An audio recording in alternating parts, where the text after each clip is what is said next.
მშვიდობისა 23 აპრილის საქმიანდილას ვიწყებთ პირველზე BMG-ს გუნდის წევრებთან ერთად. საქართველოს პარლამენტმა საგანგებო მდგომარეობის 22 მაისამდე გახანგრძლივებას მხარი დაუჭირა. საკანონმდებლო ორგანომ საკითხს კენჭი გუშინ უყარა საგანგებო მდგომარეობის გამოცხადებას და გახანგრძლივებას 97-მა დეპუტატმა დაუჭირა მხარი, 10-მა წინააღმდეგ დააფიქსირა პოზიცია. სხდომა პრემიერის გარეშე ჩაიარა ამჯერადაც ოპოზიციის კრიტიკის და უპასუხოდ დატოვებული კითხვების ფონზე. Ministris მიტანის სერვისის კომპანიებს სურმუქი ავტომობილებით გადაადგილების შეზღუდვა მოეხსნათ. გუშინ დილით მიღებული გადაწყვეტილება საღამოსათვის მთავრობამ შეცვალა. თბილისის მერიის გადაწყვეტილებით იმ კომპანიებს, რომლებსაც ამ ეტაპზე საწარმოო პროცესი შეჩერებული აქვს, დასუფთავების მოსაკრებელი ჩამოეწერებათ. ტურიზმის ეროვნული ადმინისტრაციის ინფორმაციით კი საკარანტინო სივრცეების მოწყობით 2500-ზე მეტმა ადამიანმა სამსახური შეინარჩუნა. საკარანტინო სივრცეებად სასტუმროების ქირის ფული სახელმწიფო ბიუჯეტიდან გადაიხადა.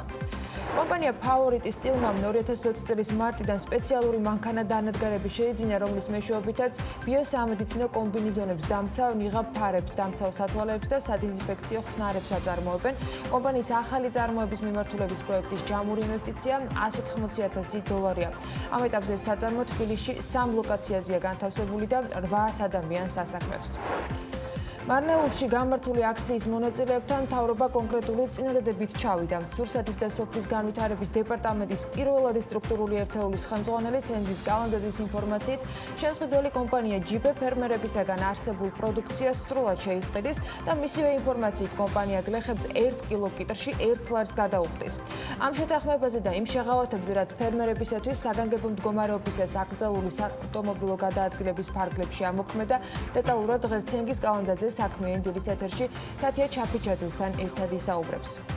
მთავრობა ხორბლის იმპორტის სუბსიდირების პროგრამას იწყებს. 17 აპრილს გამოცხადებული პროგრამის პირობების მიხედვით სახელმწიფო სუბსიდიას მიიღებენ ტომარა ფქვილს მაქსიმუმ 51 ლარად გაყიდიან შესაბამისად. რამდენად შეაკავებს მთავრობის ეს გადაწყვეტილება პურის ფასის სრულებას, მალხაზ დოლიძე პურის მრეწველთა კავშირის თავმჯდომარე შემოგვიერთდება საქმიანი დილის ეთერში. როდის დავიწყებთ მოგზაურობას, რა გეგმა აქვს ტურიზმზე დამოკიდებული ეკონომიკის მქონე ქვეყნებს და რა პროგნოზების გაკეთება შეიძლება იმ რეალობაში, როცა არც ერთ კითხვაზე, რაც პირდაპირ თუ ირიბად კორონავირუსს შეიძლება უკავშირდებოდეს, და მას ყველაფერი უკავშირდება, არ გვაქვს. რის მიხედვით შეგვიძლია ტურიზმის სფეროსთან დაკავშირებული ბიზნესების შემოbrunების წერტილს მივაგნოთ. ლევან ქოქიაშვილი, გასტრონავტის დამფუძნებელი იქნება დღევანდელ ეთერში ჩვენი სტუმარი. რაბედიელის მუსიკალურ ფესტივალებს საქართველოში მარიამ ადამია დღეს ამ კითხვაზე პასუხის ძიებაში კოკა გოგოხიას უმასპინძლებს, რომელიც სპრისის ოფენი არის გუნდს 2014 წელს შეუერთდა და წელს Forbes-ის 30 under 30-ის წევრი გართობის კატეგორიაში გახდა.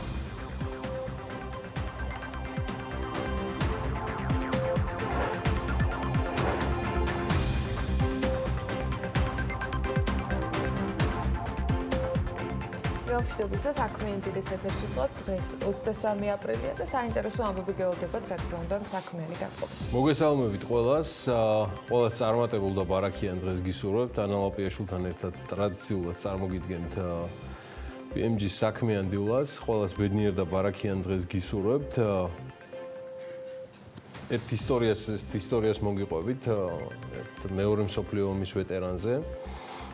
ის ბრიტანელი ტომ მურია, რომელმაც მოკლედანა გადაწყვიტა, რომ გასულ კვირას ბრიტანეთის ეროვნული ჯანდაცვის სისტემის პერსონალს დახმარებოდა და ამ დასახმარებლად თავისი მოგზალებული გამოწვევა შეასრულა. 99 წლის კაპიტნის მისია, მისი ბაღის ერთი ბოლოდან მეორემდე მანძილი 100-ჯერ გავლაში მდგომარეობდა. მურს გამოწვევა უკვე თავის 30 აპრილს თავის მე-100 დაბადების დღემდე უნდა შეესრულებინა. თავდაპირველად სხვათა შორის მური ბრიტანული ჯანდაცვის სისტემის დასახმარებლად სულ რაღაცა 1000 ფუნტის შეგროვებას გეგმავდა, თუმცა სოციალურ ქსელში მისი ვიდეოს გავრცელებამ შეატორტოანა ათასობით ადამიანი და მათ დაიწყეს მისთვის შემოწირულობის გადარიცხვა. არც მეტი და ნაკლები ტომ მურმა გამოწვევა 16 აპრილს დაასრულა, ორი კვირით ადრე თავის დაბადების დღემდე და 13 მილიონი ფუნტ სტერლინგი შეაგროვა. კორონავირუსის კორონავირუსის საბრძოლოდ იმ პერიოდისთვის შესაძლოა ეს თანხა გაზრდილიც არის კიდევაც და ბრიტანელი ექიმებისა და ჯანდაცვის სისტემის დასახმარებლად გადარიცხა სრულად. ბევრ ბრძოლაში მიომია და ყოველთვის ვიმარჯვებდი. ჩვენ კიდევ ერთხელ გავიმარჯვებთ, ამბობს ტომ მური. და მის თქმით ვირუსის წინააღმდეგ მებრძოლი მეტპერსონალი ჩვენი დროის გმირები არიან და ისინი იმსახურებენ ყველაფერს რისთვისაც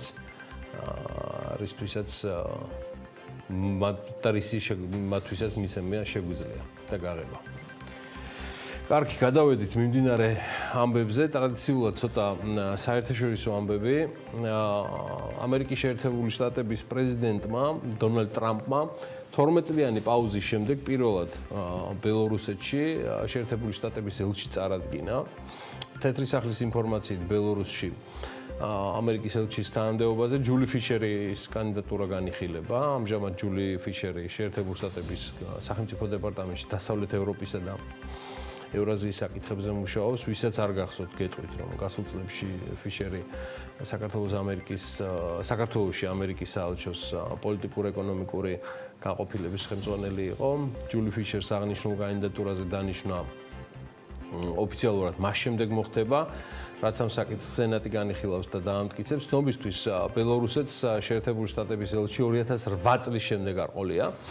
ოფიციალურ მიზეზად 2008 წელს ამერიკის მიერ ბელორუსულ კომპანიებზე სანქციების დაწესებას ახალდება, ხო და ამბობენ, რომ ალექსანდრე ლუკაშენკომ ეს გადაწყვეტილება მიიღო პოზიტიურად, თანო თუ საქართველოში არის ნამუშევარიო, ჩვენ ხო სულ აგვაშენებსო. ნახოთ, აქ მთავარი ორი რამ არის სასიამოვნოა.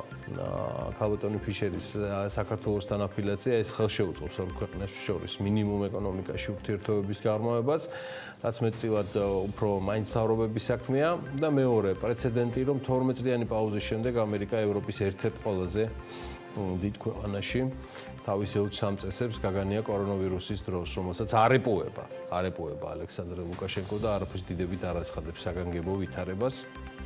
აღდგმოთ და ხვალეო ჯამთელად იყვნენ ბელორუსების და მთელი პლანეტაც. არ ვიცი ამ სიმთვარე იყო თუ რამ გაახსენა მამით თბილისური წარმომავლობის სერგეი ლავროვს. მან ბევრ რამეზე ისაუბრა, მათ შორის საქართველოსაც გუშინ წინ ტასთან საკმაოდ ხანგრძლივ ინტერვიუში რუსეთი საქართველოსთან ერთად განიხილავს სავაჭრო წარმომადგენლობების გახსნას თუ ამის წინადადებას ქართული მხარე წარმოადგენსო, წერს გამოცემა და თანაამყოლებს, რომ რუსეთის საგარეო საქმეთა მინისტრი აცხადებს, რომ მოსკოვი მზად არის თბილისთან ერთად განიხილოს სატვირთო წარმომადგენლობის გახსნა თუ ამ შინაარსის წინადადებას საქართველოს წამოაყენებსო. მზად ვიქნებით აღვადგინოთ დიპლომატიური ურთიერთობები, რამე თუ მათი გადაწყვეტის ინიციატორები ჩვენ არ ყოფილვართ. ალბათ უნდა დავალოდოთ ჩვენი ქართველი კოლეგები, როდის შეეხებიან ამ საკითხს. სავაჭრო წარმომადგენლობები ასევე იმედოვნებენ, რომ გარკვეული რაოდენობის შეთანხმებები შედგება. არ ვფიქრობ, რომ ეს მკვეთრ უპირატესობებს მოგცემს, მაგრამ თუ ასეთ შეთავაზებას გაგვიკეთებენ, ჩვენ განვიხილავთ ამის შესაძლებლობას.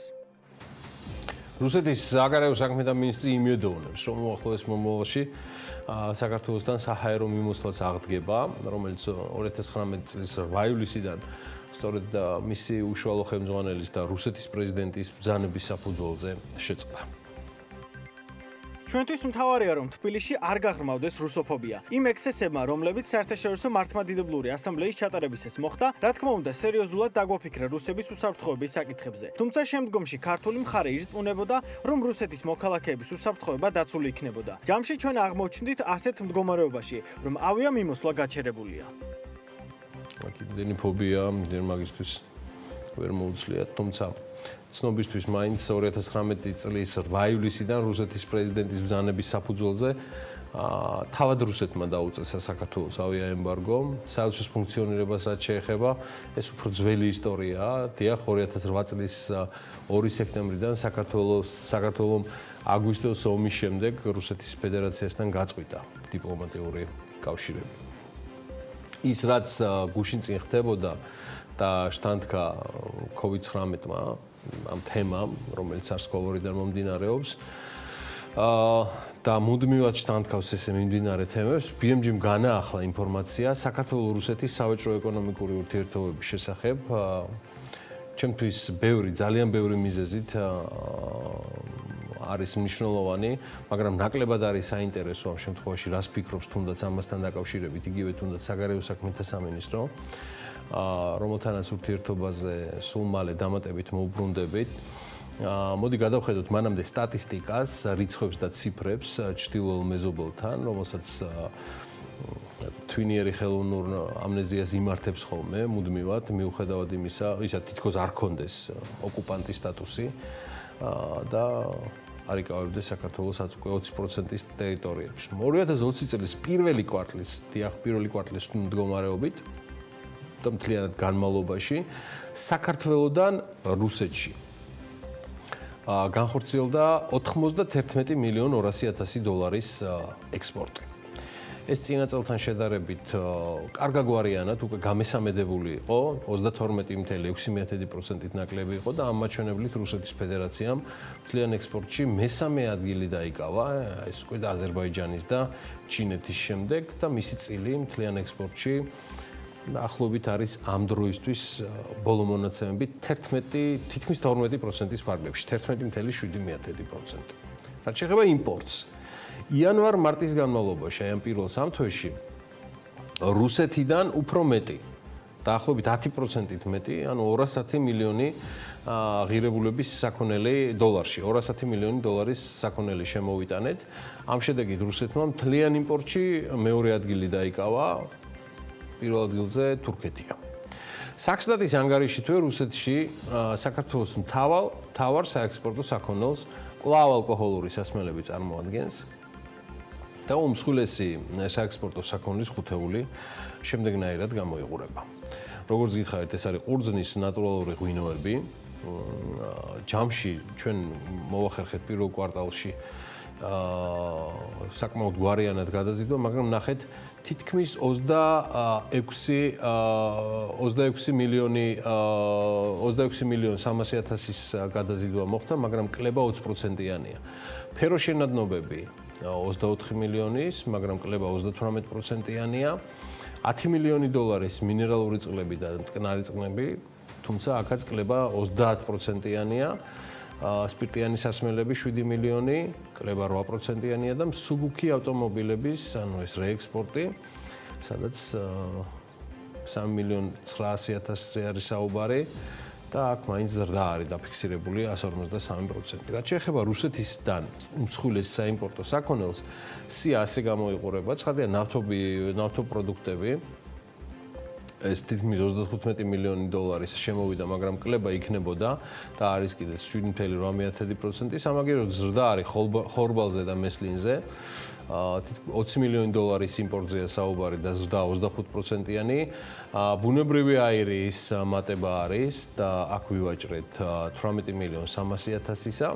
ელექტროენერგია, რომელიც ასევე რუსეთიდან შემოვიდა 7.800.000 დოლარის, უკაცრავად 8 მილიონი დოლარის და 7.800.000 სატელეფონო აპარატების ნასყიდობა შედგა. აქაც ზრდა არის 51%-იანი. კონკრეტულად ხორბლის იმპორტის თვალსაზრისით არის საკმაოდ ყველაზე აგრესიულად საქართველოს დამოკიდებული რუსეთის ფედერაციაზე, თითქმის 90% რუსეთის ფედერაციაზე მოდის. COVID-19-დან გამომდინარე, საექსპორტო შეზღუდვებიდან გამომდინარე, ცხადია ის რაც ხდება, არ არის გამორიცხული, რომ რუსული იმპორტი სხვა ქვეყანამ ჩაანაცვლოს, რადგან ეს რეგულაციები მათ შორის და ხშირადაც ვრცელდება ჩვენს მეზობელ ქვეყნებზე, იგივე წიწიბურას და სხვა მიმართულებებით, რაც თქვა კვოტირებასაც და არამედ მთლიანად ჩაკეტეს ექსპორტი რუსეთის ფედერაციაში ადგილობრივი საკმაოდ სერიოზული დეფიციტის გამო, რომელიც ამ დროისთვის მოხსნილია, თუმცა ამან იგივე თუნდაც წიწიბურაზე რუსეთის ფედერაციაში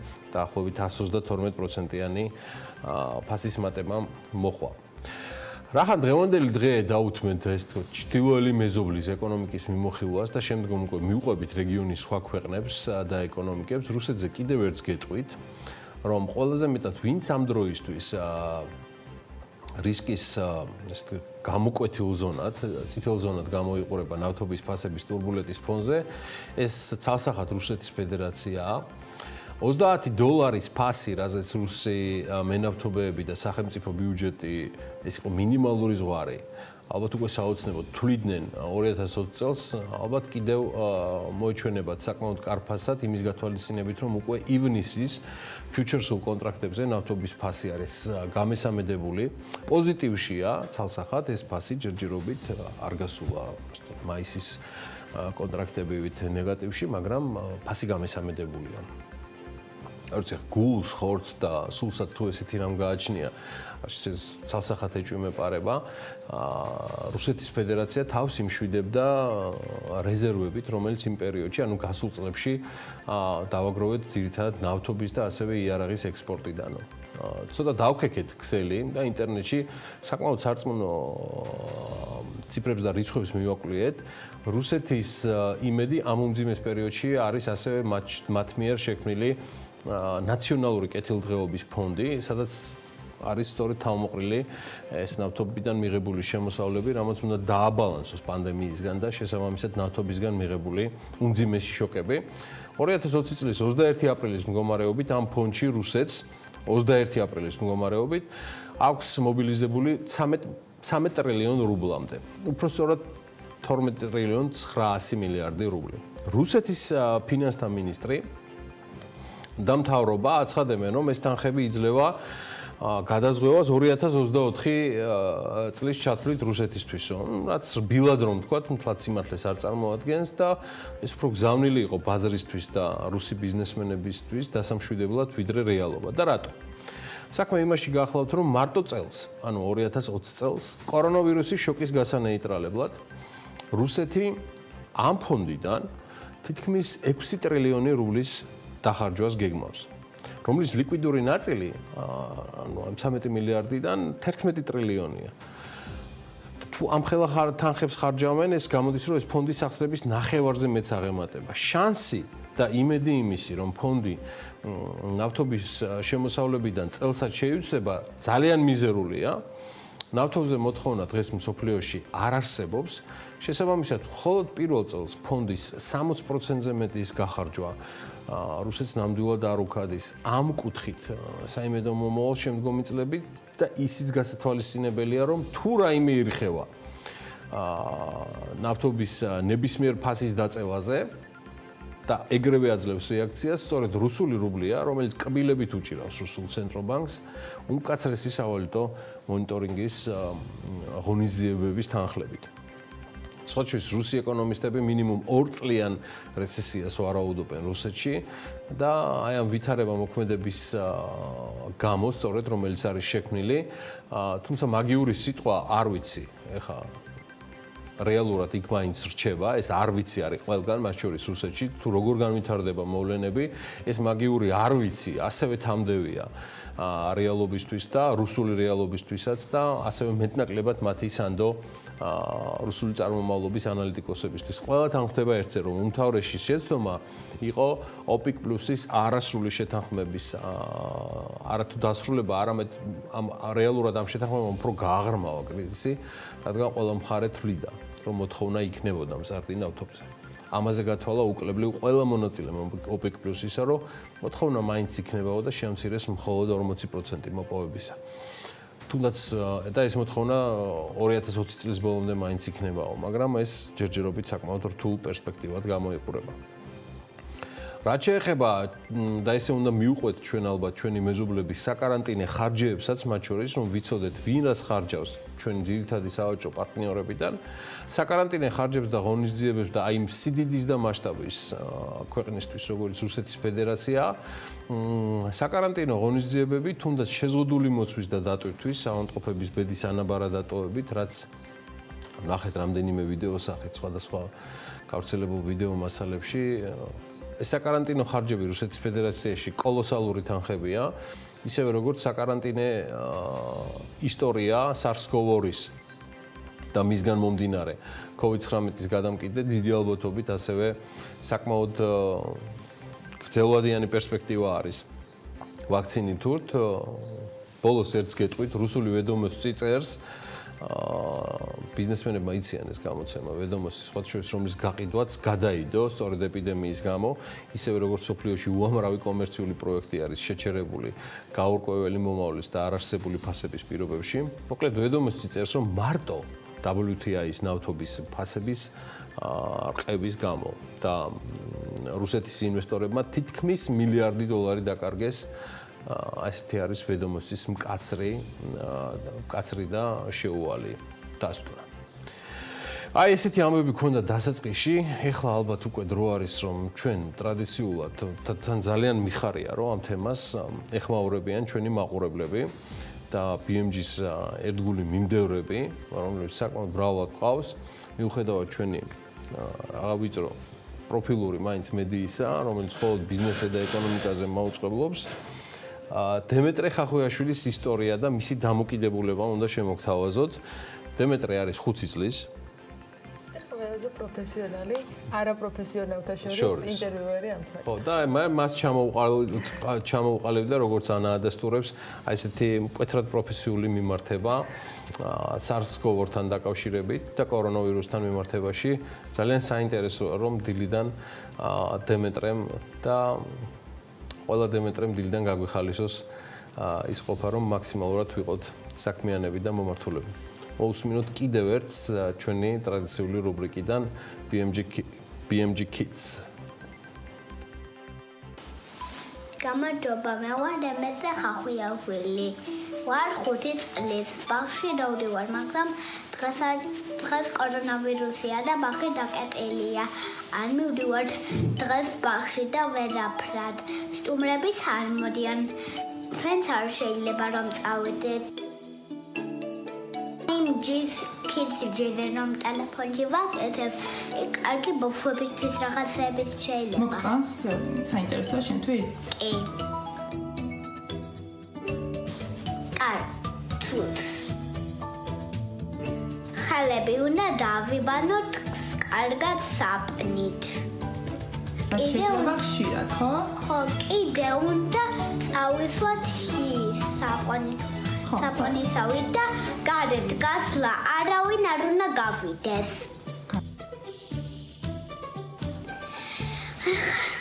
ჩავქუჩით და თოფით.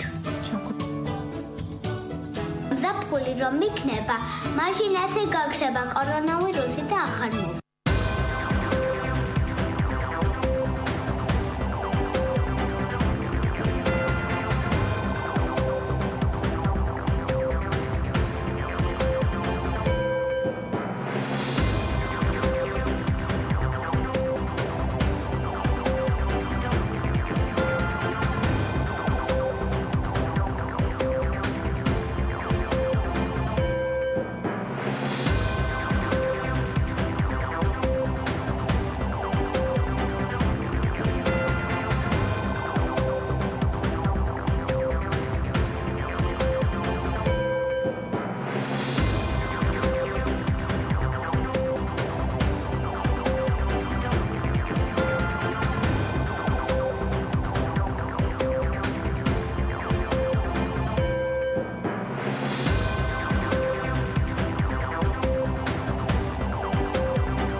სანამ შინ დარჩენა სამოქალაქო პასუხისმგებლობა. სანამ ქართული ბიზნესი უდიდესი გამოწვევის წინაშე დგას. სანამ ჩვენი ყურადღება ტელეეკრანისკენ კიდევ უფრო მეტადაა მიმართული. TV პირველი ქართულ ბიზნესს ფართოდ უღებს კარს. გამოიყენეთ ჩვენი საეთერო დრო. მოუყევით ხალხს თქვენს კომპანიებზე. დაგვიკავშირდით და გაიგეთ მეტი. TV პირველი. ქართული საქმის შუაგულში.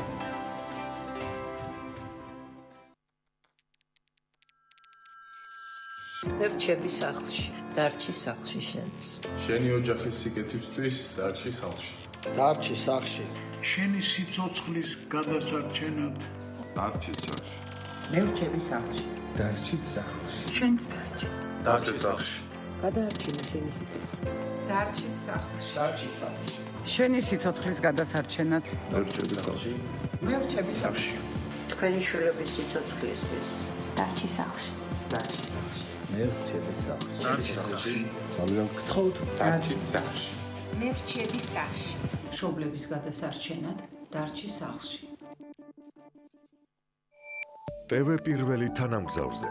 სატელიტური მაუწყებლობის ყველაზე თანამედროვე DVB-S2 სტანდარტის MPEG 4 ფორმატში. თანამგზავრი Azerspay 1, აღმოსავლეთის 46 გრადუსი, სიხშირე 11094 MHz, პოლარიზაცია ჰორიზონტალური, სიმბოლური სიჩქარე 30000 კილობიტი წამში, შესწორების კოდი 5/6. TV პირველი, საქართველოში და მსოფლიოში.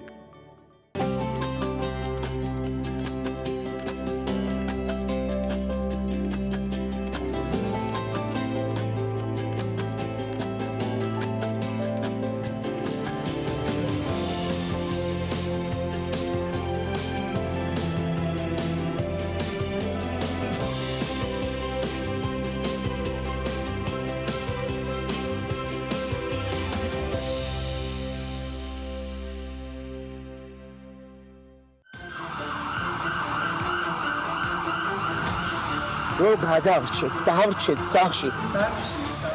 ჩვენს დასახმარებლად. დარჩი სახლში. თქვენი მშობლების სიცოცხლისათვის. ეხლა სახლში ყოფნისთვივა.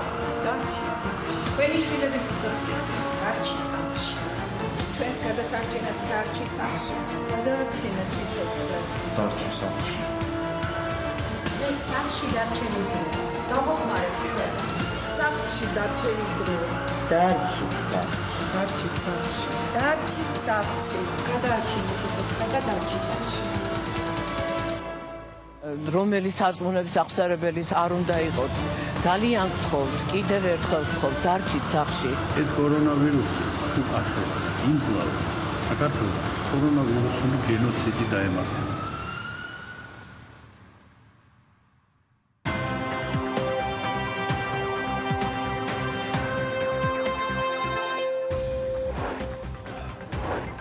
კომერციული ბანკები ზარალზე გავიდნენ. 2020 წლის მარტის მონაცემებით ბანკების ზარალმა 953 მილიონ 130 ლარი შეადგინა. ეროვნული ბანკის ვებგვერდზე გამოქვეყნებული სტატისტიკის მიხედვით, მარტში ბანკების შემოსავალი 405 მილიონ 960 ლარი იყო, ხარჯები კი მილიარდ 485,327. карანტინის და იზოლაციის წესის დარღვევისათვის ფიზიკური პირები 3000 ლარის ნაცვლად 2000 ლარი დაჯარიმდებიან. ცვლილება საქართველოს ადმინისტრაციულ სამართალდარღვევათა კოდექსში შედის. კანონპროექტის მიხედვით каранტინის ან იზოლაციის წესების დარღვევისათვის იურიდიული პირისთვის დაკისრებული ჯარიმა 15000 ლარის ნაცვლად 10000 ლარით განისაზღვრება. კორონავირუსის პანდემიის გავრცელების პრევენციის მიზნით ქვეყნის მასშტაბით გამოცხადებული საგანგებო მდგომარეობის გამო პირველ კლასელთა და მათი მშობლების ინტერესების გათვალისწინებით 2020-21 სასწავლო წლისათვის პირველ კლასელთა რეგისტრაციის ახალი ბადები დადგინდა. საქართველოში საერთაშორისო გარემოს დაცვითი სამეცნიერო საგანმანათლებლო პროგრამა გლობი დაინერგება. განათლების სამინისტროსა და სენი კავკასიის გარემოს დაცვითი არასამთავრობო ორგანიზაციების ქსელს შორის ურთიერთთანამშრომლობის მემორანდუმი ონლაინ რეჟიმში გაფორმდა. ესპანეთის პრემიერ-მინისტრის პედრო სანჩესის თქმით, ქვეყანაში კორონავირუსის გამო დაწესებული მკაცრი каранტინის მოხსნა მაისის მეორე ნახევრიდან იგეგმება. მის თქმით, ზომების მოხსნა ეტაპობრივად მოხდება. შტატების მისურის შტატი ჩინეთსურშივის შტატის გენერალური პროკურორის თქმით, ჩინეთმა არ მოახდინა კორონავირუსის შეჩერება და პასუხისმგებელია ის მილიარდობით დოლარის ეკონომიკურ ზარალზე. ავსტრალიამ მზად არის მხარი დაუჭიროს საერთაშორისო გამოძიებას კორონავირუსის წარმოშობის საკითხთან დაკავშირებით. ამის შესახებ ავსტრალიის პრემიერ-მინისტრმა შტატების პრეზიდენტთან, გერმანიის კანცლერთან და საფრანგეთის პრეზიდენტთან საუბრის შემდეგ განაცხადა. 2020 წლის პირველ კვარტალში სტრიმინგ სერვისის კომპანია Netflix-ის მოგება რეკორდულ მაჩვენებლამდე გაიზარდა და 709 მილიონი დოლარი შეადგინა. კომპანიის ინფორმაციით ერთ აქციაზე მოგება არის $1.57, მთლიანმა შემოსავალმა კი 5 მილიარდ 770 მილიონი დოლარი დააფიქსირა. საანგარიშო პერიოდში კომპანიას 15 მილიონ 800,000 აბონენტი დაემატა.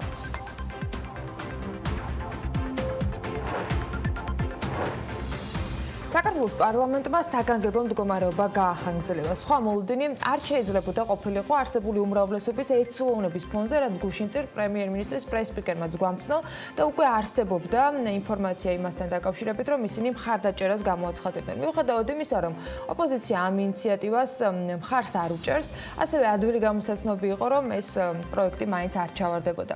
მიზეზი ყველამ წინასწარ ვიცოდით, ხელისუფლებას ოპონენტების თხოვდნენ ჯერ აეხსნა და დაესაბუთებინა იმ შეზღუდვების აუცილებლობა და საჭიროება, რაც გაახანგრძლივეს, წარმოედგინა გეგმა და სტრუქტურა, როგორ აპირებენ კრიზისის მართვას და პოსტკრიზისულ პერიოდში ქვეყნის გამოფხიზლებისათვის როგორ აპირებენ მუშაობას, მაგრამ ესეც ერთი დღით ადრე ვიცოდით, რომ უპასუხოდ დარჩებოდა. ჩარჩო ან თუნდაც გეგმა უკვე ხვალ უნდა გაგვეცნოს მთავრობამ. დაპირება ყოველ შემთხვევაში ასეთია. სამაგეროდ გუშინ დიდი მონდომებით გვიხსნიდნენ დეპუტატები უმრავლესობიდან, რომ ყველა შეზღუდვა, რაც ზალაში დარჩა, თუ თბილ-თბილად შემოგვაწოდეს თანდათან, ჩვენთვის სასიკეთო იყო. მეტი არგუმენტი გარდა იმისა, რომ ჩვენზე ანუ მოქალაქეებზე ზრუნავდნენ, დიდად არ მოგვისმენია. აქვე სოციალური დისტანცირების საჭიროებაზე არ ვდაობთ, აუცილებლად უნდა აღვნიშნოთ, არც კითხვის ნიშნის ქვეშ ვაყენებთ და არც საჭიროების საკითხზეა აზრთა სხვადასხვაობა, მათ შორის ოპონენტების მხრიდან, რომლებმაც გუშინ ამ ინიციატივას მხარი არ დაუჭირეს. საუბარია ვალდებულებაზე, საჭიროებაზე, სწორ კომუნიკაციაზე და კანონის შესრულებაზე, რომლის მიხედვითაც მაკონტროლებელი ხელისუფლება, პარლამენტი მის მიერ დანიშნულ აღმასრულებელი ხელისუფლების მხრიდან გადაწყვეტილებებზე, მით უმეტეს საგანგებო მდგომარეობაში მეტ კითხვას უნდა სვამდეს. კანონით არის უბრალოდ ასე განსაზღვრული. ასეთია ჩვენი ქვეყნის დღევანდელი მოწყობა და იმიტომ უნდა იყოს უბრალოდ ასე. კიდევ ერთი რამდენიმე დღის წინ სხვათა შორის ფინანსთა მინისტრი ამბობდა ერთ-ერთ ეთერში, ხალხს მიმართავდა და იცავი წესებიო, არ გვინდა შეზღუდვები გავამკაცროთო და მისივე სიტყვებია, რომ მე სახელმწიფოებს უჭირთ ხოლმე უკან გამოსვლაო. ხო და ამ თქმობაში თბილისის მერის Facebook მიმართვისას გუშინ სრულიად უპრეცედენტო იდეას მოუკარი ყური. როდესაც უკვე აღდგება მოძრაობა, როდესაც დაიწყებს მუშაობას შესაბამისი სამსახურები, გვაქვს ეგეთი იდეა და გვინდა უბრალოდ კითხვის სახით დავსვათ ეს ჩვენი იდეა და მაინტერესებს საზოგადოებიც მოსაზრება ამასთან დაკავშირებით. კვირაში 2 დღის განმავლობაში, მაგალითად შაბათი კვირა, ხო არ გავაკეთოთ აკრძალვა კერძო ავტომობილების და დავტოვოთ მხოლოდ საზოგადოებრივი ტრანსპორტი, რომ შესაძლებელი იყოს იმ აუცილებლობის პირობებში გადაადგილება თავისუფლად შეძლონ ადამიანებმა, როგორც ავტობუსებით, ასევე მეტროთი. უბრალოდ მაინტერესებდა თქვენი მოსაზრება, ეს ჩვენი იდეა არის, ამას რა თქმა უნდა დახვეწა დაჭირდება და ამასთან დაკავშირებით ცოტა მოგვიანებით ვისაუბრებთ და გვექნება ასევე ინტერაქტივიც, თუმცა ჩემი თხოვნა იქნება, რომ რა ვიცი, ნახოთ, თუ საინტერესო იქნება ეს ყველაფერი, რომ შევინარჩუნოთ ეს მონაცემები, რაც არის დღეის მდგომარეობით, ჰაერის დაბინძურების თვალსაზრისით და ეკოლოგიური მდგომარეობა არის ძალიან გაუმჯობესებული. ესე იგი, დარგი სპეციალისტები ხუმრობდნენ, რომ თბილისში, როგორც ბახმაროში, ისეთი ჰაერია დღეის მდგომარეობით, რაც მართლაც მნიშვნელოვანია და ალბათ ყველა ადამიანი ამჩნევს ამ არსებულ რეალობას და ამას ჭირდება მოფრთხილება. ბახმაროსი რა გითხრათ, თბილისი ნამდვილად თბილისია. რაც ზუსტად შემიძლია ვთქვა, ძალიან ბევრჯერ მოვისმინე ეს ეპიზოდი ამ ჩართვისა. დაუჯერებელი აღმოჩნდა ჩემთვის, რანაირად შეიძლება არჩეულმა მერმა პოლიტიკური წონის გაგანია ეკონომიკის ხელოვნურად დაპაუზებით მიღებული ზიანის თვლისას მსგავსი ინიციატივა თუნდაც იდეის დონეზე განიხილოს. სავარაუდოდ რაღაც შეცდომა უნდა იყოს. სხვაგვარად დაუჯერებელია, როგორ შეიძლება კახაკალაძეს არ გაეთვალისწინებინა, რომ შაბათი და კვირა, რომელიც ზოგისთვის სამუშაო დღეა, ჩვეულებრივ რაღაცის გამო კიდევ უფრო უნდა ართულებდეს ცხოვრებას. როგორ შეიძლება არ გახსენებოდათ, რომ შაბათი და კვირა ის დროა, როცა ადამიანები პროდუქტებს ყიდულობენ და მთელი კვირისთვის იმარაგებენ. მიდიან მაღაზიებში, მოლებში, ოჯახის წევრებთან ერთად ატარებენ მთელ დღეს იქ, სტუმრობენ კინოთეატრებს, რომელთა ნაწილი დასახლებული პუნქტებისაგან საკმაოდ მოშორებულია და ჩვენი გამართული საზოგადოებრივი ტრანსპორტის გადამკიდე გვიანი სესიიდან გამოსულებმა შეიძლება ორშაბათს სამსახურის დაწყების დროსთვის სახლამდე მიაღწიონ. ან როგორ შეიძლება თბილისის მერს არ გაეთვალისწინებინა, რომ შაბათ-კვირას ადამიანები მეგობრებთან ერთად ზოგჯერ ქალაქგარეთ გადიან, ზოგჯერ შოპინგზე მიდიან, ზოგჯერ ახლობლებს სტუმრობენ. ძალიან უცნაურად გიჟღერს, მაგრამ ალბათ გაახსენდებოდა, რომ მეგობრებიც იკრიბებიან ხოლმე დასვენების დღეებში. კორონა როცა არ არის მაშინ. არაფრით არ დაავიწყდებოდა თბილისის მერს თეთრი ტაქსების ამბავიც. მოკლედ, რადგან დარწმუნებულები ვართ, რომ ამდე კიდევ უფრო მეტ გარემოებას გაითვალისწინებდნენ თბილისის მერიაში, ეს ამბავი უბრალოდ ისე დაზუსტებისათვის და მაინც გადამოწმებისათვის შეგვიძლია მოვიკითხოთ. თორემ სუფთა ჰაერს და გარემოზე ზრუნვას, რომ სულ სხვა მეთოდები უხდება, ამაზე შეთანხმებულები ვართ. ამიტომ მოდი ახლა ეს საკითხი დავხუროთ დროებით, ვიდრე მორიგად რაღაც შეცდომის გამო სერიოზულ ან არასერიოზულ მსჯელობას გააგრძელებენ და სხვათა შორის თბილისის მერმა კიდევ დააზუსტა დღის ბოლოს გუშინ, რომ ეს მხოლოდ ინიციატივაა და ამაზე ვიმსჯელებთო, თლად უკან არ წაუღია სიტყვები. თან ბოლოს და ბოლოს უნდა მივხვდეთ, რომ თლად სწორი არ არის, როცა მდინარეში სუფთა წყალი გვინდა გქონდეს, სათავე გადავკეტოთ. უბრალოდ უნდა ვიპოვოთ ხოლმე დაბინძურების წყარო და მერე გავფილტროთ. უწყლო დარჩენა კარგი იდეა არსად და არასდროს არ არის და პრაქტიკა აჩვენებს, რომ როგორც აღმოჩნდა, ესე არც გამოდის. პანდემიურ რეალობაში საჭიროა დამატებითი ნებართვების არსებობა და აქაც ერთი უცნაურობა იყო გუშინ სათავის გადაკეტვის ამბავია, მაგრამ მე როგორც აღმოჩნდა რაღაცეები შეიცვალა. პრემიერის პრესპიკერი გუშინ გამოვიდა და კიდევ ერთხელ გამოეხმაურა ჩემი სუბიექტური შთაბეჭდილებით სოციალურ ქსელებში დაწერილ სტატუსებს და კიდევ ერთხელ განმარტა რა ტიპის ტრანსპორტზეა ნებართვები გაცემული. საზოგადოებაში გაჩენილი კითხვების საპასუხოდ კიდევ ერთხელ მინდა რომ წარმოგიდგინოთ და განგიმარტოთ თუ ვინ სარგებლობს დღეს იმ ნებართვებით, რომელიც საშუალებას აძლევს მათ მსუბუქი ავტომობილებით გადაადგილებას და რატომ. თქვენ იცით რომ მიუხედავად იმისა რომ ქვეყანაში არის საგანგებო მდგომარეობა, აუცილებელია კრიტიკულად მნიშვნელოვანი ინფრასტრუქტურის და ასევე კრიტიკულად მნიშვნელოვანი ფუნქციების აღსრულება ჩვენს ქვეყანაში, რომელიც ნებისმიერ ქვეყანაში არის ხელშეუხებელი და ამიტომ ჩვენ გვჭირდებოდა შესაბამისი ნებართვის დართვა ამ კონკრეტული პირთა წრისთვის. მხოლოდ მაგალითისათვის მე მინდა ჩაუყვეს სიას იმ პირების და იმ იურიდიული პირების, ვისაც აღნიშნული ნებართვები გააჩნია. თქვი რომ სუბიექტური დაკვირვებით მეთქი, მაგრამ მალევე მმართველი გუნდის კიდევ ერთი წევრი სატელევიზიო ინტერვიუს დროს გუშინ მოვისმინე ფრაზა: ჩვენები აკეთებენ სოციალური ქსელების ანალიზო. ამ დროს ეს რესპონდენტი წუხდა, რომ მოსახლეობა რეალურად ვერ აღიქვამს საფრთხეს, მაგრამ სრულიად ნათელი გახდა, რომ სუბიექტური აღქმა დიდი ალბათობით ძალიანაც ობიექტური რეალობაა და გადაწყვეტილება, რომლის მიხედვითაც ადგილზე მიტანის სერვისების მომსახურება ავტომანქანებით გუშინ დილით შეზღუდეს, დიდი ალბათობით სწორედ ამ შთაბეჭდილების გავლენით მიიღეს და შემდეგ ისევ უკან წაიღეს. ყოველ შემთხვევაში დღის ბოლოს ასე გაირკვა. დილით ეკონომიკის სამინისტრომ შეზღუდვა დაადასტურა. მას შემდეგ რაც კომპანიებმა გამაფრთხილებელი შეტყობინებები მომხმარებელს გაუგზავნეს და ისევ იგივე კომპანიებისაგან გავიგეთ, ცოტა მოგვიანებით, რომ მთავრობამ გადაიფიქრა. სწორიც არის, სხვაგვარად გაუგებარი რჩებოდა აქაც, რატომ არაფერი არ თქვა გუშინ წინ პრემიერ-მინისტრის პრესპიკერმა ამ დამატებით შეზღუდვაზე, როცა საგანგებო მდგომარეობის გახანგრძლივების ვადა და ახალი თარიღი გვამცნო, როცა ავტომობილებით გადაადგილების შეზღუდვის ორშაბათამდე გადაწევაზე გვესაუბრებოდა. ან რატომ იყო დაშვებული წინა დღეებში ავტომობილით საკურიერო მომსახურების მიღება და რატომ შეიძლებოდა დღეს ხვალ და ზეგ აკრძალული ყოფილიყო. რატომ ვაიძულებდით პატიოს ან კანონმორჩილ გადასახადის გადამხდელს, რომ სამჯერ გადაეხადა საკურიერო მომსახურების საფასური, როცა შეიძლება თურმე ერთჯერადად ავტომობილით მოამარაგონ ის საჭირო პროდუქტებით. კითხვები მხოლოდ გუშინ ძალიან ბევრი იყო ამ თემაზე და ალბათ ლეგიტიმურიც. თუმცა დღეს სხვა რეალობა მივიღეთ. თან ჩვენ ხომ დღეს ორი მნიშვნელოვანი გამოწვევა გვაქვს და ამაში 100 არა 1000%-ით უნდა დავეთანხმოთ პრემიერს. ეს არის ჯანმრთელობა და ეკონომიკა. ხო და გადაწყვეტილება შეიცვალა და პროცესში ბევრჯერ მოუწია გადაწყობა ნინი ლონგურაშვილის სიუჟეტსაც, რომელიც მთელი დღე ცდილობდა გაერკვია არგუმენტები და მიზეზები იმისა, რაც დღის ბოლოს აღმოჩნდა, რომ საერთოდ არ იყო საჭირო, იმიტომ რომ შეზღუდვა სულაც არ არსებობდა. კავშირიდან ეკონომიკის სამინისტროდან სიმართლე რომ გითხრათ არ გვაქვს პასუხი. კონკრეტულად რა მიზეზები იყო, თუმცა დღეიდან ვიცით, რომ ბოლო ავტომობილი, რომელთაც საკვების მიტანა ხორციელდებოდა, დროებით შეჩერებულია.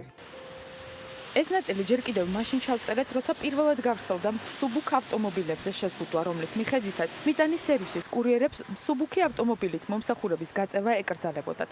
კარგი ამბავი გვაქვს ის, რომ დაუშვეს და ანუ იმ მომხმარებლებს, ვისაც სურვილი ჰქონდათ, რომ შეეძინათ მიტანის მომსახურებით როგორც მზა პროდუქცია, ასევე სუპერმარკეტიდან პროდუქტები, მათ ექნებათ ამის გაკეთების საშუალება და ნელ-ნელა დაუბრუნდებით ჩაულ რეჟიმში. არ გვაქვს განმარტება, თუმცა დასაშვებია და გვაქვს ამაზე დასტური.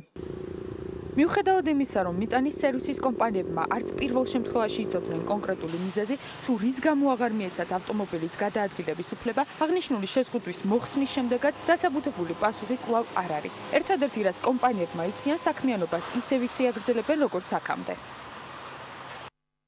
ეკონომიკისა და მდგრადი განვითარების სამინისტროსთან კომუნიკაციის შედეგად დაზუსტდა, რომ სუბუქი მანქანებით მოძრაობა ჩვენი სუპერგმირი პარტნიორი კურიერებისთვისაც არის ნებადართული. მადლობა მათ ოპერატიული დახმარებისთვის. წუხართ დღეს შექმნილი შეფერხებისთვის და გპირდებით ხვალიდან სრულყოფილად დაუბრუნდებით 4-ვე ქალაქში თქვენი სურვილების სასრულებას. შეგახსენებთ, რომ მიტანის სერვისის კომპანიებისთვის 22 აპრილს, ანუ გუშინ დილის საათებში ეკონომიკის სამინისტროს მხრიდან აეკრძალათ მსუბუქი ავტომობილებით საქმიანობის გაგრძელება, თუმცა რამდენიმე საათში აღნიშნული შეზღუდვა მიზეზების გარეშე მოიხსნა. შესაბამისად, მიტანის სერვისის კურიერები, ანუ ეგრეთ წოდებული დელივერის სერვისები შეზღუდვების გარეშე აგრძელებენ საქმიანობას, როგორც მოპედებით, ასევე მსუბუქი ავტომობილებით. მოდი მივყვეთ დაზუსტებებს და განმარტებებს, რომელიც გუშინ ბევრ საკითხთან დაკავშირებით გაკეთდა. როგორც მონოწერებიდან ირკვევა, ეს თემა ყველაზე მეტად აინტერესებს ჩვენს საქმიან მაყურებელს. შეიძლება თუ არა ის ჩამონათვალი, რომელსაც ახლა გაგაცნოთ, გარკვეულწილად შემსუბუქებადაც ჩათვალოთ, რომელზეც გუშინ საქართველოს მთავრობა საუბრობდა, გუშინ და გუშინ წინაც, ასევე საგარეო მდგომარეობის ფარგლებში თავის დროზე რაც დაანონსეს, მთავრობის ადმინისტრაციამ სოციალურ ქსელში გუშინ მთელი განმარტება გააკეთა და ჩამონათვალიც იმისა, რა დროს შეგვიძლია ტრანსპორტის გადაადგილების უფლება გამოვიყენოთ. მაშასე პაციენტებს თანხლებ პირს გადაადგილების უფლება აქვს კლინიკის ექიმის მიერ გამოწერილი ცნობის საფუძველზე და ეს ცნობა შეიძლება იყოს როგორც მატერიალური, ანუ ფიზიკური, ასევე ელექტრონული ფორმითაც და მათ შორის ტელეფონზე გადაგზავნილი ფორმითაც დროის ნებისმიერ მონაკვეთში. დროის ნებისმიერ მონაკვეთში. ექიმთან ვიზიტის საჭიროების დროს ექიმი ადგენს შესაბამის ცნობას მასზეც, რომ პაციენტი ნამდვილად ჩაწერილია მასთან ვიზიტზე და საჭიროებს ექიმთან ვიზიტს და ცნობაში უნდა იყოს მითითებული ვიზიტის დრო, სატრანსპორტო საშუალება, რითაც მოხდება გადაადგილება და აღნიშნული ცნობით ავტომობილს ეძლევა უკვე კონკრეტული მიზნობრიობით, კონკრეტული დროის მონაკვეთით გადაადგილების უფლება. ეს ცნობა შესაძლებელია ასევე გაიცეს ელექტრონულად და მათ შორის მობილურ ტელეფონზე ფოტო, სურათის ეკრანიზებული სკრინის საშუალებით. იგივე პროცედურებით ხდება ექიმის მიერ შესაბამისი ცნობის გაცემაც პაციენტის სამედიცინო დაწესებულებების გამოწერის სასაჭირო გადაადგილებისთვის. ამ შემთხვევაშიც ექიმი გასცემს ცნობას, რომელშიც უთითებს სატრანსპორტო საშუალებას, მძღოლს და პაციენტის სამედიცინო დაწესებულებიდან გაწერის ვადებს. და დროს. ავტომობილით გადაადგილების უფლება ეძლევა სოფლად მცხოვრებ მოსახლეობას სამედიცინო კონსულტაციის გავლა შეუძლია სოფლის ექიმთან, რომელიც საჭიროების შემთხვევაში გასცემს ასევე ცნობას აფთიაქში გადაადგილების მიზნით და ცნობაში უნდა იყოს მითითებული ვიზიტის დრო, მძღოლის მონაცემები და სატრანსპორტო საშუალება, რითაც მოხდება გადაადგილება და აღნიშნული ცნობით ავტომობილს ეძლევა იმ კონკრეტული მიზნობრიობით, კონკრეტული დროის მონაკვეთში გადაადგილების უფლება. დასაშვებია ასევე სამედიცინო დაწესებულებების თანამშრომლების მიზნობრივი გადაადგილება, სამედიცინო დაწესებულებების თანამშრომლების მსუბუქი ავტომობილით გადაადგილების უფლება აქვთ იმ შემთხვევაში თუ წარმოადგენენ კლინიკის მიერ გაცემულ ცნობას და მოწმობას. სამედიცინო დაწესებულების თანამშრომლების ტრანსპორტირების შესაძლებლობა ასევე სხვა პირსაც აქვს თუ ის ასევე ფლობს კლინიკის გაცემულ შესაბამის ცნობას და ეს ცნობა უნდა იყოს ეგრეთ წოდებული სველი ბეჭდით დამოწმებული და მასში მითითებული უნდა იყოს პირის მაიდენტიფიცირებელი უკაცრავად მონაცემები, პირადი ნომერი, სახელი და გვარი, დაკავებული პოზიცია და პირის გადაადგილების მარშრუტი. სახელმწიფო ნომრის დათვით ცხადია ავტომობილისა. მთავრობის ინფორმაციით, საქართველოს მასშტაბით არსებულ ყველა სამედიცინო დაწესებულებაში მოქმედებს საკარანტინო რეჟიმი, რაც იმას გულისხმობს, რომ დაწესებულებებში არ დაიშვებიან პაციენტების ოჯახის წევრები ან მნახველები. კლინიკაში მყოფი პაციენტის ოჯახის წევრის მიერ საკვების ან პირადი ნივთების უზრუნველყოფის შემთხვევაში კი სამედიცინო დაწესებულება გასცემს საკუთარ ბლანკზე ბერძით და ხელმძღვანელი პირის ხელმოწერით დამოწმებულ ცნობას, სადაც მითითებული არის გადაადგილების მიზნობრიობა, გადააქვს საკვები, პირადი ნივთები კონკრეტული პაციენტისათვის, გადაადგილების ტრაექტორია ტერიტორია როგორი არის, საცხოვრებელი მისამართი, კლინიკის მისამართი, დრო, საათი, მოკლედ ყველაფერი უნდა იყოს ამ ბლანკზე დართული, იქვე არის საჭირო მითითება ავტომობილის მოდელის, მარკის და ასევე ნომრისა. საჭიროების შემთხვევაში მძღოლის სახელი და გვარიც უნდა იყოს მითითებული. ცნობა საკვების ნივთების გამტან პირს ეგზავნება ელექტრონული პოსტით ან აქვს მატერიალური სახით ამ პოლიციას წარუდგენს ტელეფონში ფოტოსახით, რომელსაც შესაბამისი კლინიკისგან მიიღებს. ნივთების კლინიკაში მიტანის შემდეგ უკვე კლინიკა წერილობით ბეჭდით ადასტურებს, რომ მან მიიღო შესაბამისი ნივთები და საკვები და თუ პირს არ აქვს ამობეჭდილი ცნობა, კლინიკა უბეჭდავს და უდასტურებს შემდეგ ამ ცნობაზე მინაწერით და ბეჭდის დარტყმით ან გასცემს ახალ ცნობას, რომ ამ პირმა ნამდვილად მიიტანა საკვები და პირადი ნივთები კლინიკაში და ადასტურებს მიზნობრიობის ნამდვილობას. ასევე დასაშვები არის მთავრობის მიერ გუშინ გამოქვეყნებული ჩამონათვალით აუტიზმის სპექტრის მქონე პაციენტების ავტომობილით გადაადგილება სპეციფიკის გათვალისწინებით. ამ შემთხვევაში ავტომობილის მძღოლმა და თანხმლებმა პირმა უნდა წარმოადგინონ ექიმის მიერ გაცემული შესაბამისი ჯანმრთელობის ცნობა, მათ შორის ისიც დასაშვებია, რომ იქონიოთ თქვათ ელექტრონული ფორმით ან ტელეფონში არსებული ფოტოსურათის სახით. მთავრობა ასევე ადგენს, რომ დისტრიბუციის განმახორციელებელ პირებს სატრანსპორტო საშუალებებს აქვთ უფლება გადაადგილდნენ სპეციალური ნებართვის გარეშე. ამ დრომდე მათთან დაკავშირებით საშვები იყო გათვალისწინებული. მათ შორის ამავე ჩამონათვალში ნახავთ, რომ სოფლებში სურსათის მაღაზიების დისტრიბუციის მიზნით გადაადგილება ასევე ნებადართულია. რაც შეეხება ადგილზე მიტანის ეგრეთ წოდებულ delivery services, რომელთან დაკავშირებითაც კითხვა იყო უმრავი, საკვები პროდუქტის, სურსათის და სამედიცინო დანიშნულების საქონლის, ფარმაცევტული პროდუქტის მიტანის სერვისების მიწოდება აც უკვე სრულად დაშვებულია, დილიდან საღამოს ჩათვლით, აი ესე შეიცვალა. ძალაშია ისევ უფლება და ნებართვა იმ შემთხვევაში, თუ პირის გარდაცვალებასთან დაკავშირებული გადაადგილება იგულისხმება, საუბარია გასვენების და დაკრძალვის პროცედურები. ასევე 27 აპრილამდე საქართველოს რეგიონებში დილის 6-დან 8 საათამდე და საღამოს 18 საათიდან 19 საათის ჩათვლით დასაშვებია მსუბუქი ავტომობილებით გადაადგილება სასოფლო-სამეურნეო სამუშაოების განხორციელების მიზნით.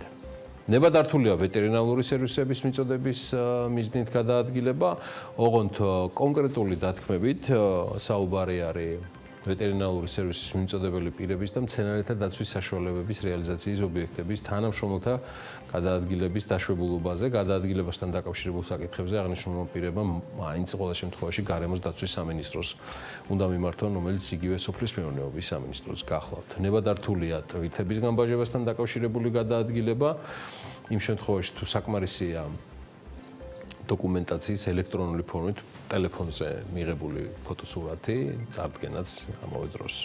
ამიტომაც არის კომუნიკაცია და არგუმენტების და სხვა პასუხები კითხვებზე საჭირო და არა სხვადასხვა არხებზე ლამის რესპონდენტებად ქცევა იმის ხათრით, რომ კითხვაზე რაზეც პასუხი აინტერესებს იმ ადამიანებს, ვინც ამა თუ იმ და მათ შორის არსებულ და მომავალ ხელისუფლებას ირჩევენ, უბრალოდ არ დაისვეს. ეკონომიკა რთულ მდგომარეობაში, იმდენად რთულში, რომ გუშინ ხელისუფლებამ ვერ მოახერხა მარნეულში ძალიან მჭიდროდ შეკრებილი აქცია დაედისტანცირებინა. ანუ ვერ შეძლო, რომ გაფრთხილებოდა მათ ჯანმრთელობას. კადრებსაც ნახავთ, მაშინ როცა 3-4 ადამიანის ერთადგომა ქუჩაში საპატრულო პოლიციას აძლევს არსებული კანონით ლეგიტიმურ უფლებას, რომ ჯარიმა გამოწეროს, რომელიც სხვათა შორის შემცირდა 3,000 ლარის ნაცვლად 2,000 ლარამდე იქნება ჯარიმა და იურიდიული პირების შემთხვევაში 15,000 ლარის ნაცვლად 10,000 ლარით განისაზღვრება. გუშინ მარნეულში ვერ მოხერხდა, რომ ეს კანონი დაცული ყოფილიყო. თან იმ რაიონში, სადაც ერთ-ერთი ყველაზე მკაცრი ზომები მოქმედებს კარანტინისა. მთავრობამ ვერ დაიცვა ადამიანების ჯანმრთელობა, იმიტომ რომ ისინი პირდაპირ დადგნენ ეკონომიკური სერიოზული დარტყმის საფრთხის წინაშე. გუშინ ადგილობრივმა მოსახლეობამ მარნეულში მოსავლის რეალიზებაზე და შეზღუდვების მოხსნაზე მოთხოვნა აქციის ფორმით დააყენა. მარნეულის ადგილობრივი რადიო ამბობს, რომ შეკრებილები აცხადებდნენ, რომ ხელისუფლება რაიონიდან მათი პროდუქტების გადანას ვერ უზრუნველყოფდა და ამის სადემონსტრაციოდ გაიმართა აქცია. ამაზე პასუხი ხელისუფლებას ცოტა მოგვიანებით ჰქონდა და შესაბამისი შეთავაზებითაც ჩავიდნენ. ჟურნალისტმა გუშინ ისიც თქვა, სანამ ეს ფინიში იქნებოდა, რომ დახმარება, რომელსაც ეს ადამიანები იღებდნენ, ძალიან მძიმე სოციალურ მდგომარეობაში ვერ აძლევდა მათ შეღავათს და ისინი ითხოვდნენ, რომ გზის სავალი ნაწილის გადაკეტვის ფონზე მიეღოთ რაც შეიძლება მეტი თავისუფლება იმისათვის, რომ პროდუქტი, რომელსაც აწარმოებენ სოფლის მეურნეობის პროდუქცია საუბარი, მარკეტებამდე ჩამოეტანათ. ეს არის დაგროვდა პროდუქტი და ის რაოდენობა გატანის აღარ ყოფილის ეთყობა. ეხლავე 3 მანქანა შევიდა იმ სოფლებში და დავიწყეთ დატვირთვა და პროდუქტის გადატანა. საქმიანი თემა ეს არის დღევანდელ ფორს-მაჟორში რაღაც გაურკვევრობისგან არავინ არ არის დაზღვეული, ხო? იდეალური პროცესი შეიძლება არცად არ იყოს. რაღაც ხარვეზმა შეიძლება იშინოს თავი. უკვე ერთი თვეა წითელ ზონაში ვართ, კარანტინია, სამწუხაროდ არანაირი არაფერი არ გაკეთებულა და მარტო გამოდის ბატონი მერი და საუბრობს იმაზე, რომ ყველაფერი კარგად იქნება. მე მაგალითად 35000 გამოვიტანე და ერთი 20000-ის გამიფუშდა. ყრი და ღორებს ვაჭრებ. ყველაფერი კაცი არ შეიძლება. ამის იმედზე ვიყავით. შეიძლება რა. მასე ხო არ არის. რა მნიშვნელობა აქვს ეხლა იქ ხალხი კარფურში წავლენ 15 ლარად იყიდიან კილოს თუ ბაზარში წავა 3 ლარად იყიდს. ხომ, ამაზე პასუხი იყო და მთავრობამ შესთავაზა მე იქ შეკრებილებს, რომ იყიდიდნენ იმ კიტრს, რომელიც მათ ამ დროისათვის აქვს მოწეული და 1 კილოში 1 ლარს გადაეხდნენ. დეტალებზე ვისაუბრებთ კიდეც. აქაც შეგვიძლია წინასწარ ერთი ამბავი მოგიყოთ იმაზე, როგორ დაუჯერებლად ჟღერს ავტომობილების გადაადგილების შეზღუდვა, როცა სოფლის მეურნეობის წახალისებაზე ამდენი განცხადება გვესმის ხელისუფლებიდან და როგორ დაუჯერებლად ჟღერს, რომ ვიდრე პროფესიული ასოციაცია და პროფილური ასოციაცია არ ჩაერია საქმეში, გაზაფხულზე, როცა გრეხებს ყველაზე მეტი სამუშაო აქვს მინდვრებში, მთავრობა ფაქტობრივად ეუბნეოდა, რომ ვიდრე სამუშაო ადგილამდე მივიდოდნენ 5, 10, 15 და კიდევ მეტი კილომეტრი ფეხით უნდა გაევლოთ, მერე ემუშაოთ და უკან სახლში ისევ იმ გზით დაბრუნებულიყვნენ, მაგრამ ეს დაუჯერებლობა აქ აღარ გვჭირდება. მცირედი კორექტირების შეზღუდვებში უკვე შეტანილი არის და გარკვეული გრაფიკიც დაწესდა იმისათვის, რომ ადამიანებმა შეძლონ მამულებში მუშაობა. ასევე იქნა მიღებული გადაწყვეტილება, რომ იმისათვის, რომ ჩვენს თანამოქალაქეებს არ შეექმნათ პრობლემა სასოფლო-სამეურნეო სამუშაოების წარმოების თვალსაზრისით და რეგიონში და რეგიონის მუნიციპალიტეტებში მათ ექნებათ საშუალება, რომ დილის საათებში გადაადგილდნენ თავიანთ სამუშაოებზე და საღამოს დაბრუნდნენ და ეს შეზღუდვა გამოიყურება ასე, რომ მათ დილის 6 საათიდან 8 საათამდე შეეძლებათ გადაადგილდნენ შესაბამის ადგილებზე და ხოლო საღამოს 6 საათიდან 7 საათამდე დაბრუნდნენ საკუთარ სახლებში და ეს გულისხმობს ავტომობილებით გადაადგილებას. აღნიშნული გადაწყვეტილება არის მიღებული საკოორდინაციო საბჭოს მიერ და ამ გადაწყვეტილების უშუალო აღსრულება და ამ გადაწყვეტილების უშუალო ნებართვებით უზრუნველყოფა არის თითოეულ მუნიციპალიტეტზე. Როგორ შეუძლია შეზღუდვების მოქმედების ვადებში ადამიანებმა დაამუშაონ მიწა, ფერმერებმა შეინარჩუნონ მოსავლის წყარო. ან რა პასუხი აქვს მარნეულში შეკრებილი აქციის მონაწილეებისათვის სახელმწიფოს? ამაზე საქმიანი დილის ბოლო ნაწილში თათია ჩაფიჩაძე სტუმართან ერთად ისაუბრებს და იქამდე მოდით გადავხედოთ ბიზნეს სიახლეების კოლეჯს BMG-საგან. საინტერესო ამბები გვაქვს თქვენთვის შეგროვებული. UOGBC ბიზნესის განვითარების საბჭოს შექმნის ინიციატივით გამოდის ორგანიზაციის რეკომენდაციით ამ საბჭოს წევრები უნდა იყვნენ მთავრობისა და არასამთავრობო სექტორის წარმომადგენლები. ქვეყანაში და ზოგადად მსოფლიოში ეპიდვითარების გათვალისწინებით საქართველოს რეგულარულ ფრენებზე დაშვება მესამედ გადაავადა. ეკონომიკის და მდგრადი განვითარების სამინისტროს სამოქალაქო ავიაციის სააგენტომ შესაბამისი ნოტა გამოაქვეყნა, რომლის საფუძველზეც ირკვევა, რომ რეგულარულ ფრენებზე დაშვება მოხდება არა 11 მაისიდან, არამედ 23 მაისიდან. 5 წელი დასჭირდა კონკურენციის სააგენტოს დასკვნისთვის, რომლის მიხედვითაც სააგენტომ ბავშვთა კვების ბაზარზე კონკურენციის შეზღუდვა ვერ გამოავლინა. სააგენტო ბაზრის მონიტორინგს 2014-19 წლებში ახორციელებდა.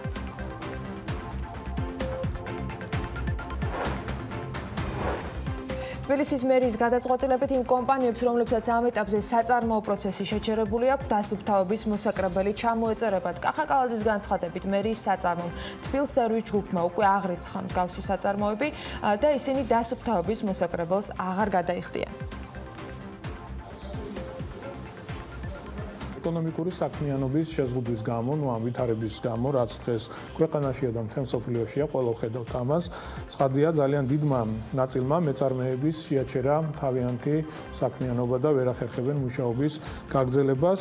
მერიის საწარმომ თბილსერვის ჯგუფმა აღრიცხა ასეთი სუბიექტები, ჩვენ ამ დღეების განმავლობაში მთლიანად მოვიცავით ქალაქი და ყველა გვყავს აღწერილი ასეთი კომპანია, რომელსაც შეჩერებული აქვს დროებით თავიანთი სამუშაოების განხორციელება და მივიღეთ გადაწყვეტილება, რომ ამ კომპანიებს არ დაერიცხოთ დასუფთავების მოსაკრებელი იმ პერიოდზე, რადგანაც შეჩერებულია მათი საქმიანობა. ვფიქრობ, რომ ესეც ძალიან მნიშვნელოვანი კომპონენტია და ხელშეუწყობს ამ ბიზნეს კომპანიებს და იმ ბიზნეს სექტორს, რომელსაც გარკვეული პრობლემები შეექმნით და ისინი ვერ ახორციელებენ თავიანთ საქმიანობის გაგრძელებას. საერთაშორისო კორპორაციებს, ვინც საქართველოში წარმოებას გადმოიტანს, მთავრობა დააფინანსებს. საქართველოს ეკონომიკის და მდგრადი განვითარების მინისტრმა ნათია თურნავამ თქვა ეს და აღნიშნა, რომ მთავრობა FDI-ის რელოკაციის საგრანტო პროგრამის ამოქმედებას გეგმავს, რომლის შედეგადაც საქართველოში წარმოების გადმოტანისათვის ხელისუფლება უცხოურ საერთაშორისო კორპორაციებზე სპეციალურ ფინანსურ მხარდაჭერას გასცემს. ასევე მოხდება მათთვის რისკების თანადაფინანსების სისტემის შეთავაზება.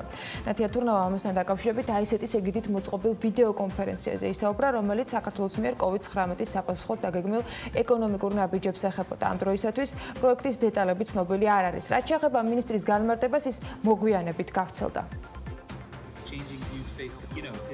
საქართველოს უნდა შევთავაზოთ გლობალურ კორპორაციებს როგორც ალტერნატიული პლატფორმა იმისთვის, რომ მათ გადმოიტანონ საქართველოში ბიზნესები, რადგან დივერსიფიკაცია და თავისი წარმოებების სხვადასხვა ლოკაციაზე გადატანა იმისთვის, რომ უფრო მეტად დაზღვეულები იყონ, იქნება ახალი ტრენდი.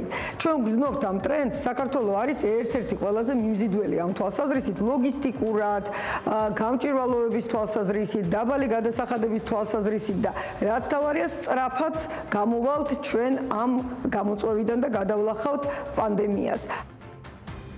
საქართველოს ერთ-ერთი სოლიდური დახმარების მიმღები ქვეყანა იქნება. ეს განცხადება ფინანსთა მინისტრის მოადგილემ ნიკოლოზ გაგუამ გააკეთა. მისი თქმით, საქართველოს მიერ გადადგმული ნაბიჯები COVID-19-ის წინააღმდეგ საერთაშორისო საფინანსო ინსტიტუტების მხრიდან წარმატებულად არის შეფასებული და მათ მიერ გამოყოფილი ფინანსური დახმარებები, როგორც საბიუჯეტო, ისე კერძო სექტორის დაფინანსების კუთხით ეფუძნება მთავრობის მიერ დაგეგმილი ანტიკრიზისული გეგმის შესრულებას.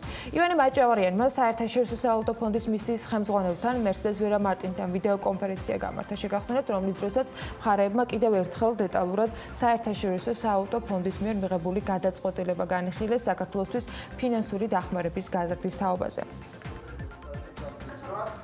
მიმდინარეობს საერთაშორისო სავალუტო ფონდთან პრაქტიკულად ბოლო დეტალებზე შეთანხმება, არსებული პროგრამის ფარგლებში მივახციეთ შეთანხმებას, ასე ვთქვათ, ჩვენ ძირითად ფისკალურ პარამეტრებზე, მაგრამ აი ხა ბოლო შტრიხებია, ბოლო დეტალების შეთანხმება, უკვე ჩვენ რამდენიმე დღეში ალბათ საქართველოს მთავრობა საზოგადოების წინაშე წარდგება იმ საკომპენსაციო პაკეტით, რომლითაც ასე ვთქვათ უპასუხებს იმ გამოწვევებს და დაეხმარება ამ ვირუსთან დაკავშირებული კრიზისის შედეგად დაზარალებულ ჩვენ მოსახლეობას და ასე ვთქვათ ძირითადად იმ ჯგუფებს, რომლებიც ყველაზე მეტად უფრო დაზარალდნენ, მოვლენებს წინ არ გაუსწრებს, სულ რამდენიმე დღეში იქნება ეს ინფორმაცია საზოგადოებისთვის ცნობილი. ამჟამად უკვე მოლაპარაკებების დასკვნის ეტაპზე ვართ და ახლაც რამოდენიმე საათიანი ვიდეო კონფერენციის ფორმატში გვაქვს მოლაპარაკებები ჩვენს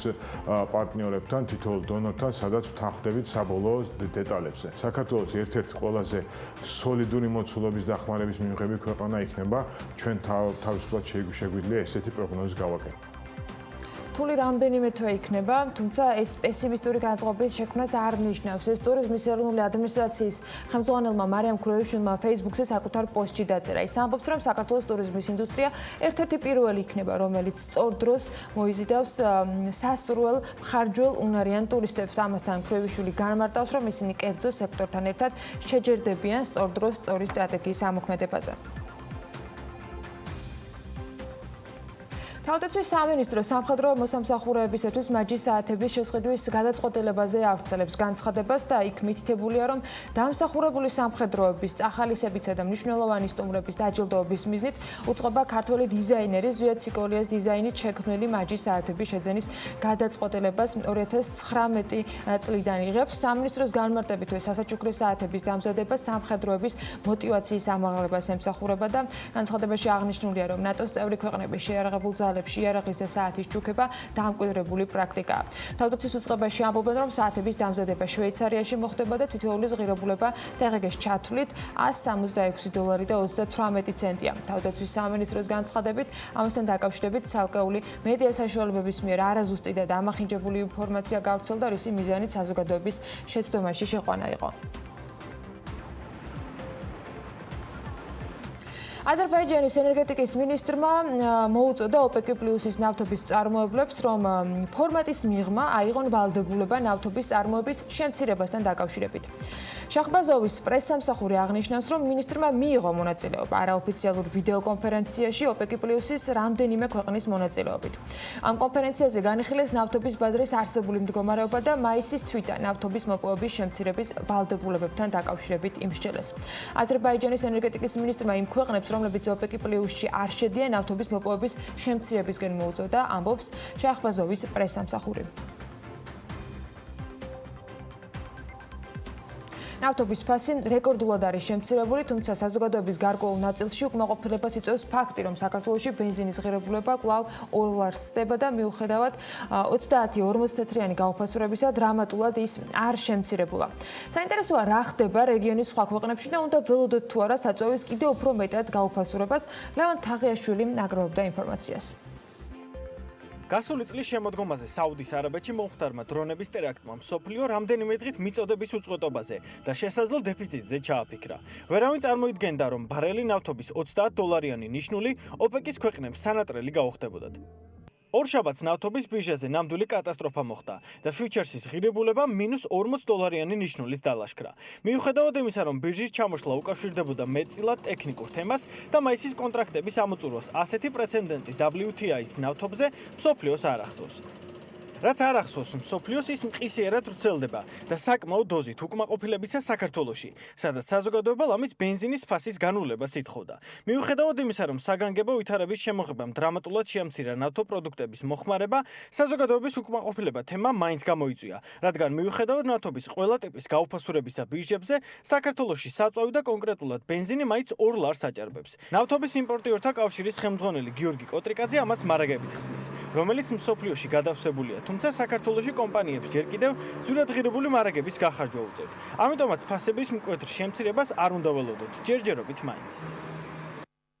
ბოლო პერიოდში ფასი ყველა სახის საწვავზე შემცირდა დაახლოებით 25-30 თეთრით. რაც შეეხება ფასების კლების ტენდენციას, იქიდან გამომდინარე, რომ არსებული ვითარების გამო გაყიდვები არის მნიშვნელოვნად შემცირებული, ჯერჯერობით არსებობს ძველი მარაგები. ახალი მარაგები არ არის შემოსული. ამდენადაც ფასი ესე დონეზე დგას. მაგრამ კლების ტენდენცია უახლოეს მომავალში გაგრძელდება და ბუნებრივია ფასები დაიცლებს. რაც შეეხება რეგიონის სხვა ქვეყნებს, Global Petrol Prices მონაცემებით აზერბაიჯანში 1 ლიტრი ბენზინი $1.48 ღირს, რუსეთში $1.91, თურქეთში კი $2.41 თეთრი. მაშინ, როდესაც საქართველოს საშუალო ფასი 20 აპრილის მონაცემებით $2.30 თეთრია. რაც შეეხება ნავთობს, ჯერჯერობით უარყოფითი ნიშნული დაძლეულია და ბარელი ნავთობის ღირებულება ნიუ-იორკში $14 აჭარბებს. რაც არ უნდა იყოს ფაქტი ფაქტად რჩება, რომ სანამ 4 მილიარდ ადამიანს გადაადგილება შეზღუდული აქვს, ეგრეთ წოდებული შავი ოქროს მომთხოვნი ჰორიზონტზე მაინც არავინ გამოჩნდება. ეგრეთ წოდებული ლოკდაუნის მოხსნის გეგმას, ანტიკრიზისულ პროექტ სოციალური დახმარების წილს და სხვა ყველა დანარჩენზე მთავრობა პარასკევს ისაუბრებს. იქამდე ჩვენ ბიზნესთან ვაგრძელებთ საუბარს. ლევან ბეფხოძე, საქართველოს ბიზნეს ასოციაციის აღმასრულებელი დირექტორი შემოგვერდება რამდენიმე წუთში პირდაპირ ეთერში.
სახლში დარჩენა ბევრად სასიამოვნოა მაშინ, როდესაც ავტოფარეხში უახლესი მანქანა გიყენია.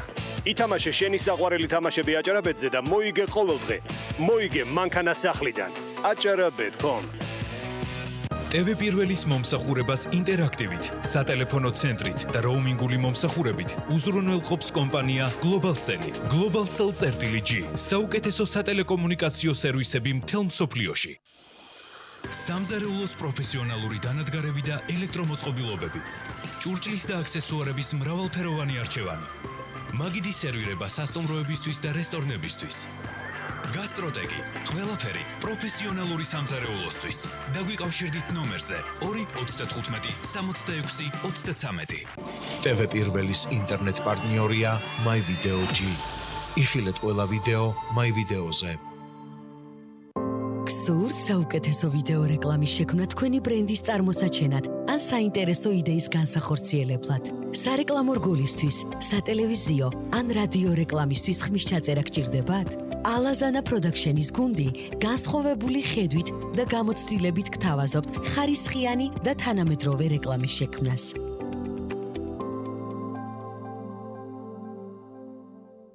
გჭირდება სახურავი. გინდა იყო დაცული ნებისმიერ ამინდში. მონტერეი ლუქსის მეტალოკრამიტის სახურავები, უმაღლესი ხარისხი და საუკეთესო მომსახურება. ენდე ლიდერებს. გადახურე და დაივიწყე პრობლემები. მონტერეი ლუქსი. ქაიროს ქუჩა 42. მონტერეი ახლა უკვე ქუთაისშიც.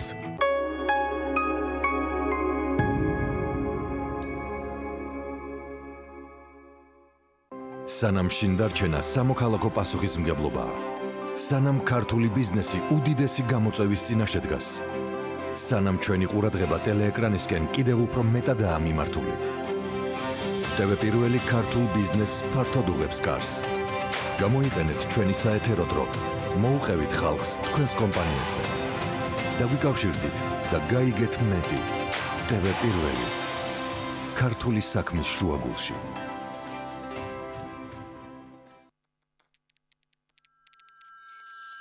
ერთები სახლში, დარჩი სახლში შენც.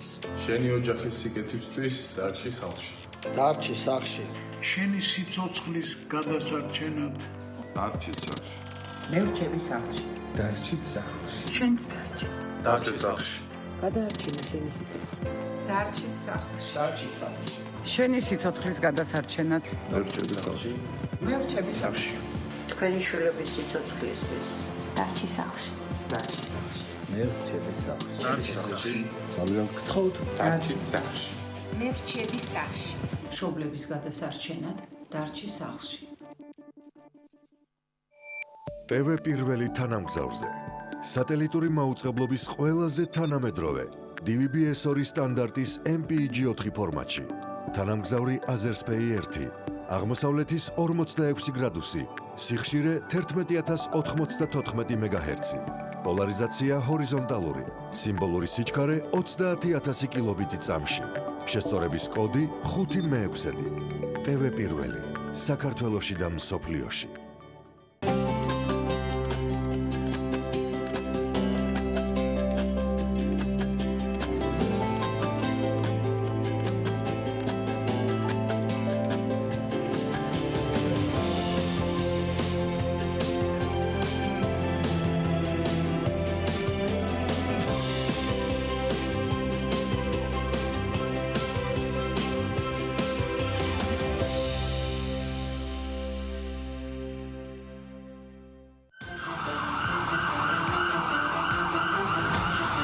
რო გადავრჩეთ, დავრჩეთ სახლში. დარჩი სახლში. ჩვენს დასახმარებლად. დარჩი სახლში. თქვენი მშობლების სიცოცხლისათვის. ეხლა სახლში ყოფნისდროა. დარჩი სახლში. თქვენი შვილების სიცოცხლისათვის. დარჩი სახლში. ჩვენს გადასარჩენად დარჩი სახლში. გადაარჩინე სიცოცხლე. დარჩი სახლში. მე სახლში დარჩენის დრო. დავახმარეთ ჩვენ. სახლში დარჩენის დრო. დარჩი სახლში. დარჩი სახლში. დარჩი სახლში. გადაარჩინე სიცოცხლე და დარჩი სახლში. რომელიც სარწმუნოების აღსარებელიც არ უნდა იყოთ. ძალიან გთხოვთ, კიდევ ერთხელ გთხოვთ, დარჩით სახლში. ეს კორონავირუსი ასევე იმძლავრ საქართველოს კორონავირუსული გენოციდი დაემართება. ჩვენ ვართ იქ, სადაც დუხს მოვლენები. სადაც ამბავს არ აქვს მხოლოდ ერთი მხარე. ჩვენ ვართ რეალური ცხოვრების შუაგულში და ვიცით თავისუფლების, დამოუკიდებლობის, ღირსების ფასი.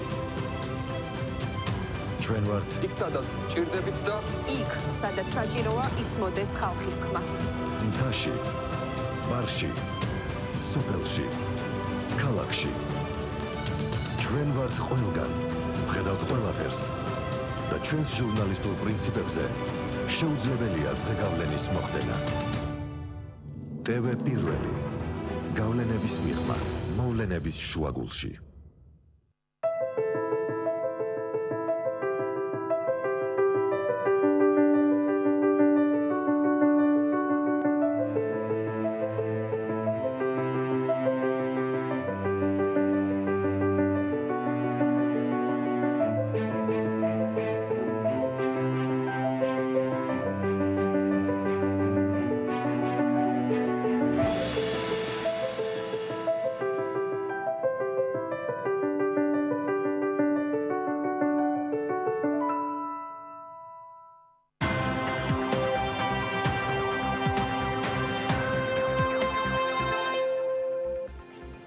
საგანგებო მდგომარეობა გახანძლივ და ავტომობილით გადაადგილების შეზღუდვაც ჯერ ისევ ძალაში რჩება. ამასობაში კომპანიებისთვის ნებართვების გასაცემად განცხადებების შევსება გრძელდება. ოღონდ ეკონომიკის მინისტრის რამდენიმე დღის წინანდელი განცხადების მიხედვით მათი დაკმაყოფილება, ანუ ბიზნესების ამუშავება ჯერ არ მოხდება და ამ აპლიკაციის ავტორებს წინსწრებად შეამოწმებენ იმისათვის, რომ როგორც კი ამის დრო დადგება, ეტაპობრივად კომპანიები ამუშავდნენ. ცოტაც უნდა გავიჭიროთ იმისთვის, რომ ეგრეთ წოდებული შატდაუნი მოიხსნას, თუმცა ესეც ნაბიჯ-ნაბიჯი მოხდება და ამ ნაბიჯებზე უფრო მეც პარასკევს გვეტყვიან. იქამდე რა სჭირდება ბიზნეს, უმსხვილესი ბიზნეს გაერთიანების აღმასრულებელ დირექტორთან გავაგრძელებ საუბარს. ლევან მეფხოძე, საქართველოს ბიზნეს ასოციაციის აღმასრულებელი დირექტორია ჩვენი სტუმარი. მოგესალმებით ბატონ ლევან, მადლობა ჩართვისთვის. ის განცხადებები, რომელიც ამ კვირის განმავლობაში მოვისმენთ, მათ შორის იყო ეკონომიკის მინისტრის განცხადება, როგორც ვახსენე, რომ მიუხედავად იმისა, რომ აპლიკაციები შეავსო ბიზნესმა, არ მოხდება ნებართვების გაცემა, ანუ მათი ამუშავება ჯერ მაინც შეზღუდული იქნება. აი ამ პროცესთან დაკავშირებით თუ გაქვთ თქვენი ასოციაციის წევრებიდან გამომდინარე მეტი ინფორმაცია, რა ვადებს უყურებს, რა პრობლემებს ქმნის, რა საჭიროების წინაშე დგანან ბიზნესები? მოგესალმებით და მშვიდობიან დილას გისურვებთ თქვენს და ადამიანებს, ვინც ახლა გვიყურებენ.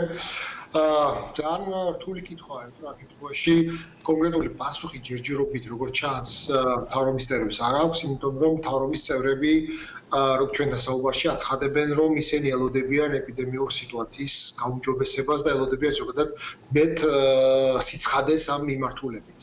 თქვენ თუ გახსოვთ თავის დროზე, როდესაც ეს ეგრეთ წოდებული каранტინი გამოცხადდა, როცა საავტომობილო მანქანების მოძრაობა აიგზალა ქალაქში, მაშინ ითქვა, რომ დაახლოებით თვის ბოლომდე, როგორც ჩანს, არ იქნებოდა შესაძლებელი გახსნილიყო ის ეკონომიკის ის მიმართულებები, ან ის კომპანიები, რომლებიც არ არიან განკარგულებასა და დადგენილებაში მოქცეულები, შესაბამისად მოგვიწევს ლოდინი და გავარკვიოთ რა იქნება. თუმცა აქ ყველაზე მთავარი მე მაინც გონია ამ ლოდინში მეტი სიცხადის შემოტანა. ანუ მეტი სიცხადე ნიშნავს იმას, რომ კომპანიებმა უნდა იცოდნენ რაღაცა კონკრეტული დროის რაღაცა ეგრეთ წოდებული დედლაინი, როდის შეიძლება ველოდოთ ამა თუ იმ ასე ვთქვათ, ეკონომიკის დარგების ამუშავებას. რატო ამას? იმიტომ რომ კომპანიები უნდა მოემზადონ თავარისთვის.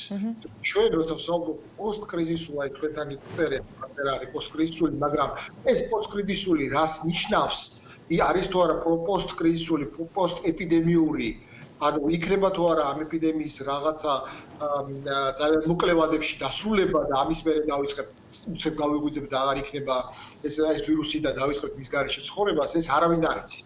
და ალბათ მაღალი ალბათობით ჩვენ იმაზე ლაპარაკი, რომ ჩვენ ახლა ეპიდემია გავივის და მე ეკონომიკა ვამუშაოთ, ამაზე ლაპარაკი ალბათ ძალიან უსაგნო იქნება, გამომდინარე იქიდან, რომ სანამდე არ არის ცნობილი ან ვაქცინა ან კონკრეტული მკურნალობა, რომელიც ხელშესახებია და დადებით შედეგებს იძლევა, მანამდე ჩვენ უნდა ვთქვათ სხვანაირი ფორმულირება და ეს ფორმულირება მდგომარეობს იმაში, რომ ჩვენ უნდა ვისწავლოთ ეკონომიკა, ბიზნესის მოქმედება და ოპერირება აი ამ კრიზისის პირობებში. რა გავაკეთოთ?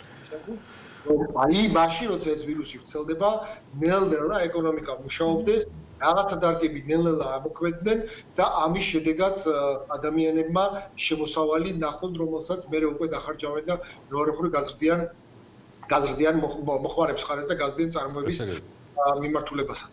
ამიტომ ეს არის ყველაზე მთავარი და რა უნდა გაკეთდეს ამ კუთხით, სწორედ მე მგონია რომ ამაზე უნდა ვიმსჯელოთ ეხლა ამ ეტაპზე და იმიტომ რომ ჩვენ უკვე კარგად ვხედავთ რომ უახლოესი ერთი თვე სულ მცირედ ცხოვრობთ საგანგებო მდგომარეობის პირობებში და ეს ერთი თვე შეიძლება გამოგვადგეს იმისათვის რომ სწორედაც კარგად მოვემზადოთ ამ პერიოდისთვის. თუმცა ამ ერთვიან პერიოდში როგორც მოვისმინეთ ჩვენ იგივე პრემიერის პრესპიკერისგან და შემდეგ უკვე ვიცე-პრემიერისგან არ გამოირიცხება გარკვეული შეზღუდვების შერბილება. მათ შორის შეიძლება მოვიაზროთ სწორედ ამ აპლიკანტების ამ ბიზნესებისათვის ეტაპობრივად ნებართვების გაცემაც და შეიძლება იყოს იმ სწორედ ვალდებულებების ფარგლებში, რომელიც გულისხმობს იქნება ეს თქვათ ფიზიკური დისტანცირების, პირბადეების სტარების თუ ასე შემდეგ.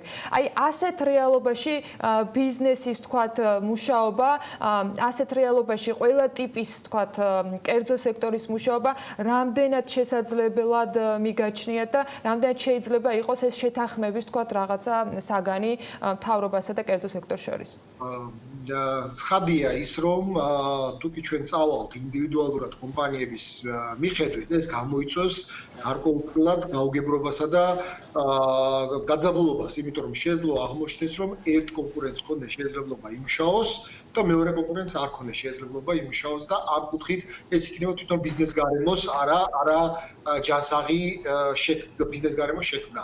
ამიტომაც ალბათ ჯობია სექტორალურად წავიდეთ და არა ინდივიდუალურად კომპანიისთვის, მაგრამ იმ დაშვებით რომ ცალკეული კომპანია ამ კონკრეტულ სექტორში იქნება მზად შეასრულოს ის სტანდარტები. რამდენად არის ყველა სექტორის თქვათ ყველა მოთამაშის მხრიდან შესაძლებელი და ხელშესახები ის რეალობა რომ მათ წესები დაიცვან. ყველა კომპანიისათვის ერთნაირად შესაძლებელი არის ამ წესების დაცვა? იცი რა არის, თავისთავად როცა ჩვენ ვლაპარაკობთ, მოდი ჯერ ვთქვათ მსხვილ ბიზნესზე იმ კომპანიებზე, რომლებიც ჩვენი წევრები არიან. კომპანიები თავად არიან მოწადინებული და მონდომებული, რომ მათი თანამშრომლები იყვნენ უსაფრთხო. სხვანაირად წარმოუდგენელია, იმიტომ რომ თუკი რომელიმე კომპანიის, რომელიმე თანამდებობის პირი რაღაცაზე თვალს დახუჭავს, ეს გამოიწვევს პირველ რიგში მათი თანამშრომლების დაზიანებას და მერე საბოლოო ჯამში მათი ბიზნესის სექტორის, ეკონომიკის და ქვეყნის გაჩერებას. მე მგონი ეს პასუხისმგებლობა ამ კომპანიებს აქვს და მე მგონი ეს უკვე დაამტკიცეს აი ამ შემოწმების შედეგად, რომელმაც აჩვენა, რომ ძალიან ბევრი კომპანია, 90% კომპანიებისა შეესაბამება იმ სტანდარტებს, რომელიც აუცილებელია არსებულ ეპიდემიურ ვითარებაში მუშაობისთვის. ბატონო, მაშინ რა აზრი აქვს ამ აპლიკაციების შევსებას და მე ამ აპლიკაციების მიხედვით ცალკეული კომპანიების გადამოწმებას, ანუ იმ სისტემას, რომელიც დღეს აქვს ბიზნესისთვის შეთავაზებული ხელისუფლებას? ხო, ძალიან რთული კითხვა დამკვიდრეთ მე, იმიტომ რომ ამ კითხვის ადრესატი სავარაუდოდ მე არა ვარ, მაგრამ მე მაინც გონია, რომ ალბათ უნდა წავიდეთ სექტორული კუთხით და არა ცალკეული კომპანიების გახსნის კუთხით და მეორე კომპანიის გაჩერების კუთხით. ეს ალბათ იქნება ძალიან რთული და შეუძლებელი საბოლოო ჯამში. ალბათ სექტორულად მე გულისხმობ იმას, რომ უნდა დადგეს საბოლოობის დღე, როდესაც გაიხსნება ონლაინ ვაჭრობა, იმიტომ ეს უკვე ალბათ შეუძლებელი და წარმოუდგენელია ამ სექტორის გაჩერება, იმიტომ რომ ბევრი კომპანია, რომელზეც ჩვენ ავუგრძალეთ საცალო გაყიდვები აღმოჩნდნენ პრობლემების წინაშე და მე გეტყვით მარტივი პრობლემაა. არიან კომპანიები, რომელზეც ჩვენ დაუხურეთ მაღაზიები. ამ კომპანიებს ჰქონდათ შეკვეთები განთავსებული. ამ შეკვეთების განთავსების შედეგად ნაწილი გაუქმდა, იმიტომ რომ არ იყო ეს შეკვეთები გზაში, მაგრამ რომელიც გზაში იყო, მათ მოუწიათ ამ ტვირთის შემოტანა და როდესაც ჩვენ მივმართეთ და როცა კომპანიამ მიმართეს თხოვნით, რომ თუნდაც გარკვეული პერიოდი გადაუწიონ დამატებით ღირებულების გადასახადი, აი ის პროცედურები, რომელიც უკავშირდება ის მოსაკრებელები, რაც ის გადასახდელები, რაც უკავშირდება საბაჟო პროცედურებს, სამწუხაროდ მათ მიიღეს უარი. ანუ მათგან დამოუკიდებელი მიზეზის გამო ხდება ტვირთის შემოტანა, მიუხედავად იმისა, რომ მათ შეეძლოთ მათ სურვილი რო ქონოდათ მასზე რო ყოფილიყო დამოკიდებული ამ ტვირთისები ამ მომენტში არ შემოიტანდნენ, მაგრამ სახელმწიფო არ წავიდა დათმობაზე და მათ ახდევინებს დამატებით ღირებულების გადასახადს. ამიტომ ამ შემთხვევაში არ იქნება სწორი ამ ადამიანის მიმართ, თუკი ამ საქონლის საცალო გაყიდვებს ონლაინ რეჟიმში უფლებას არ მიცემ. და მეორე ადამიანები, თანამშრომლები, რომლებიც ამ ადამიანებს ამ კომპანიებს ყავთ, ეს ადამიანები სხედან სახლებში და თუკი ჩვენ მარტში გვქონდა ერთი რაოდენობა მუშაობის აპრილის ბოლოს გვექნება გაცილებით დიდი და მაისში ალბათ ეს იქნება 10,000 ადამიანი, რომელიც ვერ მიიღებს შემოსავალს და არ ექნება ხელფასი. ამიტომ ამაზე ძალიან კარგად უნდა ვიფიქროთ და უნდა მოვემზადოთ ძალიან მოკლედ რო გვაქვს და უმზადებაში გულისხმობს არა მარტო იმას, რაც ბიზნესმა უკვე გააკეთა, როდესაც თავისი რისკი, თავისი წვალებით შეიძინა, საინსპექციო საშუალებებით შეიძინა პირბადეები, რომელიც ბაზარზე პრობლემას წარმოადგენს და ეს ყველაფერი მათ სამწუხაროდ დახმარების გარეშე მოუწიათ კეთება. დახმარებაში მეგულისხმობ იმას, რომ უნდა ყოფილიყო ალბათ ერთიანი მუდმივობა მაგალითად პირბადეებზე, იმიტომ რომ როცა კომპანიები დიდიოდნენ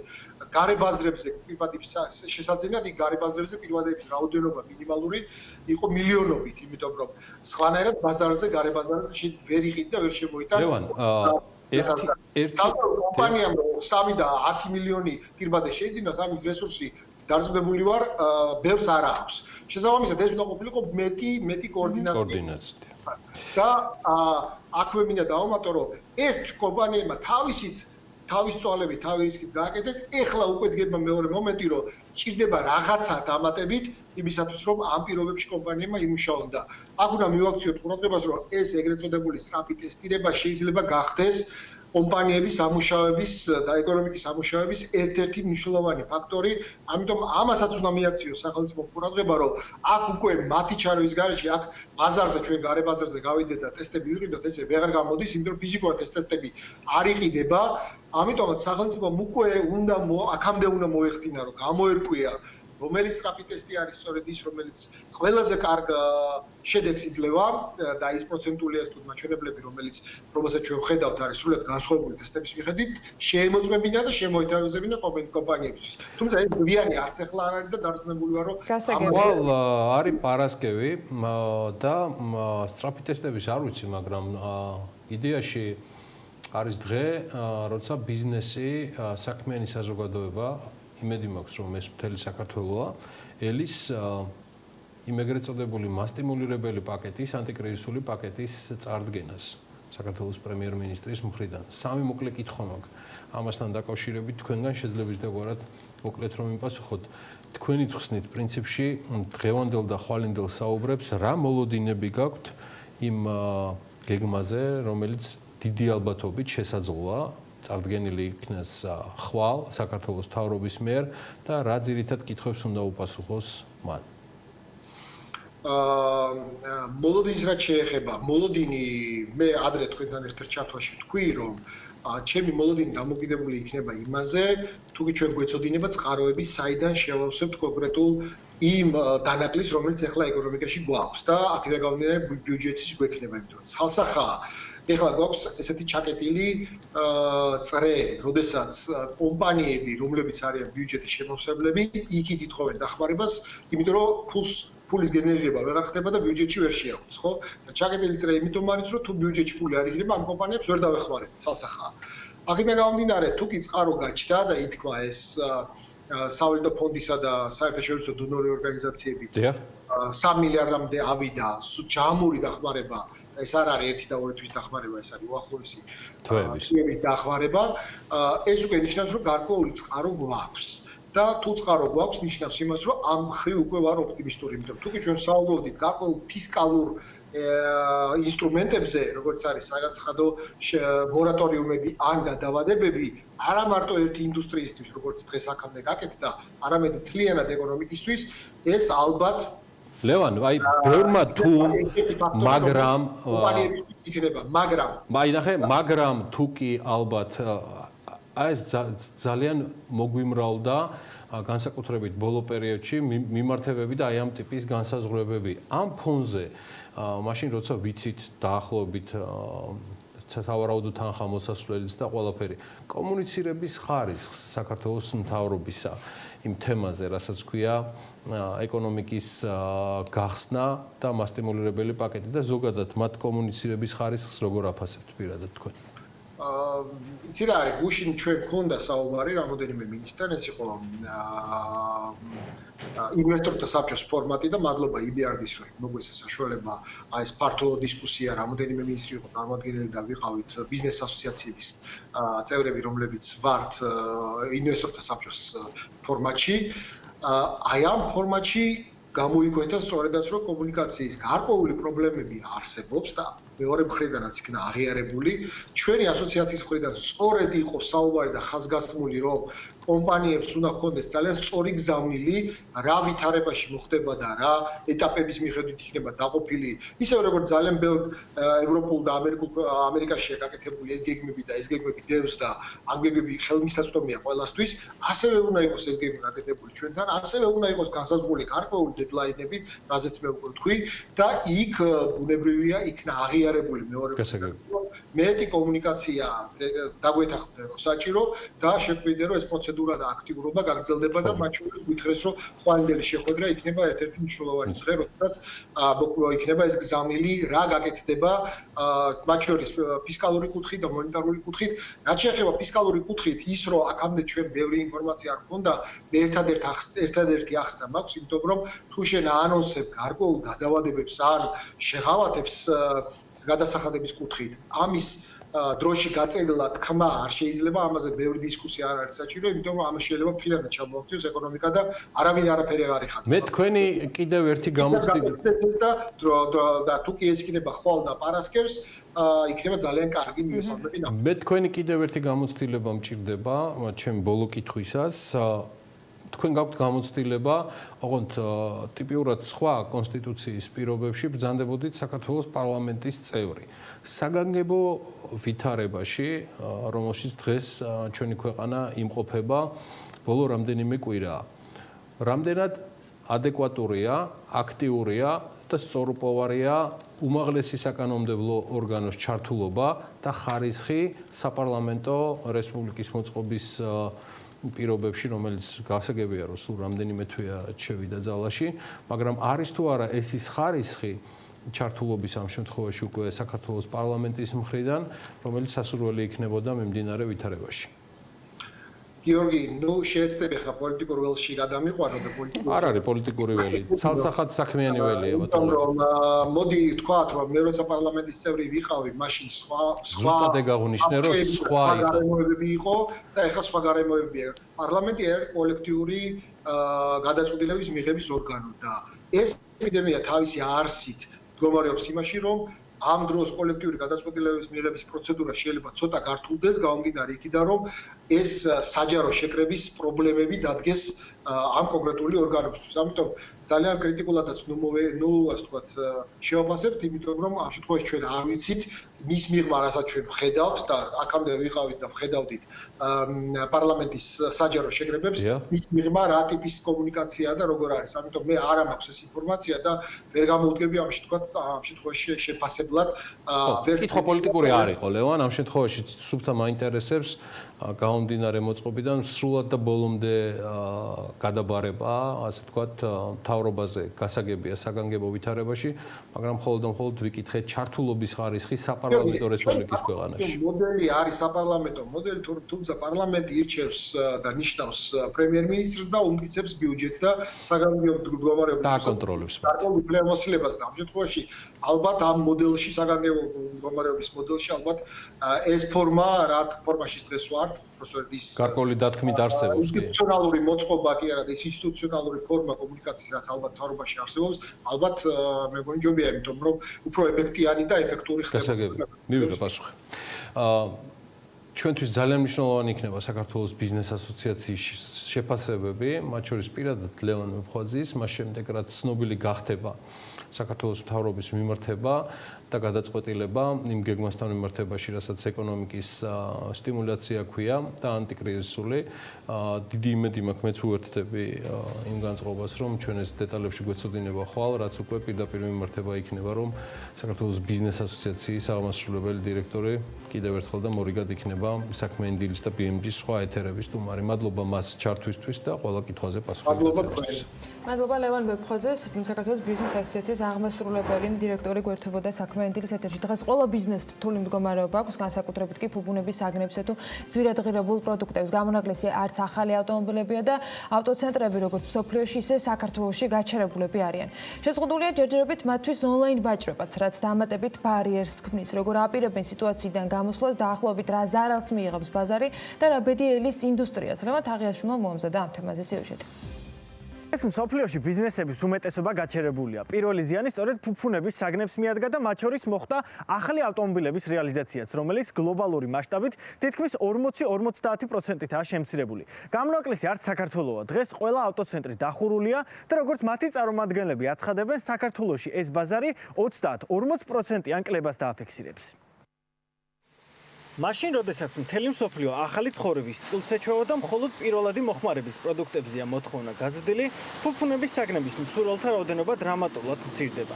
მიუხედავად ამისა, ავტოცენტრები ჩვენთან საუბრისას აღნიშნავენ, რომ მცირედი მოთხოვნა ახალ მანქანებზე მაინც არსებობს და მათი დიდი სურვილია მომხმარებლები ონლაინ სერვისებით დააკმაყოფილონ. დღევანდელი მდგომარეობით Toyota ცენტრი თეგეტა ამ ეტაპზე, რა თქმა უნდა, მთავრობის განკარგულების მიხედვით დაკეტილია და მთლიანად შეჩერებულია, მაგრამ ვიმედოვნებთ, რომ უახლოს პერიოდში, როდესაც საქართველოს სიტუაცია უფრო გამოსწორდება და ნელ-ნელა შეზღუდვებით მოიხსნება ჩვენი გაყიდვებით აღდგება, ვფიქრობთ, რომ Toyota შეძლებს მისი პარტნიორების და ზოგადად ჰოლდინგის მასშტაბით იმ გაყიდვას მიუახლოვდეს, რასაც ბოლო პერიოდში რა ეტაპზეც ბოლო პერიოდში ვიყავით ამ პანდემიამდე. მნიშვნელოვანი იქნება, რომ მოვერგოთ დღევანდელ მდგომარეობას და მოგვიწევს ამ ვირუსთან ერთად ცხოვრება და ვეცდებით, რომ უფრო ონლაინ პლატფორმებზე გადავიდეთ. მოთხოვნა ჯერჯერობით გვაქვს მომხმარებლებისგან, გვიკავშირდებიან და ყველა ელოდება, რომ ნელ-ნელა შეზღუდვების მოხსნის შემდეგ უკვე შეძლებენ თავიანთი ავტომობილები მიიღონ. როდესაც ხდება, ასე ვთქვათ, ერთი კონკრეტული ციკლის გამოთიშვა, ამ შემთხვევაში, ასე ვთქვათ, გაყიდვების შემცირება, ხო, ბუნებრივია, იქნება საფრთხე იმისი, რომ დიდი ხნის განმავლობაში კომპანიის აი ამ სიტუაციაში არსებობენ შეიძლება კომპანიის ოპერირება საფრთხე შეუქმნას. საქართველოში რეგისტრირებული ავტომობილების დინამიკა მოყოლებული 2000 ასე ვთქვათ, ბოლო 3 წელი რო ავიღოთ, ხო, იზრდება დაახლოებით 20%-ით რეგისტრირებული რაოდენობა, რაც აღნიშნავს იმას, რომ ქვეყანაში საკმაოდ ნორმალური ეკონომიკური მდგომარეობა არის, ბიზნესები ვითარდება, მანქანებს იძენენ, პირველი 2 თვის გაყიდვებისთან გამომდინარე, ხო, იყო ისეთი სურათი, რომ ამ წლის ბოლოსაც ეს პანდემია რო არ ყოფილიყო, სავარაუდოდ ისე 20%-იანი ზრდა დაფიქსირდებოდა. აქამდე ცენტრების სერვისი წვდომის საშუალებას მაინც აძლევდნენ საკუთარ მომხმარებლებს. თუმცა სანამ ავტომობილებით გადაადგილება შეზღუდულია, შემოსავლის ეს წყაროც მათთვის დახშული რჩება. მათი უმეტესობა ახლა თანამშრომლებისთვის სახელმწიფო დავალიანებების გადახდაზე ზრუნავს და იმედოვნებს, რომ ავტომობილების რეალიზაცია რამდენიმე თვეში მაინც განახლდება. როდის დაუბრუნდება გაყიდვების ზონნიშნულს, ამის თქმა ყველას უჭირს და პროგნოზის გაკეთებისგანაც თავს იკავებენ.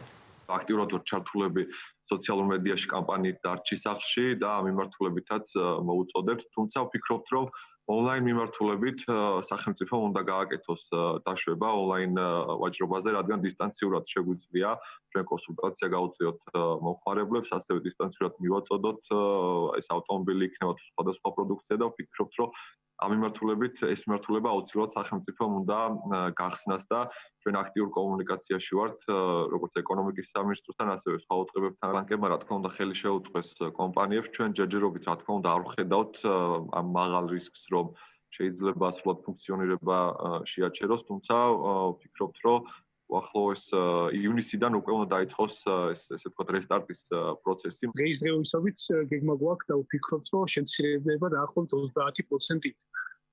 ვიმედოვნებთ, რომ უკვე არ ჩამოვა ეს ციფრი. ჩვენ ძალიან აქამდე აქტიურები ვიყავით პრინციპში ონლაინ, Facebook-ზე და ზოგადად ონლაინ სივრცეში და ეხლა უფრო გავაქტიურდით, იმიტომ რომ ხედავთ აშკარად მოთხოვნა არის ადგილზე, მიუხედავად იმისა, რომ ეს კრიზისი მიმდინარეობს, მაინც არის მცირედი მოთხოვნა.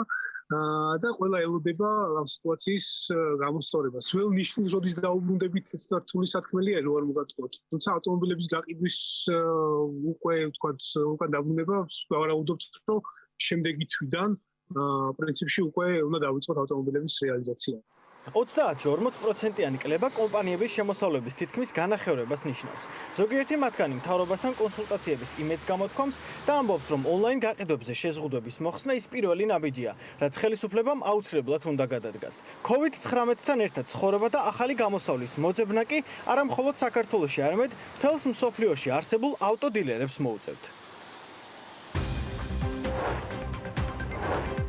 მთავრობა ხორბლის იმპორტის სუბსიდირების პროგრამას იწყებს, რამდენად შეაკავებს მთავრობის გადაწყვეტილებები და ჩარევები პურის ფასის ცვლილებას და რა წვლილი შეიძლება შეიტანოს საკარის ინიციატივამ ამაში, რომლის მიხედვითაც პურის ქარხნებსა და საცხოებს ტარიფი 10 თეთრით შეუმცირდებთ. მალხაზ დოლიძე პურის მრეწველთა კავშირის თავმჯდომარე გვერდება რამდენიმე წუთში საქმე ინდირის ეთერში.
100%-იანი cashback-ი Crystal Bet-ზე. ითამაშე EGT, Microsoft და Jetix. ყოველდღე მიიღე 100% cashback-ი ფრისპინების სახით და გამოიყენე შენთვის სასურველ თამაშში. Crystal Bet, მუდამ ნომერი პირველი. My Beeline App. აღმოაჩინე Beeline-ის ოფისი შენს ტელეფონში. ჯარიცხე თანხა, ჩართე მომსახურებები და ტარიფები. აკონტროლე ბალანსი და შეამოწმე დეტალური ანგარიში 24/7-ზე. აპლიკაცია ხელმისაწვდომია Google და App Store-ებზე. გადმოწერე My Beeline App და გაიმარტივე ცხოვრება. Beeline ასწორებს. სამყარო რთული ახალი რეალობის წინაშე აღმოჩნდა, მაგრამ არსებობენ ჩვენი დროის გმირები. ისინი, ვინც ამ რეალობაში თავდაუზოგავად იბრძვიან ჩვენი ჯანმრთელობისთვის. სწორედ ამიტომ თქვენთან ერთად ვიწყებთ კამპანიას Galfi ექიმებისთვის. Galf კლუბის ბარათით ჩასხმული თითოეული ლიტრი საწვავიდან 5 თეთრი გადაირიცხება კამპანიის ფონდში და თანხა გადანაწილდება ყველა იმ ექიმსა თუ ექთანზე, ვინც ჩართულია ვირუსის დაძლევის პროცესში. ჩვენ ერთად დავძლებთ Galfi ექიმებისთვის. NBG Beach Panorama. ბინები წინასწარი შენატანის გარეშე. ბინების ზღვის და მთის ხედებით. კეთილმოწყობილი ეზო. საბავშვო ინფრასტრუქტურა, ფიტნეს დარბაზი, გასართობი ცენტრები, კაფე-რესტორნები და პანორამული აუზი სახურავზე. NBG Beach Panorama. თქვენი ზღვისპირა აპარტამენტი. Foodbox-ი. პირველი ჯანსაღის სწრაფი კვება გამოძახებით. დარჩი სახლში და შეუკვეთე.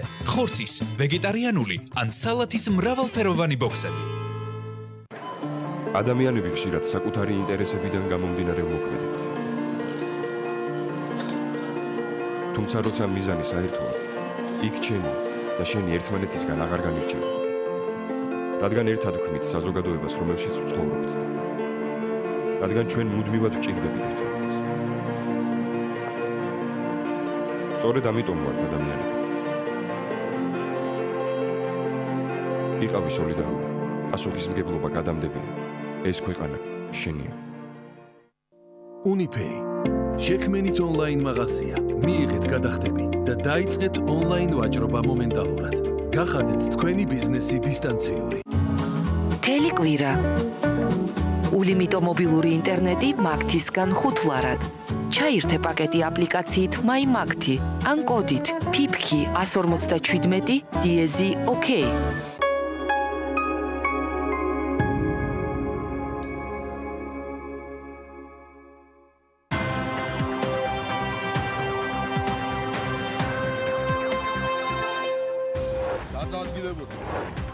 შინაგან საქმეთა სამინისტროს ინფორმაციით სამართალდამცველებამ მგზავრთა გადაყვანისა და ავტომობილით გადაადგილების წესის დარღვევაზე კიდევ 36 პირი დააჯარიმეს. 24 საათის განმავლობაში სამართალდამცველების მიერ განხორციელებული მონიტორინგის შედეგად მთელი ქვეყნის მასშტაბით საგანგებო მდგომარეობის რეჟიმის და ეგრეთ წოდებული კარანტინის ფარგლებში კომენდანტის საათის შეზღუდვების დარღვევისათვის 102 ფაქტი გამოავლინეს.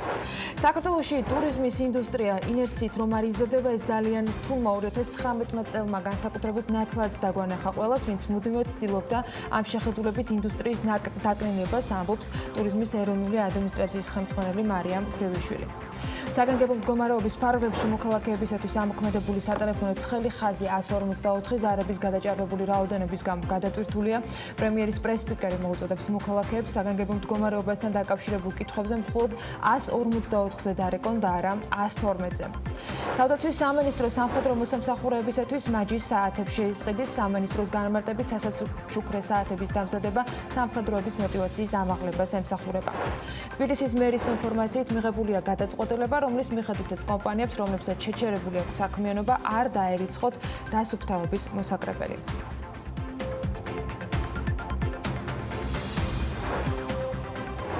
ჩვენ დღეს უნდა დავიწყოთ საუბარი ბიზნესზე და მიმდინარე პრობლემებზე, რომელიც თან ახლავს ჩვენი აზრით საკმაოდ სუსტ კომუნიკაციას საზოგადოებასთან. ბუნებრივია, ესეთი მომენტები თამდევია საგანგებო ვითარებისთვის, ამით უმეტეს ვითარება, რომელიც განპირობებულია პანდემიით, რასაც კიდევ ეშველებოდა რომ იცოდე და იცნობდე მტერს. არც ერთია და არც მეორე ჯერჯერობით სოფლიოს ეპიდემიოლოგები და უძლიერესი ლაბორატორიები ჯერ კიდევ შესწავლის პროცესში არიან, სამოქმედო პროტოკოლები მედიკოსებისთვის ფაქტიურად ყოველკვირეულად იცვლება იმის გამო, რომ მტერი კვლავ რჩება უჩინარი და შესაბამისად არც უკან იხევს. ამის ფონზე კი აქტიურად იხევს უკან ეკონომიკა ეკონომიკა იხევს უკან სოფლიოში და საქართველოშიც, რაც ასევე თამდევია ამგვარი მოვლენებისთვის და პირველი სხვადასხვა ნიშნები ამ კრიზისებისა მიღმა საგანგებო ვითარებისა და ლოკდაუნისა ჩნდება. მათ შორის ეს გარკვეულწილად აისახა საქართველოში მოქმედ კომერციულ ბანკებთან დაკავშირებით, როცა 15-მა ბანკმა 2020 წლის პირველ კვარტალში ჯამურად 757 მილიონი ლარის ზარალი დააფიქსირა. დიახ, დააფიქსირა. ეს ოფიციალურად არის ეროვნული ბანკის მიერ გამოქვეყნებული ფინანსური მაჩვენებლების სტატისტიკაში. ეს სტატისტიკა ამ სტატისტიკის წარმოების ისტორიის განმავლობაში ზარალის ეს ყველაზე დიდი დაფიქსირებული მაჩვენებელია. თუმცა ამ ზარალის დაფიქსირებასაც ცხადია აქვს ახსნა კონკრეტული რა და როგორ მოხდა და რატომ მოხდა დარეზერვება სრულად იმ თანხებისა და ასე ვთქვათ რეზერვში გადატანა. ფინანსური მაჩვენებლებიდან ირკვევა, რომ ზარალის მთავარი განმაპირობებელი ფაქტორი გახდათ სწორედ ბანკების მიერ 1.2 მილიონი ლარის შესაძლო დანაკარგების დარეზერვება. ჯამურად ქართულმა კომერციულმა ბანკებმა აქტივების შესაძლო დანაკარგების ბუფერში ამ შემთხვევაში 1.220 მილიონი ლარი გადაიტანეს და დაარეზერვებს, რაც მოსალოდნელი კრიზისიდან გამომდინარე სესხებზე შესაძლო დანაკარგების თანხას ასახავს. PMG საქართველოს საბანკო ასოციაციაში განუმარტეს, რომ ზარალის სწორედ ნამეტი რეზერვის შექმნამ განაპირობა, ხოლო იმაზე საუბარი, რომ ეს რეზერვი ფაქტობრივად რეალიზდება და ის ამაზე მეტი ან ნაკლები იქნება, არ არის არარელევანტური.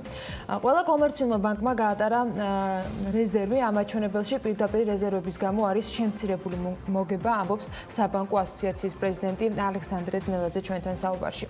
კომერციული ბანკების ფინანსური მაჩვენებლების სტატისტიკის სხვა ფუნქტები კი ცალსახად მეტყველებს და ადასტურებენ, რომ პირველი კვარტლის მდგომარეობით ქართული ბანკების შემოსავლების სრულ სტაბილურობას ინარჩუნებენ. მეტიც, ყველა მთავარი ინდიკატორი 2019 წელთან შედარებით არის გაუმჯობესებული, მათ შორის წინა წელთან შედარებითაც 16%-ით არის გაზრდილი ბანკების მიერ მიღებული მთლიანი შემოსავალი და ის 1.220 მილიონი ლარი შეადგინა ზუსტად 1.200. როგორც ეროვნული ბანკის მიერ გამოქვეყნებული სტატისტიკა ადასტურებს, აღნიშნული თანხის უდიდესი ნაწილი ბანკებმა უფრო პოტენციური ზარალის გასანეიტრალებლად მიმართეს და არსებული მდგომარეობით საქართველოს საბანკო სისტემაში კვლავაც ვადაგადაცილებული სესხების მოცულობა რეგიონის მასშტაბით ერთ-ერთი ყველაზე დაბალია და ის მთლიანი პორტფელის 1.37%-ია, ანუ ჯამურად 427 მილიონ ლარს შეადგენს. საბანკო სისტემა რჩება და არის ქვაკუთხედი და ძრავი ეკონომიკის განვითარებისა. როგორც არ უნდა ამონათებდეს მას სხვადასხვა მოლაპარაკეთავები თუ ხელისუფლების სხვადასხვა პერიოდული წარმომადგენლები ამ მიმართულებას, ანუ ბანკებს, რომელთანაც ცხადია ნაწილთან მინიმუმ ორთან თავადაც არიან სრულად დახორციელად შეძლებები, მათ შორის აქციონერების დონეზე. ჩვენ აუცილებლად გვექნება ფორბსის კვირაში საუბარი, ცხადია ქართულ ბანკებზეც, მათ აქციონერებზეც და შემდგომ უკვე დაიგეგმება მორიგი სერია შემდგომი ეთერებისთვის, როგორ არის კავშირში მოქმედი ხელისუფლება კომერციულ ბანკებთან და როგორ ავსებენ ისინი ერთმანეთს სიტყვით და საქმით. ცხადია ამ სიტყვის პირდაპირი და გადაინთი მნიშვნელობით. მანამდე კი საპურყველო, უბრალოდ მიმდინარე ამბებს მივხვდეთ პური ჩვენი არსობისა. ამ სიტყვის ნამდვილად პირდაპირ და გადატანითი მნიშვნელობით ძალიან მნიშვნელოვანი თემებით სულ რამდენიმე წუთში მას შემდეგ რაც ანა ლაპიაშვილის მოკლე საინფორმაციო კოლაჟი იქნება სიახლეებს გვეტყვის უკვე მალხაზ დოლიძე პურ პროდუქტების ბაზარზე არსებულ ვითარებასთან დაკავშირებით. კარგით, ახლა სხვა დანარჩენებებს მივხვდეთ და აუცილებლად რამდენიმე წუთში გვერდება სტუმარი. COVID-19-ის ეკონომიკა, გამოწვევები და შესაძლებლობები ასე ერქვა ვიდეო კონფერენციას, რომლის ფარგლებშიც 1 საათზე მეტხანს მოდერატორის არაერთ კითხვას უპასუხა ყოფილმა პრემიერმა. ნიკა გილაურის პროგნოზი ასეთია, რომ ბევრად უფრო მარტივად გამოვლენ ამ კრიზისიდან განვითარებული ქვეყნები და ცოტა უფრო გაუჭირდება განვითარებად ქვეყნებს, მათ შორის საქართველოსაც COVID-19-თან გამკლავება. გილაურს მიაჩნია, რომ კონკრეტული პროგნოზები მიღებულ თუ მიუღებელ გადაწყვეტილებებზე რა გავლენა შეიტანა ექნება მას ქვეყნის ეკონომიკაზე, ჯერ მაინც ნაადრევია. თუმცა ამბობს, რომ ზიანით დაახლოებით წელიწად ნახევარი საქართველოს განსაკუთრებული პრობლემები ექნება. ცხადია, იყო კითხვაც გუშინ ამ კონფერენციისას, როგორ უნდა დაეხმაროს მთავრობა იმ მოქალაქეებს, ვინც სამსახურის გარეშეა დარჩენილი და როგორც ყოფილი პრემიერი ამბობს, პირდაპირ დახმარება ეფექტური ვერ იქნება და მოსახლეობის მხარდაჭერა ბიზნესის გავლით, მათი დასაქმებით უნდა მოხდეს. ვიცინებები ამას დაკავშირებით ზოგი ამბობდა რომ აი ეხლა ის დროა რომ ჰელიკოპტერ მანი გამოიყენონ მთავრობებმა. ჰელიკოპტერ მანი არის რომ როდესაც პირდაპირ ეროვნული ბანკი ან მთავრობა პირდაპირ ნაღდ ფულს ურიგებს მოსახლეობას. ნუ ეს შეიძლება გააკეთოს ამერიკამ, ეს შეიძლება გააკეთოს ნორვეგიამ ან განვითარებულმა ქვეყნებამ, იმიტომ მათ ეს საშუალება აქვს. საქართველოს შემთხვევაში ამის გაკეთება ალბათ უფრო რთული იქნება და ჩემი აზრი იყო და ჩემი აზრი არის რომ ეს უნდა გაკეთდეს მცირე კომპანიების მეშვეობით, იმ კომპანიების მეშვეობით, რომლებიც ამ ეტაპზე, ასე ვთქვათ, დაიხურენ, მათ არანაირი შემოსავალი არ აქვს და შესაბამისად მათ უნდა შეუქმნათ გარკვეული კომფორტი იმისათვის, რომ მათ არ მოახდინონ ამ თანამშრომლების სამუდამოდ გაშვება და რაღაცა თანხები, ასე ვთქვათ, მათ უნდა მიიღონ, ამ კომპანიებმა მიიღონ, რომლებიც უნდა გამოყოს გამოყენებული მათი თანამშრომლების შენარჩუნებას.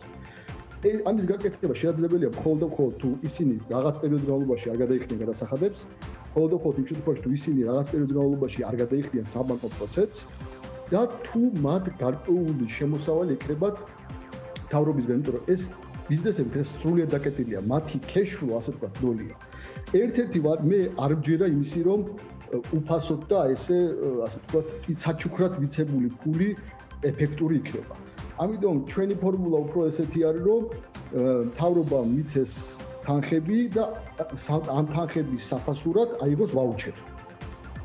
ნიკა გილაურის აზრით შექმნილი კრიზისიდან გამოსვლის მეორე და მნიშვნელოვანი ნაწილი უნდა იყოს საგანგებო რეჟიმის მოხსნის შემდეგ მცირე და საშუალო ბიზნესის მხარდაჭერა, რომელთაც გარკვეული კაპიტალი დასჭირდებათ. მისი აზრით, აქ მთავრობა ან ეროვნული ბანკი უნდა დაუდგეს იმის გარანტად კერძო სექტორს, რომ მათ ბანკებიდან აიღონ სესხები, მაგრამ ეს გარანტია არ უნდა იყოს სრული. ბიზნესები რო გაიხსნებიან, მათ დაჭირდებათ გარკვეული კაპიტალი. იმიტომ რომ შეუძლებელია ახლა 2 თვიანი, 3 თვიანი სრული მუხრუჭის შემდეგ მცირე ბიზნესი გაიხსნას და უცბად ამუშავდეს. აქ გამოსავალი არის, რომ ან მთავრობა, ან ეროვნული ბანკი დაუდგეს გარანტორად, ოღონდ არასრულ გარანტორად, არამედ ნაწილობრივ გარანტორად მცირე ბიზნესს ბანკი და სესხების აღების დროს. სრულ გარანტორად რო დაუდგეს არ შეიძლება ნამდვილად, იმიტომ რომ მაშინ ბანკები უპრაკუროდ გაცემენ სესხებს და ასე ვთქვათ, არავის არც ბანკი იქნება დაინტერესებული და არც მცირე ბიზნესი იქნება დაინტერესებული, რომ ეს სესხები იქნეს გადახდილი. ჩემი გათვლით დაახლოებით 70-დან 80%-მდე რო იყოს ეროვნული ბანკის ან მთავრობის გარანტია ასეთ სესხებზე, მაგ შემთხვევაში მოხდება შემდეგი.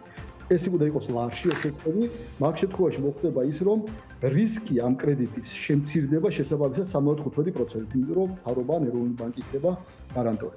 შესაბამისად პროცენტიც, საპროცენტო განაკვეთით შემცირდება მინიმუმამდე, იმიტომ რომ რისკის მინიმუმამდე იქნება შემცირებული და შესაბამისად ლარში აღებული საპროცენტო განაკვეთი შეიძლება ჩამოვიდეს 3.5-4%-ზე მაქსიმუმ. გილაური ფიქრობს, რომ საბოლოო ჯამში ასეთი გარანტორი უნდა იყოს ეროვნული ბანკი და არა მთავრობა. ცენტრალური ბანკის მიმართ კიდევ სხვა რეკომენდაციებიც აქვს ყოფილ პრემიერს, რაც ძირითადად რეგულაციების შერბილებას შეეხება. მან რამდენიმე ჩამოთვალა კიდეც გუშინ ვიდეო კონფერენციისას. ეროვნულ ბანკს ეკრება 3 ძალიან მნიშვნელოვანი ფუნქცია უახლოეს ერთ წელიწადში. ეს იქნება ჩემი აზრით უნდა იყოს ეს ეგრეთ წოდებული ჰეჯირების ფუნქცია. მეორე ნამდვილად შესასუსტებელი აქვს ეროვნულ ბანკს რეგულაციების ძალიან მნიშვნელოვანი ნაბიჯი იქნება გადასადგმელი, რომ შეასუსტოს რეგულაციები, მაგალითისთვის სარეზერვო მოთხოვნები მინიმუმზე დაიყონოს ან გაანონოს. თქვენ იცით, რომ დღეს ბანკებს სარეზერვო მოთხოვნების სახით ეროვნულ ბანკში უნდა $700 მილიონ მეტი. ეს იმისთვის არის, რომ კრიზისის დროს იყოს გამოყენებული. რა გვინდა ესეთი ტიპის რეზერვები, მაგიტომ ქვია რეზერვი, რომ ის უნდა გამოიყენო კრიზისის დროს. რა გვინდა ესეთი რეზერვები, რომელსაც არ გამოიყენოთ კრიზისის დროს, ხო? გასანულებელია $200,000 ზღვარი, სადაც მხოლოდ ლარში გაიცემოდა სესხი და უნდა მოხდეს ამ ჩემი აზრით ამ დედოლარიზაციის პროცესის შენელება ან დროებით მაინც გაუქმება და საერთოდ არ ამგონია რომ რაიმე დიდი შედეგი მოიტანა დედოლარიზაციას დღემდე. სხვა ბევრ საინტერესო სიახლეს, რომელიც ამ ვიდეო კონფერენციიდან ამოუკრიბეთ, BMG-ზე გაეცნობით, სხვა დანარჩენს რაც შეეხება კონკურენციის სააგენტომ ბავშვთა კვების ბაზარზე კონკურენციის შეზღუდვა ვერ გამოავლინეს. სააგენტო ბაზრის მონიტორინგს 2014-2019 წლებში ახორციელებდა. მათივე ინფორმაციით, მონიტორინგის ფარგლებში განსაზღვრულ 0-დან 6 თვემდე ჩვილ ბავშვთა საკვები პროდუქტების ბაზარზე არ გამოიკვეთა კონკურენციის კანონმდებლობის შესაძლო დარღვევის რისკები. არ იკვეთება ისეთი რისკ ფაქტორიც, რამაც შესაძლოა შემდგომში ბაზარზე კონკურენციის შეზღუდვის სტიმულირება მოახდინოს. შესაბამისად, მათი დასკვნით არ არსებობს მომავალში განგრძობითი დაკვირვების წარმოების მიზნით მონიტორინგის გაგრძელების საფუძველი. სააგენტო 5 წლის განმავლობაში იკვლევდა ამ თემას. მთავრობა ხორბლის იმპორტის სუბსიდირების პროგრამას იწყებს. 17 აპრილს გამოცხადებული პროგრამის პირობების მიხედვით სახელმწიფო სუბსიდიას მიიღებენ ტომარაფქვილის მაქსიმუმ 51 ლარად გასაყიდ ფასად შენარჩუნებისათვის. ამ გადაწყვეტილების და მთავრობის რამდენიმე მილიონიანი ხარჯის მიუხედავად, ერთი ტომარაფქვილი ყველა საცხობისათვის 51 ლარად ხშირად მაინც არ ფასობს. რამდენად შეაკავებს მთავრობის გადაწყვეტილებები და ჩარავები პურის ფასის ცვლილებას იმის გათვალისწინებით, რომ სახელმწიფო გადაწყვეტილება ერთად კერძო კომპანია სოკარმაც პურის ქარხნებსა და საცხობებს ტარიფი ასევე 10 თეთრით შეუმცირა. მალხაზ დოლიძე პურის მრეწველთა კავშირის თავმჯდომარე გვერდება ახლა საქმე ინდიკის ეთერში. მოგესალმებით ბატონო მალხაზ. მადლობა ჩართვისთვის. პირველ რიგში მინდა რომ შეაფასოთ ის გადაწყვეტილება, რომელთაც სუბსიდირება მოხდება ამ მიმართულების, რამდენად იქნება ეს იმ ეფექტის მომცემი, რომ პურის ფასი რეალურად არ გაიზარდოს. იცით რა, მე რა თქმა უნდა, როგორც მეწარმეს, ეს არის ძალიან კარგი ნაბიჯი, იმიტომ რომ იცით ამ ბოლო ხანებში როგორ ხორბლის ფასები მსოფლიო ბაზარზე გაიზარდა, აქედან შესაბამისობაში ქვილის ფასების ზრდაც მოყვა ამას. აი მე გეტყვით მარტო მარტის თვიდან თუ შევადარებთ ერთ ტომარას აი როგორც თქვენ მარტის თვეში იყო 47 ლარი ერთი ტომრის ღირებულება. დღეს 53-ია ბაზარზე. მისი ფასი 53-ად იღებენ საცხობები და ჩვენ ყოველთვის ვაყენებთ საკითხს, რომ ქვილი არის ძირითადი განსაზღვრელი ფასისა და მისი ფასის სტაბილიზაცია ძალიან ბევრად წარადგება წარმოებას. ამიტომ მიიღეს ეს გადაწყვეტილება, ეს არის ძალიან კარგი, ალბათ ეს ამუშავდება 1 მაისიდან, იმიტომ რომ ეხლა ტენდერები მიმდინარეობს და მოკლე ტენდერებია, სწრაფად უნდა მოხდეს, იმიტომ რომ რუსეთმა 7 მილიონი ტონა კვოტა დააწესა და ეხლა რომელი ფირმაც გაიმარჯვებს ამ ტენდერში, მას შემდეგ აი ამ სუბსიდირებას გაუკეთებენ თუ ეს ფასს, რათა მოხდეს, იქ რაღაც დამატება, იმიტომ რომ თუ ადრე ხორბალი $200 იყიდებოდა, ეხლა $240-მდეა მისი ფასი გაზრდილი და ამიტომ მთავრობა წამოვიდა ამ ნაბიჯზე, რომ ეს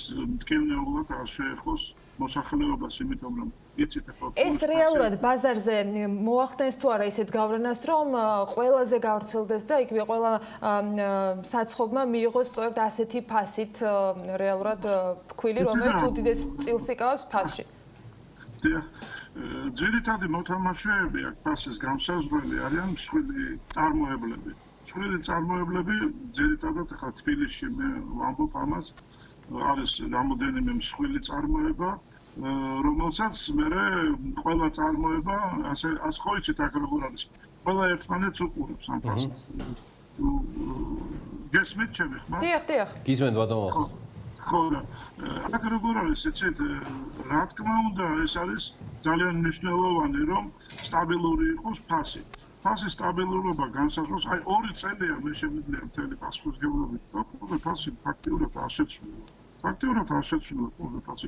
კი იყო ადრე ასეთი 11%-ით მოიმატა საქსტატმა გამოაქვეყნა, მაგრამ ეს იყო არა იმ მასიურ პროდუქციაზე, არამედ იყო გარკვეული პროდუქცია, რომელიც უფრო ელიტარულად ჩავდოდა, რაღაც შავი და ჭვალის პური და ასეთი სხვადასხვა ასორტიმენტები, მაგრამ ძირითადი პროდუქცია, რომელიც არის აი თუ დავარქმევთ ახლა სახალხო პურს, აი ესე ქვის პური, რომელსაც მასიურად აქვს ჩვენ ქალაქში რეალიზაცია, ამ პურზე ფასი ფაქტიურად არ შეცვლილა და ჩვენც ეს გვინდა, რომ იცით რა, ფასის შეცვლა, ხო იცით, ეს არის სოციალური, ეს კინეული მომენტები და გარდა ამისა, წარმოებისთვისაც არ არის სასარგებლო, რომ ბატონო ხას ორი კითხვა პურის ფასთან დაკავშირებით. ბოლო 2 წელიწადი რომ არ შეცვლილა, ეს ნიშნავს, რომ რაღაცა მაქსიმალურად შეკავება მოხდა ამ ფასისა, იმიტომ რომ ძალიან ბევრჯერ შეიცვალა ეროვნული ვალუტის კურსი, იცვლებოდა მიწოდების პირობები რუსეთის ფედერაციიდან, რომელზეც ბევრი ფაქტორი იყო, მათ შორის ელექტროენერგიის საფასური, უამრავი სხვა რაც ადგენს საბოლოო ჯამში პურის ფასს. ამ 2 წლის განმავლობაში რა ქიმიით, რა მაგიით მოხერხდა ამ პურზე ფასის შენარჩუნება? გმირებულობის ხარჯზე და წარმოების ხარჯზე. ანუ ბიზნესმა მოიკლო ბატონო ახალ მარტივად რომ. მე ახლა გმირებად კი არ მომყავს ჩვენი თავი, მაგრამ მე ვამბობ, რომ ეს არის ნამდვილი პროფესიონალური მიდგომა იმის ხარჯზე, რომ ძალიან ბევრმა წარმოებამ თამარი მოიჭირა, ბევრმა წარმოებამ ასე ვთქვათ, იქით გადადგა ნაბიჯი, რასაც ქვია ხალხის მომსახურება და ეს ასე არის ფაქტიურად, იმიტომ რომ ახლა დაინახავთ, რომ პურის ფასი არა მარტო ეკონომიკაა, არამედ ცოტა სოციალურიც არის და მე მიმაჩნია, რომ ამაში გარკვეული მეყურეების დამსახურებაც არის. კი, სალსახად, ანუ ერთის მხრივ ეს არის ბიზნესის ჩართულობა და კონტრიბუცია ბატონო ხას, ხო? ბატონო? ბიზნესის ჩართულობა ერთის მხრივ და მეორე თვითონ პურის კილოგრამაჟი, რომელიც კილოგრამი აღარ არის და შედარებით მანაც იკლო წონაში. მინდა გითხრათ ამის ფონზე არაერთი წარმოება დაიხურა და გაკოტრა და კიდევაც და ესეც არის სამწუხარო ჭეშმარიტება ასეთია. ეხლა დღევანდელი რომ ძალიან ბევრი წარმოება ვერ გაუძლო ამას და ძალიან ბევრი დაეხურა და ბევრი ასე ვთქვათ ვერ უძლებს ამ არსებულ ვითარებას. დიახ. მე მინდა საერთოდ იცოდეთ, რომ საერთოდ პურის წარმოება ძალიან სენსიტიური დარგია, იმიტომ რომ ყოველთვის ფქვილის წარმოება არ აჩანს. ყოველთვის წინა პლანზე პურია. საბოლოო პროდუქტის და როგორც პირველადი პროდუქტის სახით. დიახ და მე მინდა რომ აი აქედანაც როცა ფასები მომატებულია, უნდა შესაბამისად ფქვილის ხარისხიც უნდა იყოს ისეთი, რომ ფასი შეეფერებოდეს, იმიტომ რომ პურის წარმოებლისთვის ძალიან მნიშვნელოვანია. რაც რეალურად დღეს არ არის ბატონო მალხას. ბატონო? რაც რეალურად არ არის ფქვილის ხარისხი ადეკვატური. როდესაც მე ვერ ვიტყვი რომ ახლა მაგრამ საერთოდ საქართველოში ფქვილის ხარისხი უფრო კარგი უნდა იყოს, მე ასე მიმაჩნია. და კიდევ ერთი ძალიან მნიშვნელოვანი საკითხი პურის ფასთან დაკავშირებით ეს არის მაღაზიების ქსელი, რომელიც მე არ ვიცი ხო ჩვენთან რა. ეს არის ძალიან აი დასაფიქრებელი და ფასდამაც გულისხმობთ ბატონო ხას? იმას შემდეგ რაც ადრე მოქმედებდა ასეთი ქვიოდა სავაჭრო დათმობა. ანუ 5% შეეძლო მაღაზიას, ესე იგი პურის ფასიდან დაეტოვებინა თავის სასარგებლოდ, როგორც იტყვიან, მისი კომერციული ინტერესებით და გამოეყენებია დღეს მინდა იცოდეთ რომ მისაც როგორ უნდა რა ფასაც უნდა იმ ფასად ყიდის ამ პურს და ნუ არის ძალიან ანუ ეს ფასნამატები მარკეტებში და ქსელურ მაღაზიებში ბატონო ახაც არის პრობლემა ხო თქვენ ამას ამბობთ ძალიან დიდი პრობლემაა და ყველაზე დიდი პრობლემა ეს არის კიდევ იქ არის кэшბეკების თემა იქ არის სავაჭრო აქტივობის მოიგონეს 1000-ნაირი გადასახადები და მეწარმეებს თავის დროზე არ უბრუნებენ იმ ნავაჭრ თანხას მე არის ზოგი კაბალური პირობები არ გაეყიდა პური რაღაცა თქვა იქ რაღაც რაოდენობა ვერ გააკეთა სწორი პროგნოზირება იბრუნებს ამ უკან მთელ ევროპაში და უკვე ძალიან ბევრ ქვეყნებში პურის დაბრუნების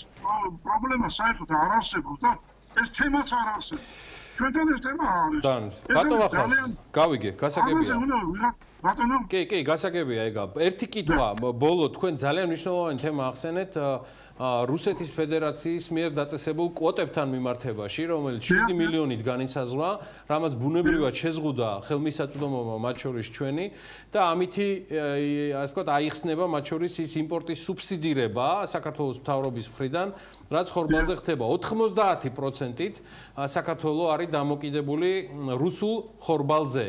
გარდა ბოლო პერიოდში რაც ოფრის მეურნეობის სამინისტროსგან ვიცით ამერიკული გრანტით მიღებული ხორბლის მარაგებისა როგორ შეიძლება დადივერსიფიცირდეს ეს ბაზარი იმ პირობებში რომ ეს პროტექციონიზმი ჭარბობს თითქმის ყველა ქვეყანაში გულისხმობ რომ ყველა მიმართავს კოტირებას და უფრო ჩაკეტილი ეკონომიკის ფორმებს. კი ბატონო, მე გეტყვით, ახლა უბრალოდ მე რამდენადაც გუშინ გავიგე, რუმინეთმა ჩაკეტა თავისი, ასე ვთქვათ, ბეღელი, როგორც იტყვიან, ჩაკეტა უკრაინამ და იქაც კოტირებები დაიწყეს.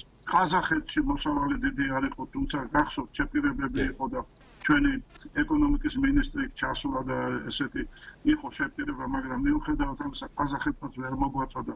საერთოდ ეს არის დღეს პრობლემური საკითხი. მე მინდა იცოდეთ ახლა ისეთი დიდი ქვეყანა როგორც ჩვენი მეზობელი თურქეთია 200,000 ტონა შეიძინა ის რამოდენიმე ხნის წინ რუსეთისგან. არაბთა გაერთიანებულმა რესპუბლიკამ შეიძინა რუსეთიდან 180,000 ტონა. აი არის ეს რუსეთს დიდი ბაზარია დღეს ახლა უნდა აღიაროთ ეს, იმიტომ რომ რუსეთმა კარგი მოსავალი და პროგნოზირებენ კიდევ კარგ მოსავალს ახლა. იცით რომ მაისის თვე ეს როგორი თვეა, იცით მაისის ბოლოდან იწყებენ ძველი მარაგების რეალიზაციას და ამ დროს რა თქმა უნდა ცოტა დაბლა იწევს ხორბლის ფასი და ეს არის მნიშვნელოვანი თემა და ჩვენ ამ დროს ესე იგი აი გახსოვთ ეს რაღაც აკრძალვები შემოიღეს, მანქანითაც შემოიტანონ, მე რაღაცა ჩვენ ეს ნებისმიერი აი მე როგორც არაერთი წელია ამ დარგში ვმუშაობ, როგორც კი იწყება რაღაცა აი დეფიციტური მომენტები, როგორც კი ჩნდება, იმ წუთში ფილის ფასი იწევს მაღლა. კი, ასე. მე მინდა ვიცოდეთ რომ აი საბაზრო ეკონომიკა ესე იგი ბაზრის ღიად მოქმედება განსაზღვრავს ძალიან ბევრად პურის ფასს და ეს მნიშვნელოვანი თემაა. მეწარმეს უნდა კონდეს როგორც ფასში, ისე ხარისხში არჩევანის საშუალება. ეს არის ძალიან მნიშვნელოვანი. გარდა ამისა, მეწარმეობის ხელშეწყობა. მე მინდა ახლა წეგან თქვენ რომ შეიძლება ხო ერთი-ორი სიტყვით. დი აი და დავასრულოთ ამით, გისმენთ? ხო, ეცე და არის მეწარმეობის ხელშეწყობა, ეს არის ნებისმიერმა ვინც მეწარმეობას უნდა აი მე გეტყვით, აი მაღაზიების ეს თვითნებობა, ხო, სადაც ვინ უნდა მიაქციოს ამ დარგს ყურადღება. ჩემი აზრით ალბათ შემოსავლების სამსახურმა, იმიტომ რომ უნდა დაინტერესდნენ რა გადასახადებია, როგორ არის. ამ თემებზე აუცილებლად გავაგრძელებთ საუბარს და აუცილებლად ექნება შესაძლებლობა, რომ თქვენთან და მათ შორის საინტერესო იყო ძალიან.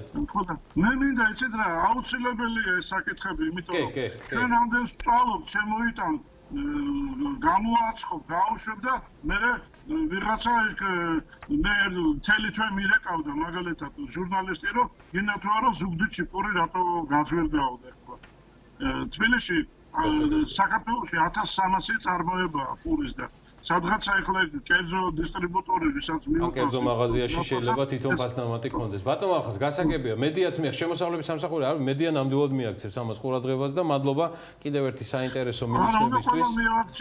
ვისაც ეს ეხება. აუცილებლად.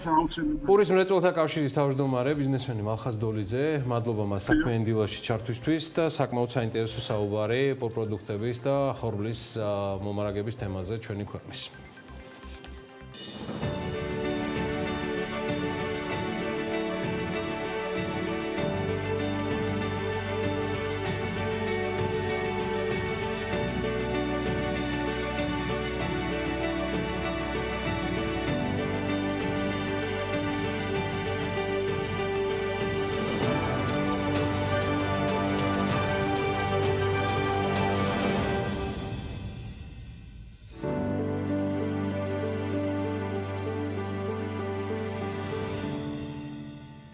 აი ესე პროფილურად და თემატურად ეწყობა ყველაფერი.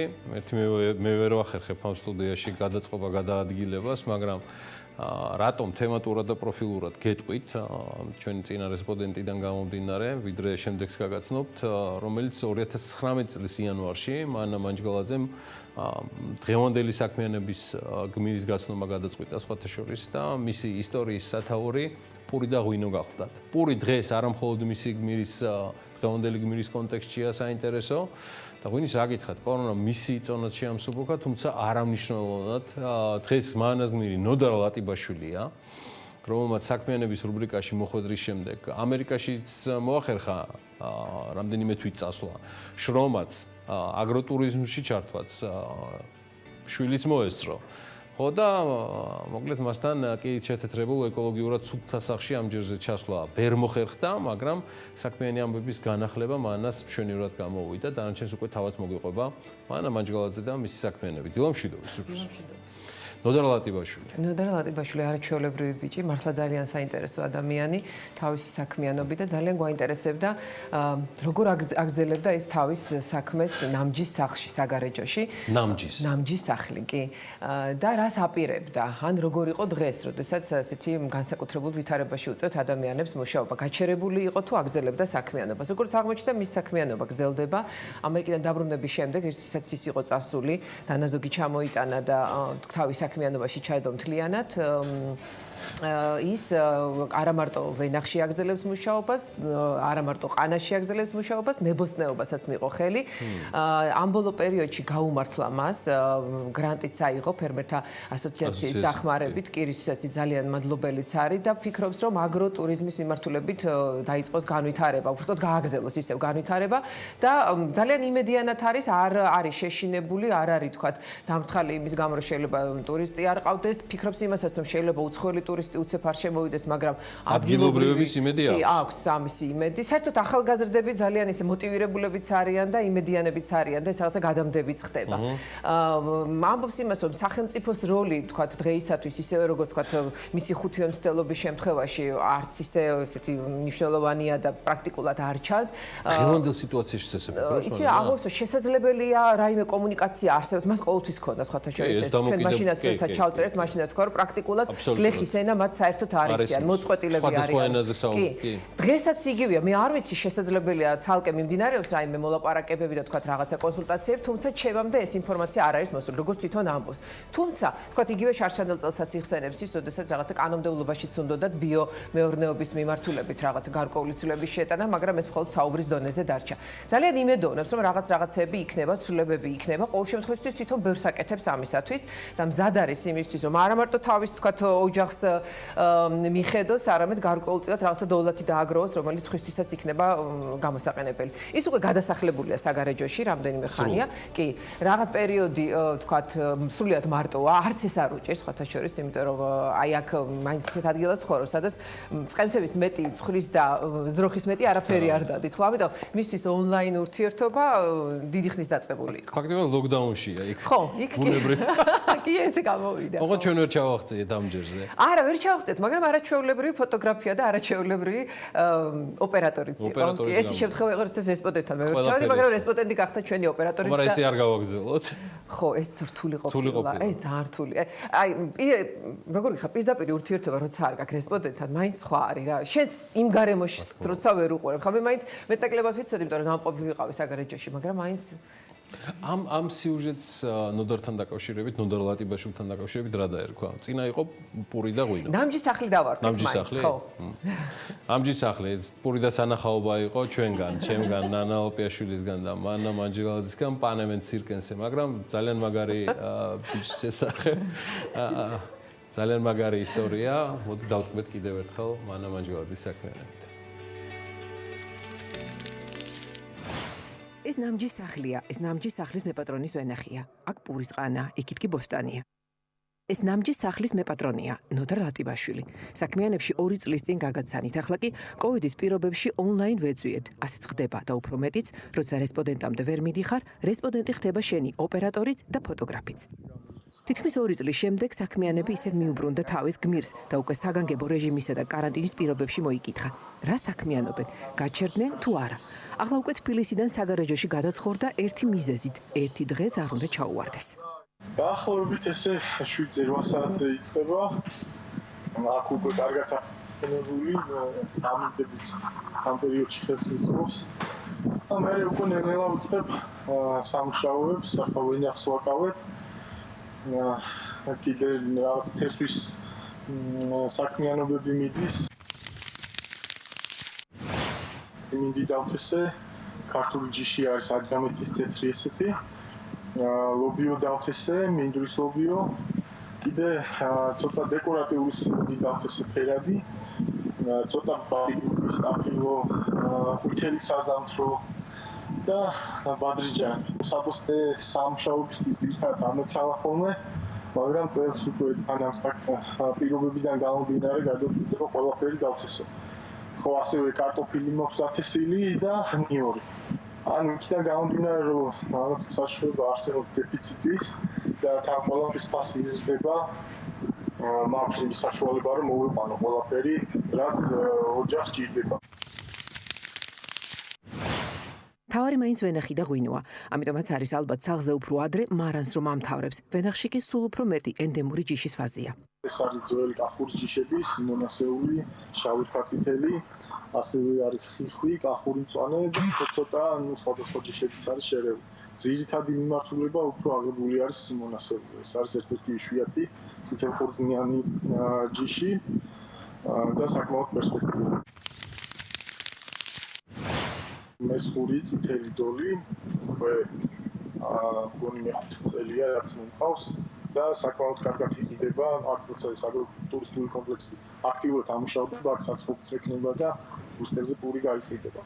ყოველთვის ასე არ არის. ერთი წლის წინ, როცა ვერც სახელმწიფო დახმარება მიიღო და ვერც კრედიტი ვერ აიღო, თანხის დასაგროვებლად ამერიკაში წავიდა. 6 თვე იმუშავა მშენებლობაზე და დანაზოგით დაბრუნდა. იქ მუშაობდი მშენებლობაზე. შეიძლება ითქვას, რომ მშენებლობა ერთ-ერთი ყველაზე რთული სამუშაოა.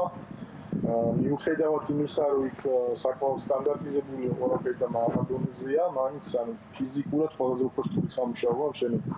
რა არის ახლა გამოჩნდა და დაიწყეს უკვე საუბარი იმაზე, რასაც დიდი ხანია ფერმერები საუბრობთ და უითხოვთ. იგივე ავიღოთ მაგალითად ბიოწარმოების ხელშეწყობაზე იყო საუბარი შარშან, რომ ბიუჯეტით უნდა გაეთვალისწინებინათ გარკვეული თანხები, თუმცა როცა სახის აქტაზე მივიდა, საერთოდ არ იყო განხილული ეს თემა. ბიოწარმოებას ხელშეწყობა არ აქვს. ეხლა თუ სპონტანურად რამ ხდება არ ვიცი. როცა ყველანაირი იმედი იწურება, მაშინ თავიდან ჩდება იმედიც. ახლა ის არის, რომ ფერმერთა ასოციაცია ახორციელებს საგრანტო პროექტს, სადაც გაიმარჯვა ჩემმა პროექტმა. შვეიცარიის განვითარების პროგრამა არის აგროტურიზმის მიმართულებით ვარ მე კონკრეტულად ჩართული ამ თემაში და პალესტინას აგროტურიზმული კომპლექსის განვითარებას. კი, რა თქმა უნდა, იმედი მაქვს და ჩემი მოლოდინი ესეთია, მე ვფიქრობ, რომ გადაივლის ხა როცა იქნება ეს და ჩემი მოლოდინი არის ის, რომ პირიქით უფრო მეტი ტურისტი ჩამოვა ახლა. როცა გაიხსნება ყველაფერი. წესად აქვს მხოლოდ საკუთარი თავის იმედად ყოფნა. შრომა უყვარს, უხარია და რასაც აკეთებს მოწონს.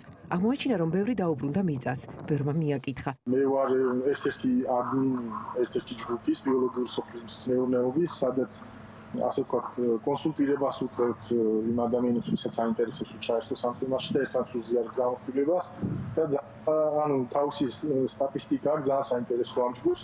8 წელია უკვე არსებობს და შეიძლება ითქვას, რომ ამ 2 თვეში თითქმის გამორმაგდა წევრების რაოდენობა, ძალიან ბევრი პოსტი შემოდის და ძალიან ბევრი კითხვა შემოდის იმასთან დაკავშირებით, მიწა როგორ დაამუშავონ, რა დათესონ, რა მოიყვანო. ანუ ეს არის ძალიან აშკარა, რომ ბევრი ადამიანი დაინტერესდა უკვე ამით. ყველაფერი შეიცვალა. ადამიანებთან ურთიერთობას შეიცვალა უკვე ონლაინ მიდის ასე ვთქვათ ყველაფერი და სხვა სახე მიიღო. ყველაზე მეტად ახლა ის მოსწონს, რომ დრო თითქოს შენელდა. ახლა ეს დრო უფრო მეტი აქვს. როცა დრო მეტი აქვს, საქმეც მეტი კეთდება. მე რა რომ ბევრი რამ შეიცვალა. რაც მთავარი იყო, ის ისევ მთავარად დარჩა. ხა დროც მაქვს და პირობებმაც უფრო დააჩქარა ეს ყველაფერი. აი საქმე იმდენია ფიზიკურად ვერ ვასწრებ ერთი განმავლობაში რაც შეიძლება რომ მოასწროს ადამიანმა, მე უფრო მინდა რომ დავაკეთო და მოსაწყენა დრო არ აქვს.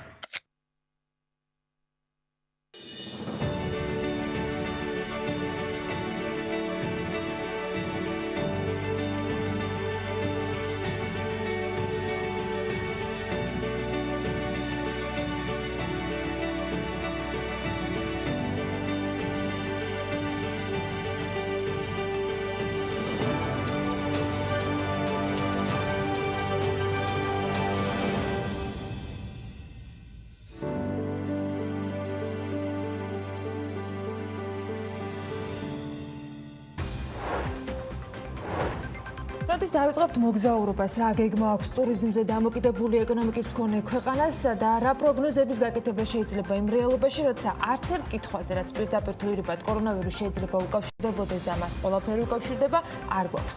რის მიხედვით შეგვიძლია ტურიზმის სფეროსთან დაკავშირებული ბიზნესების შემოbrunების წერტილს მივაგნოთ, ნევა ქოქიაშვილთან გასტრონავტის დამფუძნებელთან ვისაუბრებთ რამდენიმე წუთში.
პოკერის გრანდიოზული ტურნირი BetLive-ზე ითამაშე ქეშმაგიდებზე, გამოიმუშავე 100 ლარის რეიკი და მიიღე 50000 ლარიანი ტურნირის ბილეთი საჩუქრად. BetLive გაერთე შენს გემოზე. დღე, როდესაც ქვეყანა ერთიანდება. დღესასწაული, რომელსაც საუკუნეების განმავლობაში ვზეიმობთ. ძველის მოგონება და მომავლის რწმენა. საღდგომო განწყობა, რომელსაც სადღესასწაულო სუფრით ვამდიდრებთ. შექმენით თქვენი დღესასწაული სანდომთან ერთად. გამოიწერე სასურველი ნივთი და დააგროვე ბონუს ქულები. ამანათის მიღება შეგიძლია მთელი საქართველოს მასშტაბით. Maleo G, ჩვენთან ერთად შოპინგი უკეთესია. შეიძინე ბინა და საოფისე ფართი თბილისში. დასრულებულ კომპლექსში კრწანისის ტყუპები, ეკოლოგიურად სუფთა ადგილი, ფართო ვერანდები და ულამაზესი ხედი, მოწესრიგებული ლიფტი და სადარბაზო, დაცული ტერიტორია, მრავალადგილიანი ავტოსადგომი, დახურული აუზი, ყველა კომფორტი ერთ სივრცეში. კრწანისის ტყუპები, ევროპული და ქართული დიზაინის ჰარმონია. გსურთ საუკეთესო ვიდეო რეკლამის შექმნა თქვენი ბრენდის წარმოსაჩენად ან საინტერესო იდეის განსახორციელებლად. სარეკლამო რგოლისთვის, სატელევიზიო ან რადიო რეკლამისთვის ხმის ჩაწერა გჭირდებათ? ალაზანა პროდაქშენის გუნდი განსხვავებული ხედვით და გამოცდილებით გთავაზობთ ხარისხიანი და თანამედროვე რეკლამის შექმნას.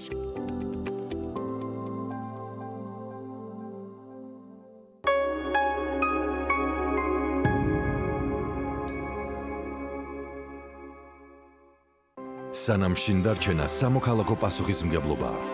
სანამ ქართული ბიზნესი უდიდესი გამოწვევის წინაშე დგას. სანამ ჩვენი ყურადღება ტელეეკრანისკენ კიდევ უფრო მეტადაა მიმართული. TV პირველი ქართულ ბიზნესს ფართოდ უღებს კარს. გამოიყენეთ ჩვენი საეთერო დრო. მოუყევით ხალხს თქვენს კომპანიებზე. დაგვიკავშირდით და გაიგეთ მეტი. TV პირველი ქართული საქმის შუაგულში.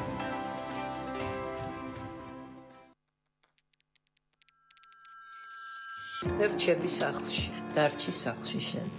შენი ოჯახის სიკეთისთვის დარჩი სახლში. დარჩი სახლში. შენი სიცოცხლის გადასარჩენად დარჩი სახლში. ერთჩები სახლში, დარჩი სახლში. შენც დარჩი. დარჩი სახლში. გადაარჩინე შენი სიცოცხლე. დარჩით სახლში. შენი სიცოცხლის გადასარჩენად. მე ვრჩები სახლში. თქვენი შვილების სიცოცხლისთვის. დარჩი სახლში. მე ვრჩები სახლში. ძალიან გთხოვთ, დარჩი სახლში. მე ვრჩები სახლში. მშობლების გადასარჩენად დარჩი სახლში. TV პირველი თანამგზავრზე. სატელიტური მაუწყებლობის ყველაზე თანამედროვე DVB-S2 სტანდარტის MPEG 4 ფორმატში. თანამგზავრი Azerspay 1, აღმოსავლეთის 46 გრადუსი, სიხშირე 11094 MHz, პოლარიზაცია ჰორიზონტალური, სიმბოლური სიჩქარე 30000 კილობიტი წამში, შესწორების კოდი 5მე6. TV პირველი, საქართველოში და მსოფლიოში.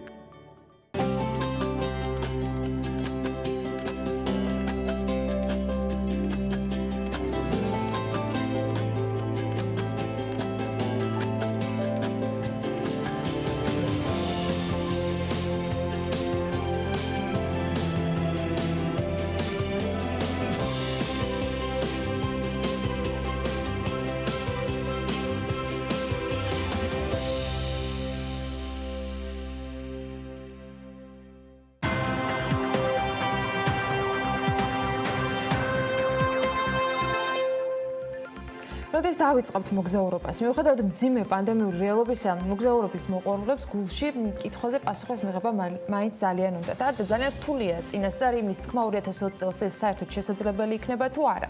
კონკრეტული თარიღის დასახელება ყველაზე პოპულარული ტურისტული მიმართულებების ქვეყნების ხელისუფლებებსაც უჭირთ. ჯერ ისიც არ ვიცით, როდიდან შეიძლება ფრენები აღდგეს. ამ ყველაფრის ფონზე კიდევ უფრო აქტუალურია ზარალების დათვლა, რომელსაც ესა თუ ის ქვეყნები მიიღებენ. თემით ანუკა ჯოხაძე გვერდება ახლა საქმე ინდილის ეთერში. ანუკა დილამშვიდობისა, რა ხდება მსოფლიოში, რაზე აკეთებენ გათვლებს, თუნდაც ისეთი ტურისტული ქვეყნები, როგორც არის იტალია, ესპანეთი, საფრანგეთი, რომლებიც კორონავირუსმა განსაკუთრებით დააზარალა ერთის მხრივ ეპიდემიის გამო და მეორე მხრივ, იმიტომ რომ ისინი განსაკუთრებით დიდი რაოდენობის ტურისტებს მასპინძლობდნენ ხოლმე. ანა, დილამშვიდობისა. კორონავირუსმა კვალი ყველა მიმართულებებად დაყო და ჩაერია ყველა გეგმასა თუ პერსპექტივაში, რომელიც საქმიან თუ საშვებულებო პერიოდს უკავშირდებოდა. მოგზაურების შვებულებას ტრადიციულად რამდენიმე თვით ადრე იწყებენ ხოლმე, მიუხედავად შედარებით ნაკლები ჯავშნებისა, აღმოჩნდა რომ შვებულების თადარიგიან დამგეგმავებს ავიაბილეთები უკვე ნაყიდი აქვთ. სამაგიეროდ კითხვაზე პასუხი შეძლებენ თუ არა ისინი გამოყენებას დაგეგმილი მოგზაურობის დაზუსტებული ჯერ არ არის. ტურიზმის მსოფლიო ორგანიზაციის ბოლო კვლევის მიხედვით მსოფლიოს მასშტაბით საზღვაროები ტურისტებისთვის ნაწილობრივ ან სრულად 90-მა ქვეყანამ ჩაკეტა, 44 ქვეყანაში შესვლა შესაძლებელია, თუმცა ამ შემთხვევაში გარკვეული შეზღუდვები მოქმედებს, ისიც გასათვალისწინებელია, რომ აქედან ყველა ტურისტულად აქტიური მიმართულება სულაც არ არის და პროცენტულ ჭრილში თუ შევხედავთ ტურისტული მიმართულებების 96%-ში მკაცრი შეზღუდვები მოქმედებს. ანუკა, სანამ ზარალის დათვლაზე გადავალთ, მაშინ როგორია დღეს იმ ქვეყნების მოლოდინი, რომლებიც უკვე წლებია ძირითად გათვლას ტურიზმის სექტორზე აკეთებენ და შესაბამისად საინტერესო არის ამ ქვეყნების თვლიან შიდა პროდუქტში ტურიზმის წილის სიდიდიდან გამომდინარე დასაქმებულებისთვის რა რეალობა და პერსპექტივა ჩანს.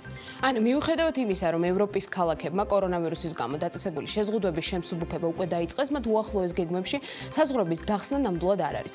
ანუ მოგზაურებისთვის ეს ქვეყნები მაინც ჩაკეტილი რჩება. დავიწყოთ იტალიით, რომელიც საქართველოსთვის ყოველთვის იყო აქტუალური მიმართულება. სტუმრებს ისედაც არ უჩიოდნენ კორონავირუსის ინფექციის გავრცელებითაც ლიდერები არიან და შეზღუდვების მოხსნაზეც უკვე ალაპარაკდნენ. ამ ქვეყანამ წინ ეკონომიკის აღდგენის რამდენიმე ფაზიანი გეგმა სულ ცოტა ხნის წინ წარადგინა. რა თქმა უნდა, კარგად თუ ჩაიკითხავთ, იპოვით თარიღსაც, როცა იტალია საზღვრებს გახსნეს, მაგრამ ეს სულ ბოლოში უნდა ნახოთ. ქვეყანა ტურისტებისთვის 2021 წლის 11 მარტამდე ჩაკეტილია. როცა ტურისტულად დატვირთულ ლოკაციებზე ვსაუბრობთ, უნდა ვახსენოთ, რა თქმა უნდა, ესპანეთი, სადაც ამ დროისთვის იტალიაზე მეტი ინფიცირებულია. ქვეყნის შრომის მინისტრი იოლანდა დიესი ამბობს, რომ ესპანეთის ტურიზმის სექტორის გააქტიურება 2020 წლის ბოლოდან დაიწყება და სრულად 2021 წლის ზაფხულში აღდგება.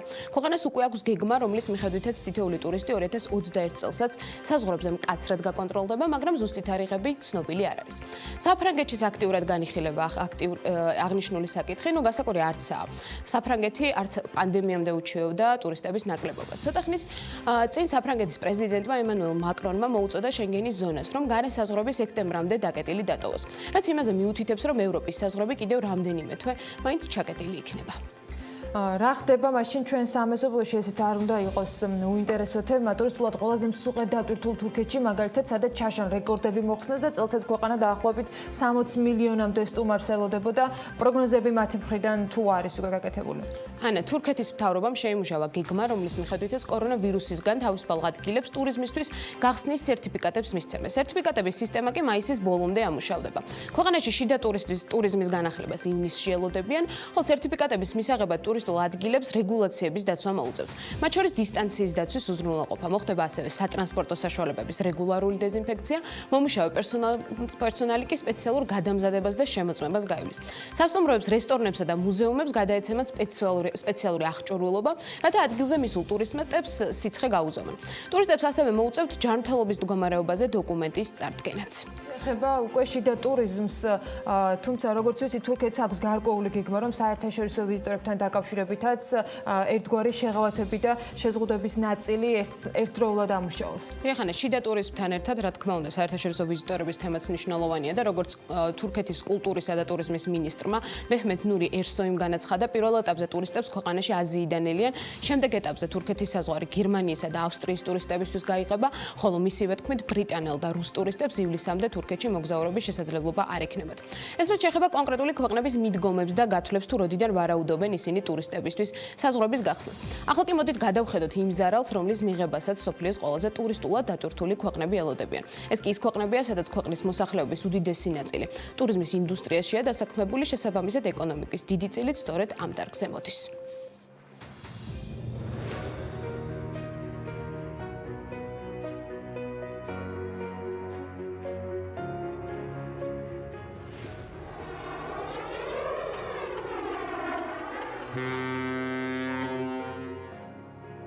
ჩაკეტილი საზღვრები, შეწყვეტილი ფრენები და საკარანტინე რეჟიმი. ასეთია დღევანდელი მსოფლიოს უდიდესი ნაწილის ცხოვრების რეჟიმი. პანდემიის გავლენით მიღებულმა შეზღუდვებმა პირველი დარტყმა ტურიზმს და მასთან დაკავშირებულ ბიზნესებს მიაყენა. ზარალი განსაკუთრებით მძიმე იმ ქვეყნებისთვის არის, რომელთა ეკონომიკებშიც ამ ინდუსტრიას მსხვილი წილი უჭირავს და შემოსავალსაც მისი დახმარებით იღებდნენ. კლება თითოეული ქვეყნის შემთხვევაშიც მნიშვნელოვანია და გლობალურადაც. მსოფლიო ტურიზმის ორგანიზაციის გათვლებით 2020 წელს მსოფლიოს მასშტაბით ტურისტების რაოდენობა 30%-ით შემცირდება. ევროპის ტურისტულად აქტიური ქვეყნების შემთხვევაში კი შემოსავლების 70%-იანი კლება დაფიქსირდება. ევროპაში ტურიზმის ინდუსტრია 27 მილიონ ადამიანს ასაქმებს და გასული წლის მონაცემებით შემოსავალს 400 მილიარდ ევრომდე იზიდავს. იმ ფონზე რომ არავინ იცის, როდის შეიძლება ტურიზმი გაცოცხლდეს, უპასუხოა ამ სფეროში დასაქმებულების შემოსავლების და სამსახურების ბედიც. ზარალის დათვლა ცალკეულ ქვეყნებში უკვე დაწყებულია. საბერძნეთის საზღვრების ჩაკეტვის გამო მილიარდობით ამერიკულ დოლარს კარგავს. საბერძნეთის ტურიზმში 2020 წლის გაყიდვების დანაკარგი სავარაუდოდ 4,5 მილიარდ ევროს გადააჭარბებს. სტუმართმასპინძლობის სფეროში დასაქმებულმა 45,000 ადამიანმა კი სამსახური უკვე დაკარგა. არც თუ ისე სახარბიელო მდგომარეობაში აღმოჩნდნენ ეგვიპტეშიც, სადაც სტუმართმასპინძლობის ინდუსტრია ყოველდღე 1 მილიარდ ევროს კარგავს. მაშინ როცა 2019 წელს ეგვიპტეში 13 მილიონზე მეტმა ტურისტმა იმოგზაურა, დღეს ჰურგადის და შარმ-ელ-შეიხის სანაპიროებიც არიელია. შესაბამისად, ადგილზე არც სასტუმროები და არც რესტორნები მუშაობს. მასშტაბური ზარალების ფონზე ტურიზმის ექსპერტები 2020 წლის ზამთრის სეზონზე მნიშვნელოვან გარდატეხას ელიან. მათი პროგნოზის მიხედვით წელს შემოდგომა და ზამთარი უფრო პოპულარული იქნება და ამის მიზეზი ზაფხულის ჩავარდნილი ტურისტული სეზონი გახდება. ამბობენ, რომ პრიორიტეტულ მიმართულებებში თბილი ქვეყნები, მაგალითად ფლორიდა და კანარის კუნძულები მოხვდება. თუმცა პასუხი კითხვაზე, როდიდან გახდება მოგზაურობა ნებადართული, ჯერ მაინც არავის არ აქვს. და მაინც პასუხგაუცემელი კითხვა, როდის აღდგება ტურიზმი და როდის მოგცემს პანდემია ამის საშუალებას, ტურიზმზე დამოკიდებულ ქვეყნებს მნიშვნელოვნად აზარალებს. შემოსავლები აკლდება სახელმწიფოებს და ცხადია, მით უფრო მიკროხედვეში ეს შემოსავალი პირველ რიგში აკლდება იმ ბიზნესებს, რომლებიც სწორედ ტურიზმით ცოცხლობენ. გამონაკლისი საქართველოს ნამდვილად ვერ იქნება, გარდა იმისა, რომ ქვეყნის ეკონომიკაში ტურიზმს 20%-იანი წილი აქვს, სხვადასხვა ბიზნესებისათვის მათი არსებობის შენარჩუნებისათვის ის 100%-ით მნიშვნელოვანია, სწორედ უცხო ქვეყნიდან საქართველოში ჩამოსულებზეა მათი ბედი ხშირ შემთხვევაში დამოკიდებული.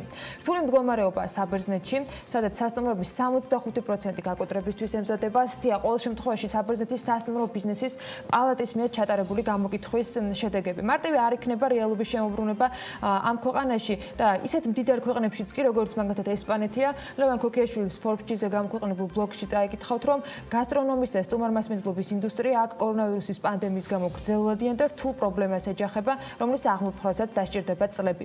რა შემთხვევაში ეს დაშვება გაკეთებული და რის მიხედვით შეგვიძლია ამ სფეროსთან დაკავშირებული ბიზნესების შემოbrunების წერტილს მივაგნოთ, ამაზე ლევანთან უნდა ვისაუბროთ. გასტრონომიკის პროექტის ხელმძღვანელი და გასტრონომიკის დამფუძნებელი გვერდება საქმე ენდირის ეთერში. ლევან, მოგესალმები, მადლობა ჩართვისთვის. ესპანეთის მაგალითზე მინდა დავიწყოთ საუბარი, როცა ვკითხულობდი შენს ერთგვარ მიმოხილვას, ამბობ, რომ ბევრი წელი დასჭირდება ამ ქვეყანაში შემოbrunებას ამ სფეროსი. საქართველოს სანამ გადავალთ, რაც არც ისე ვთქვათ, განვითარებულია კიდე უფრო ეს მიმართულება, რის მიხედვით ვითვლით თუნდაც ესპანეთის მაგალითზე ამ დროს და ამ პრობლემის მასშტაბს? მოგესალმები ანა, მივესალმები მაყურებელს. კი, ნამდვილად რთული სიტუაცია არის ზოგადად მსოფლიოში და ძალიან მომეწონა სიუჟეტი უყურებდი მე თვითონაც. ძალიან ზუსტად არის აქცენტები გაკეთებული.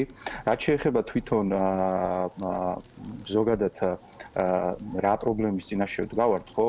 და რა ზარალი იქნება და რა ყველაზე პირველი კითხვა ისმება ვადები. რა ვადებში მოხდება ამისი, ასე ვთქვათ, აღმოფხვრა. ფაქტია, რომ ტურიზმი ადამიანის ფსიქოლოგიაზე დიდად არის დამოკიდებული. მოგზაურობისგან თავს შეიკავებენ ადამიანები არა მხოლოდ ფინანსების გამო, არამედ უსაფრთხოების თვალსაზრისით. მაგალითად, Forbes-მა გამოაკვეთა სტატია ინდონეზიაში მომხდარი 2018 წლის მიწისძვრის დროს, ანუ 6 თვის შემდეგაც კი ვერ მოკაჩეს ტურისტული სეზონი. და ანუ მიწისძვრაზე ბევრად დიდი პრობლემა გვაქვს ახლა მსოფლიოში. თუმცა დღეს როცა ამ შეკავებას განიხილავენ ხოლმე ტურიზმის ეს არის საუბარი იმასთან დაკავშირებით, რომ აი ერთგვარად გახსნის შემდეგ ადამიანები უბრალოდ განსაკუთრებულად გააქტიურდებიან და მერე კიდევ უფრო მეტად ამოძრავდება ხალხი. აი ეს ბიძგი თუ შეიძლება იყოს, იმიტომ რომ ინდონეზია შეიძლება ერთი ქვეყანა, მაგრამ როცა გლობალურად სხვაგან წასვლელი არ არის და მერე იხსნება საზღვრები, ეს სტიმული შეიძლება გახდეს თუ არა. გასაგები არის მესმის, მაგრამ ეს არის ალბათ ცოტა мотиваციაც უნდა მივცეთ ერთმანეთს ამ მდგომარეობაში, მაგრამ დამერწმუნეთ, რომ ნამდვილად არ იქნება ეს. ევროპაში და ამერიკის შეერთებულ შტატებში მოქალაქეებში გამოკითხვა გააკეთეს მაგალითად და 40-50% გლობალურ დონეზე ფიქრობს, რომ მათი შემოსავლები დაეცემა 40-50%-ით. რაზე მოხდება ეკონომიკის გაკეთება? აი თქვენ თვითონ რაზე გააკეთებდით? ხო, პირველ რიგში მოგზაურობაზე გააკეთებდით და სხვა მეორადი საჭიროების და მოხმარების საკითხებზე, იმიტომ რომ მართლა გაურკვევლობაში ვარ, ბევრი სოფლიო რამდენი ხანი გასტანს ზუსტად არ ვიცი და თქვენ ეცდებით, რომ თქვენი პირადი ფინანსები მაქსიმალურად გრძელვადაზე გათვალოთ. ზოგადად ესე ვთქვათ, ტურიზმის და მოგზაურობის ეროვნული საბჭო ამბობს, რომ თუ ინდუსტრიაში, საბოლოო ჯამში ტურიზმის ინდუსტრიაში არ მოხდა პანდემიის, ასე ვთქვათ, ივნისის ბოლომდე რაღაცა უკეთესობისკენ წასვლა, ხო? 75 მილიონი ადამიანი დაკარგავს ტურიზმის ინდუსტრიაში სამსახურს მხოლოდ. ანუ ეს ფაქტორები ჯაჭვური რეაქციის არის და იმოქმედებს, ანუ რა თქმა უნდა ტურიზმზე პირველ რიგში, ანუ იმიტომაც არის ტურიზმი პირველ რიგში, ასე ვთქვათ, დასაგეგმი და რაღაცნაირად საშველი ამ სფეროსთვის. მაგრამ შეიძლება რომ საერთოდ გეგმა არსებობდეს, ლევან, იმ ფონზე რომ არ ვიცით რეალურად რის წინაშე ვართ, არ ვიცით ეს პანდემია სადამდე გაგრძელდება და რა ფორმით შეიძლება თუნდაც ჩვენს ქვეყნებში გამოკეტილებმა ვიცხოვროთ უახლოესი პერიოდის განმავლობაში. რა თქმა უნდა, გაურკვევლობა მთავარი, ასე ვთქვათ, პრობლემად რჩება. ანუ ყველაზე მთავარი პრობლემა ამჟამად არის გაურკვევლობა. თანამშრომლებს ვერ ვეუბნებით პასუხს, როდიდან დასაქმდებიან, ფართის მეპატრონეს ვერ ვეუბნებით იჯარას როდის გადაუხდით, უცხოელ პარტნიორებს დღემდე ვერ ვეუბნებით სექტემბერში დაიწყება თუ არ დაიწყება სეზონი, როდესაც ისინი დოკუმენტალურად იმას რომ შეუძლიათ ამშრომლობა ჩვენთან მცირე სექტორებში, ანუ სრული გაურკვევლობა არის და აქედან გამომდინარე ეს ძალიან პრობლემატური ნაწილი არის ჩემი აზრით, ამას უნდა თავის მობმა, როგორც ასახელებს თუ გინდაც ესპანეთი, თუ გინდაც იტალია რომ დაიწყებს 2021 წლის რომელიღაც თვიდან, ხო მაგალითად ეხლა მოკლევადიან განაკვეთში, ხო 10 თვე დასახელდა ყველა ორგანიზაციამ დაასახელა, რომ ანტიკრიზისული სიტუაციის შოკური მდგომარეობიდან გამოსასვლად 10 თვეა საჭირო და გრძელვადაში 7-10 წელიწადი იქნება ამ კონკრეტული კრიზისიდან გამოსასვლად. ეხლა აქ არის ძალიან მნიშვნელოვანი გეგმა საჭირო, რომლითაც ჩვენ ვიმოქმედებთ, ანუ ჩვენი ქვეყანა, როგორც აი თქვენ წერან აჩვენებს. აი, რამდენად სანდო შეიძლება იყოს ლევან კონკრეტული გეგმა? ხვალ რომ მოვისმინოთ მაგალითად მთავრობისგან, რომელიც აპირებს რომ ერთგვარი გეგმა გაგვიზიაროს, რომ თქვათ 6 თვეში გვექნება შესაძლებლობა რომ ცა გაიხსნას ყველა ავიაკომპანიისათვის, ანუ ნებისმიერი სტუმარი შეიძლება მივიღოთ, ну შეიძლება იყოს დათქმები, იგივე თქვათ თერმოსკრინინგთან დაკავშირებით და სხვა დანარჩენი, მაგრამ რო თქვან რომ 6 თვეში შესაძლებელი იქნება. ეს სანდო რამდენად შეიძლება იყოს? რამეზე დაფუძნებით შეუძლიათ მათ ეს რეალურად გითხრან? ანუ აი ზუსტად მანდარი ალბათ მთავარი, რომ ანუ ჩვენ ეხლა იმისთვის არ გვაქვს დრო, რომ ვიფიქროთ COVID-19 რამდენ ხანს გასტანს და რა ეშველება. ჩვენ უნდა ვისწავლოთ, როგორც წამყვანი ქვეყნები ეხლა სტრატეგიაზე მუშაობენ, იტალია, ესპანეთი, აშშ საშუალო ქვეყნები, უნდა ვისწავლოთ COVID-19-თან ერთად ცხოვრება, მეგობრებო. ვაქცინაზე ისევ ამბობენ, რომ არ იქნება დიდი ხანი და როდის მოხდება. საერთოდ ჩვენ ეხლა ის კი არ არის, ანუ როდის დამთავრდება და როდის დაიწყება. სასწრაფოდ საჭიროა სტრატეგიის გაკეთება უმოკლეს ვადებში. ტურიზმის კერძო სექტორის საბჭოს შექმნა, მაგალითად აშშ როგორც შეიქმნა, ადამიანებმა ვინც რა პრობლემის წინაშე დგავართ და ვიცით სფერო, მაგალითად როგორც გამყრელიძე და ინაშვილი საუბრობენ და რჩევებს აძლევენ სახელმწიფოს, აი ესე ჩვენი სექტორიდანაც კონკრეტული ნაბიჯები უნდა გადაიდგას და კონკრეტული სტრატეგია უნდა შემუშავდეს, რა ნაბიჯები გადაიდგმება ხვალ და ზედ. იმიტომ რომ ჩვენ ვართ ისეთი ქვეყანა, რომელსაც არ აქვს საშუალება და არ ვართ მდიდარი ქვეყანა, ღარიბი ქვეყანა ვართ. მით უმეტეს, მოგეხსენებათ პიკი 7-8 კვირაა და მაისის ბოლოს მთავრდება ეს პიკი და ერთი თვე გვაქვს სულ დარჩენილი და აი საერთოდ გასტრონომიის და სტუმართმასპინძლობის სფერო და ტურიზმის სფერო აბსოლუტურ გაურკვევლობაშია.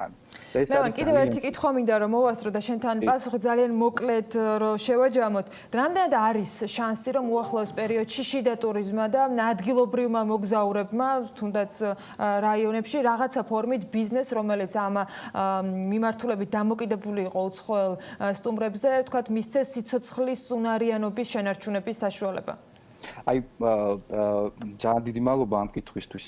ეს არის ალბათ აი ერთ-ერთი ყველაზე მნიშვნელოვანი, იმიტომ რომ კონცენტრაციას მაგალითად იტალიაც ხო შიდა ტურიზმზე აკეთებს. აი გამოვიდა პრემიერ-მინისტრმა თქვა და მოლოდინიც არ ქონდეთ საერთოდ რომ 2020 წელს საერთაშორისო ტურისტი ჩამოვა. ადგილობრივ ტურისტზე გავაკეთოთ უნდა მთელი ასე ვთქვათ ჩვენი უნდა მოვინდომოთ ადგილობრივ ტურისტის მოზიდვა, მაგრამ ამისთვის ყველაზე მთავარი ფაქტორი არის, რომ ჩვენ შევძლოთ ფასების მორგება ქართ მომხმარებელზე, იმიტომ რომ ჩვენ ვიყავით აქამდე სრულად მორგებული უცხოეთის საერთაშორისო ვიზიტორებზე და რა თქმა უნდა ჩვენს ადგილობრივ მოქალაქეებს აბსოლუტურად სხვა ფული უდევთ ჯიბეში, ანუ და სასწრაფო დასაწყები არის მასშტაბური გადამზადება, ასევე ხარჯების შემცირება და ზოგადად უკვე დაწყებული არის აი გუშინ მე და შალვა ალავერდაშვილი საღამოთი განვიხილავდით რაღაც თემებს და მთელი მსოფლიო ლაპარაკობს იმაზე, რომ შიდა ტურიზმში თავარი გასაღები არის ხარჯების შემცირება.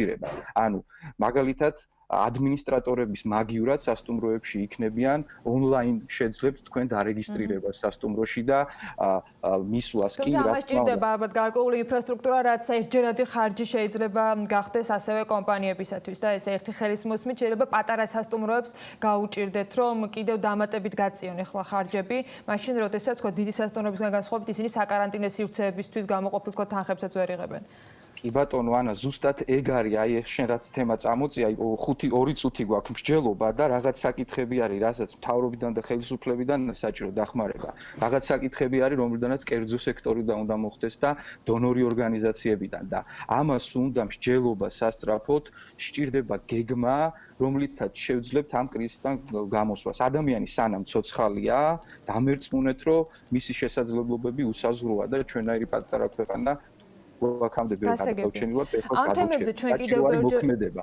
ჩვენ კიდევ ბევრჯერ მივუბრუნდებით, იმიტომ რომ ეს პრობლემა არც ერთ შემთხვევაში 1-2 დღის თქვა გადასაწყვეტი საკითხი არ იქნება. ლევან ქოქიაშვილი გასტრონავტის ხელმძღვანელი იყო ჩვენთან სტუმარი. მადლობა მას ყოველთვის საინტერესო საუბრისათვის და იმ ინფორმაციისათვის, რომელსაც გვიზიარებს.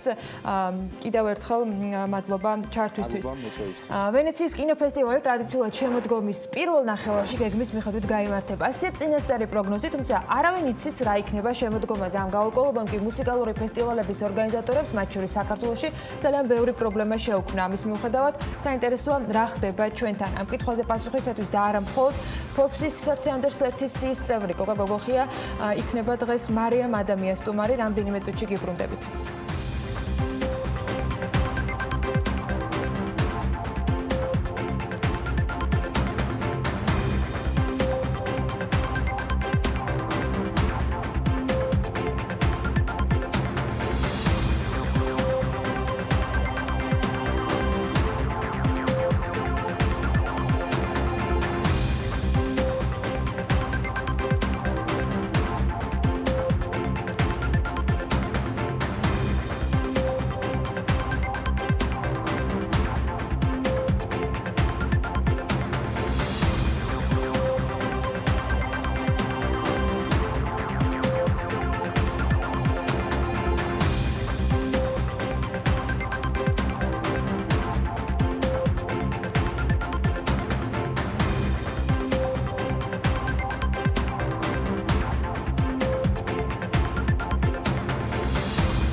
ითამაშე ბურა, სეკა, დომინო და ნარდის სახლიდან გაუსვლელად. მოიგე გაორმაგებული ჯეკპოტები 300,000 ლარიანი საპრიზო კოდიდან და უახლესი Range Rover-ი. კრისტალბეთი, სოფლიოში ნომერ 1 სამაგიდო თამაშებში. სამყარო რთული ახალი რეალობის წინაშე აღმოჩნდა, მაგრამ არსებობენ ჩვენი დროის გმირები, ისინი, ვინც ამ რეალობაში თავდაუზოგავად იბრძვიან ჩვენი ჯანმრთელობისთვის. სწორედ ამიტომ თქვენთან ერთად ვიწყებთ კამპანიას Galfi ექიმებისთვის. Galf კლუბის ბარათით ჩასხმული თითოეული ლიტრი საწვავიდან 5 თეთრი გადაირიცხება კამპანიის ფონდში და თანხა გადანაწილდება ყველა იმ ექიმსა თუ ექთანზე, ვინც ჩართულია ვირუსის დაძლევის პროცესში. ჩვენ ერთად დავძლებთ Galfi ექიმებისთვის. დარჩი სახლში და ისარგებლე სპარის ონლაინ მაღაზიით. შეუკვეთე სასურველი პროდუქტი ვებგვერდზე spar.online.g ან გადმოწერე აპლიკაცია Spar Georgia და თქვენს მიერ არჩეულ პროდუქტს კურიერი ადგილზე მოგაწვდით. კომპანია Medsoft გთავაზობთ კლინიკის მართვის საინფორმაციო სისტემას, რომელსაც გააჩნია სრული ქართული ინტერფეისი. სისტემას 11 წელია იყენებს 50-მდე სამედიცინო დაწესებულება. ელექტრონული სამედიცინო ისტორიის და ლაბორატორიის მოდული აწყობილია HL7 საერთაშორისო სტანდარტით. მოხერხებული პროგრამა, რომელიც თქვენს კლინიკას უფრო ხარჯთეფექტურს გახდის. აირჩიე Medsoft.g. გახადე თანამშრომლების სამუშაო პროცესი უფრო პროდუქტიული. სამზარეულოს პროფესიონალური დანადგარები და ელექტრომოწყობილობები. ჭურჭლის და აქსესუარების მრავალფეროვანი არჩევანი. მაგიდის სერვირება სასტუმროებისთვის და რესტორნებისთვის. გასტროტეკი, ყველაფერი პროფესიონალური სამზარეულოსთვის. დაგვიკავშირდით ნომერზე 295 66 33. მაგთის ახალი პაკეტი მარტივი 6. ისაუბრე და იმესიჯე ულიმიტოდ მთელი კვირა საქართველოში მაგთის ხარისხით. ჩაირთე მარტივი 6 კოდით 67 და OK ან მობილური აპლიკაციით My მაგთი. საქართველოს მთებში ყველაფერი სრულყოფილია. მაპატი ლამაზო, ამ სრულყოფილებაში შენი რძე უთუოდ მოიაზრება. სანტინოს რძე იქმნება იქ, სადაც მეფობს ბუნება. სწორედ ამიტომ ინარჩუნებს მთის ყველა სიკეთეს და ეს სრულყოფილება იგრძნობა მის თითოეულ წვეთში. სანტინო შექმნილია საქართველოს ბუნების მიერ. ფუდბოქსი. პირველი ჯანსაღის სწრაფი კვება გამოძახებით. დარჩი სახლში და შეუკვეთე ხორცის, ვეგეტარიანული ან სალათის მრავალფეროვანი ბოქსები. TV პირველის მომსახურებას ინტერაქტივით, სატელეფონო ცენტრით და როუმინგული მომსახურებით უზრუნველყოფს კომპანია Globalcell. Globalcell.G. საუკეთესო სატელეკომუნიკაციო სერვისები მთელ მსოფლიოში.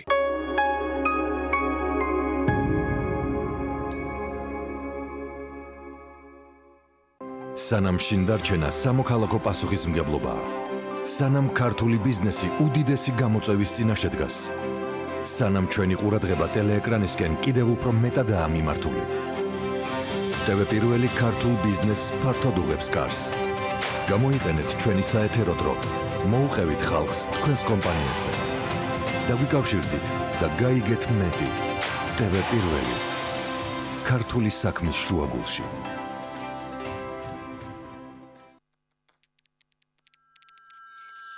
მერჩები სახლში, დარჩი სახლში შენც. შენი ოჯახის სიკეთისთვის დარჩი სახლში. დარჩი სახლში. შენი სიცოცხლის გადასარჩენად დარჩი სახლში. მერჩები სახლში. დარჩი სახლში. შენც დარჩი. დარჩი სახლში. გადაარჩინა შენი სიცოცხლე. დარჩი სახლში. დარჩი სახლში. შენი სიცოცხლის გადასარჩენად დარჩი სახლში. მერჩები სახლში. თქვენი შვილების სიცოცხლისთვის დარჩი სახლში. დარჩი სახლში. მერჩები სახლში. დარჩი სახლში. ძალიან გთხოვთ, დარჩი სახლში. მერჩები სახლში. მშობლების გადასარჩენად დარჩი სახლში. TV პირველი თანამგზავრზე. სატელიტური მაუწყებლობის ყველაზე თანამედროვე DVB-S2 სტანდარტის MPEG-4 ფორმატში. თანამგზავრი Azerspay 1. აღმოსავლეთის 46 გრადუსი. სიხშირე 11094 MHz. პოლარიზაცია ჰორიზონტალური. სიმბოლური სიჩქარე 30000 კილობიტი წამში. შესწორების კოდი 566. TV პირველი. საქართველოში და მსოფლიოში.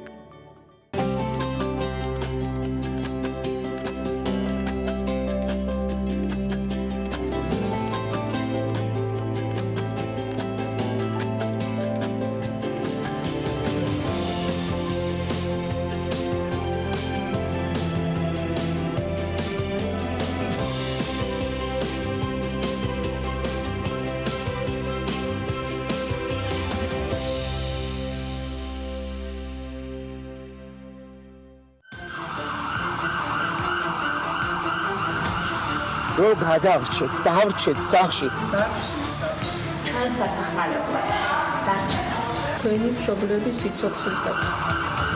ეხლა სახლში ყოფნისდროა. დარჩი სახლში. თქვენი შვილების სიცოცხლისთვის დარჩი სახლში. ჩვენს გადასარჩენად დარჩი სახლში. გადაარჩინა სიცოცხლე. დარჩი სახლში. ეს სახლში დარჩენის დრო. დავახმარეთ ჩვენ. სახლში დარჩენის დრო. დარჩი სახლში. დარჩი სახლში. დარჩი სახლში. გადაარჩინა სიცოცხლე და დარჩი სახლში. რომელიც სარწმუნოების აღსარებელიც არ უნდა იყოს.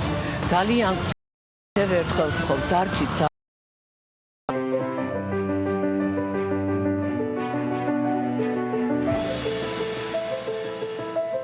მარიამ ადამია მოგუყვება სტომართან ერთად. მარიამ დილამშვიდობის. დილამშვიდობის.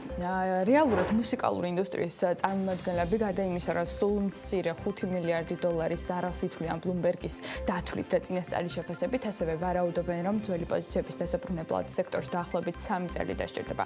გადაიდო თუ სრულად გაუქმდა დაგეგმილი ლაივ კონცერტები, ფესტივალები და რას გეგმავენ ინდუსტრიის წარმომადგენლები, დეტალები მოდით ჯერ ვნახოთ სიუჟეტში და შემდეგ სტომართან ერთად გავაგრძელოთ თემაზე საუბარი.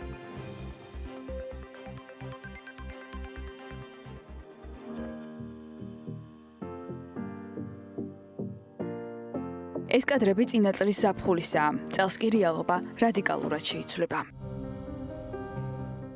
მუსიკალური ინდუსტრიისთვის 2020 წლის ზაფხული ჩავარდნილი სეზონია. ანუ იმ დროს, როდესაც სპორტული ლიგები, ტურიზმის სექტორის წარმომადგენლები და ავიაცია ცდილობს გარკვიოს, თუ როდის შეძლებენ გახსნას და მუშაობის განახლებას, მუსიკალური ინდუსტრიის მენეჯერების მხრიდან იზრდება იმის აღიარება, რომ უახლოეს მომავალში ყველა დაგეგმილი ღონისძიება და კონცერტი ჩაშლილია და გეგმავენ მათ გადატანას ოქტომბრისთვის ან სრულად დაპაუზებას. მანამ სანამ საზოგადოება როგორც შემსრულებლები, ასევე აუდიტორია თავს უსაფრთხოდ იგრძნობს. დაგეგმილი ტურები გააუქმა ყველა მუსიკოსმა, მათ შორის Taylor Swift-მა, რომელმაც ამის შესახებ მსმენელს Twitter-ის საშუალებით გააგებინა.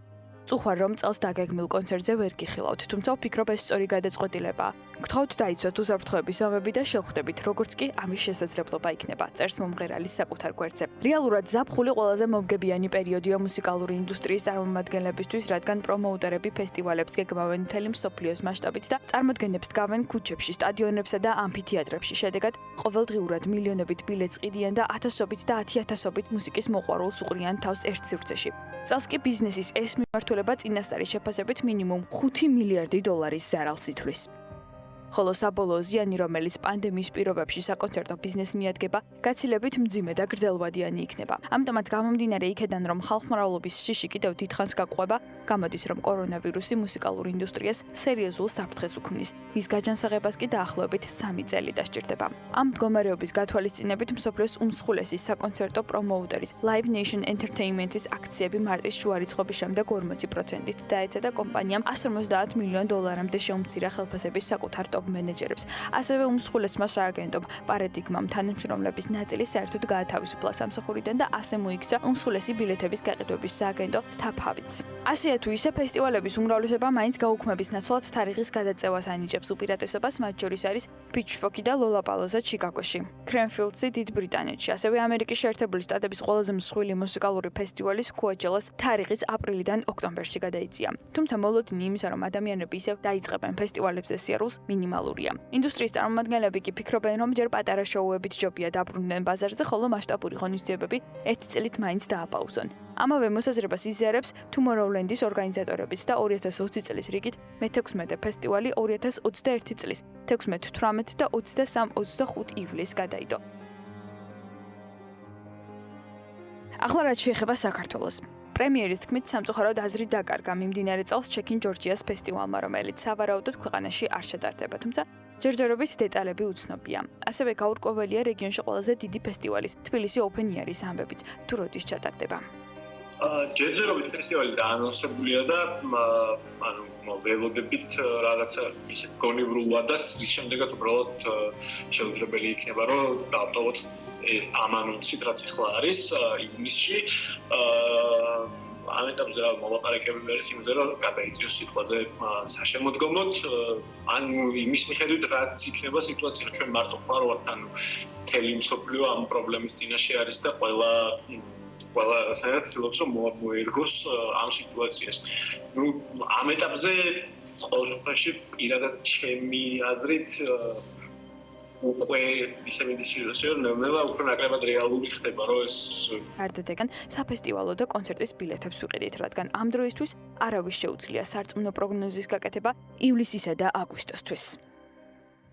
ყოველწლიური მუსიკალური ფესტივალი თბილისი Open Air 2009 წლიდან ტარდება და მელომანების ერთ-ერთი ყველაზე საყვარელი ღონისძიება არის. არსებობის 10 წლის მანძილზე მან ისეთ არტისტებს უმასპინძლა, როგორებიც არის მაგალითად Deep Purple, Placebo, Tomodel და კიდევ ბევრი სხვა. ხოლო ხარისხიანი მუსიკა, ტყე და დიდი მწვანე მინდორი ეს ის გარემოა, რომელიც ფესტივალს დაუვიწყარს ხდის ყოველწლიურად.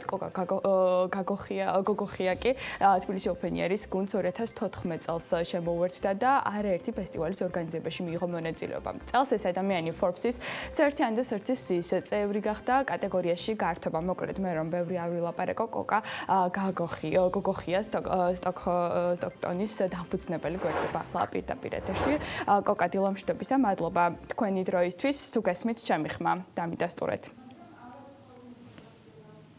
კოკა დილამშვიდობისა კიდევ ერთხელ კოკა მოდი ჯერ Forbes-ის პროექტით 100-ით დავიწყოთ საუბარი და შემდეგ მოვიხილოთ უკვე მუსიკალური ინდუსტრიის გეგმები და პერსპექტივები მიმდინარე წლის ზაფხულის პერიოდში. კოკა, როგორ ფიქრობთ, რამ განაპირობა თქვენი წარმატება, რომ 30 წლამდე თქვენ მოხვდით Forbes-ის პროექტში, 30 წლამდელთა სიაში ერთ-ერთი კატეგორიის გამარჯვებულიც ხართ. რას გულისხმობს ეს თქვენთვის, რას გაძლევთ და არის თუ არა დამატებითი мотиваცია თქვენთვის? გამარჯობა, პირველ რიგში დიდი მადლობა საერთო დროის დათმობისთვის, მეორე რიგში მადლობა Forbes დაფასებისთვის და რა თქმა უნდა ეს არის ძალიან დიდი мотиваცია არა მხოლოდ ჩემთვის, არამედ თვლი რომ გართობის ინდუსტრიისთვის ზოგადად ვინაიდან ეს ინდუსტრია არის ჯერჯერობით განვითარების გზაზე, რაც იმ არტისტებისთვის, რომელთანაც კომპანიას დოქტორი თანამშრომლობს, დიდი ნაბიჯი იქნება და ხელშეწყობა ზოგადად ამ ინდუსტრიის განვითარებისთვის.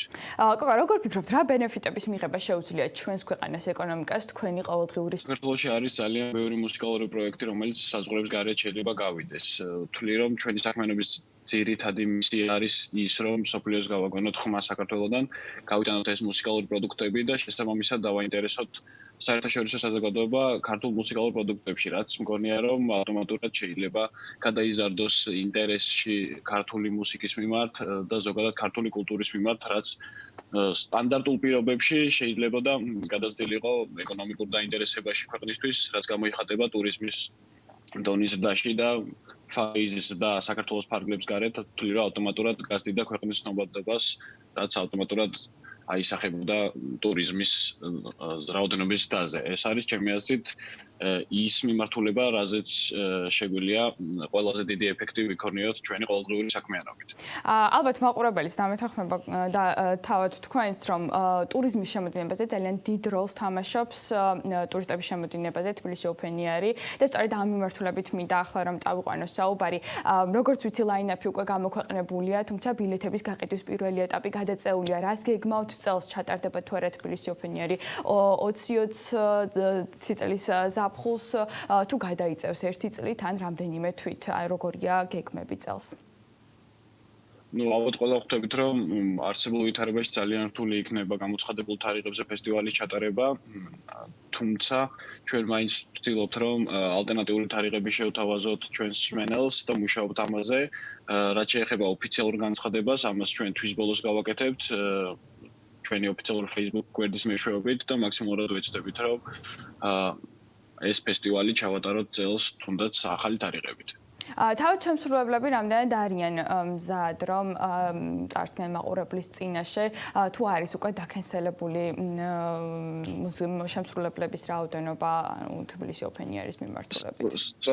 სწორედ ამაზე ვარ დამოკიდებული და ამაზე მიდის ახლა მოლაპარაკება არტისტებთან, რამდენად რეალური არის მათთვის ახალი თარიღების შეთავაზება და მას შემდეგ რაც გვექნება პასუხი ყველა არტისტისგან, მხოლოდ მას შემდეგ შეგვიძლია გამოვაცხადოთ შესაძლებელია თუ არა ფესტივალის ახალი თარიღების ჩატარება, რაც ამ თვის ბოლოს უკვე საბოლოო გვექნება შეგროვებული ყველა არტისტისგან ეს ინფორმაცია. კოკა, მე მესმის რომ ცოტა რთულია პანდემიის პირობებში ვილაპარაკოთ ზაფხულის გეგმებზე და ფესტივალზე, ანუ იმ დროს როცა ადამიანების სიცოცხლე საფრთხის ქვეშ არის, თუმცა მაინც რომ წარმოვიდგინოთ რამდენიმე წუთით რომ თითქოს არ არსებობს ეს კორონავირუსი. როგორი იქნებოდა წელს თბილისი Open Air-ი, რით იქნებოდა განსხვავებული, რა შესთავაზებდით მსმენელს, რატომ მოსულიყო წელს ზაფხულის ფესტივალზე? რა თქმა უნდა, პირველ რიგში შევთავაზებდით თავისუფლებას, რომელიც ჩვენი უმთავრესი ღირებულება არის როგორც ფესტივალის, შევთავაზებდით საკმაოდ მრავალფეროვან line-ups, რომელიც შედგენილია ძალიან კარგი საერთაშორისო არტისტებით და ასევე ძალიან კარგი ქართველი არტისტებით და შევთავაზებდით 4 განსხვავებულ სცენას. მოკლედ დავაკმაყოფილებდით მათ ყველანაირ მუსიკალურ გემოვნებას. ყოველ წელს კოკა არის ხოლმე რაღაც ერთი განსაკუთრებული მუსიკოსი, რომელსაც განსაკუთრებით ველოდებით ხოლმე წელს ვინ იყო ასეთი და სანამ line-ups ჩახედავს მაყურებელი, როგორი არის მისი ანუ წელს line-up-ი ასე თუ ისე ვინ არის წარსდგება მაყურებლის წინაშე? კი. ყველაზე დიდი მოლოდინით მსმენელი ალბათ მაინც LP-ს ელოდება, ვინაიდან ძალიან პოპულარული შემსრულებელი არის და როგორც სტატისტიკამ გვაჩვენა, მოხარებლებს შორის ყველაზე დიდი პოპულარობით LP სარგებლობს, რომელიც ლევანდელი ფესტივალის headliner-ია. კოკა, მაინტერესებს ზარალი თუ გაქვთ დათვლილი მიმდინარე წლის, ანუ თუ კი ყველაზე ცუდი სურათი რომ წარმოვიდგინოთ, თუ კი არ ჩატარდება, ან ერთი წლით გადაიწევს, ან თუნდაც რამდენიმე თვით. თუ დაგითვლიათ რაოდენობის ზარალზე არის საუბარი გაყიდული ბილეთებიდან, ანუ მუსიკოსების დაკენსელებიდან გამომდინარე, ანუ რა თანხაზე არის საუბარი?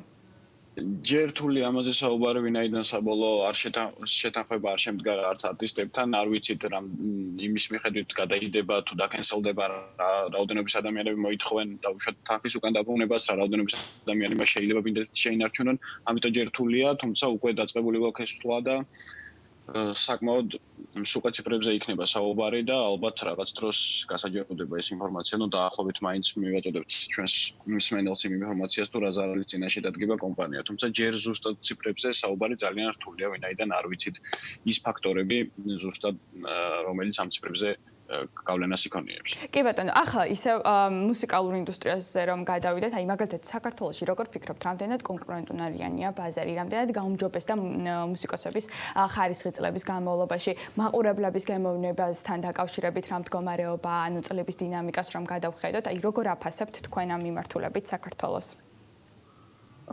მადლობა ამ კითხვისთვის.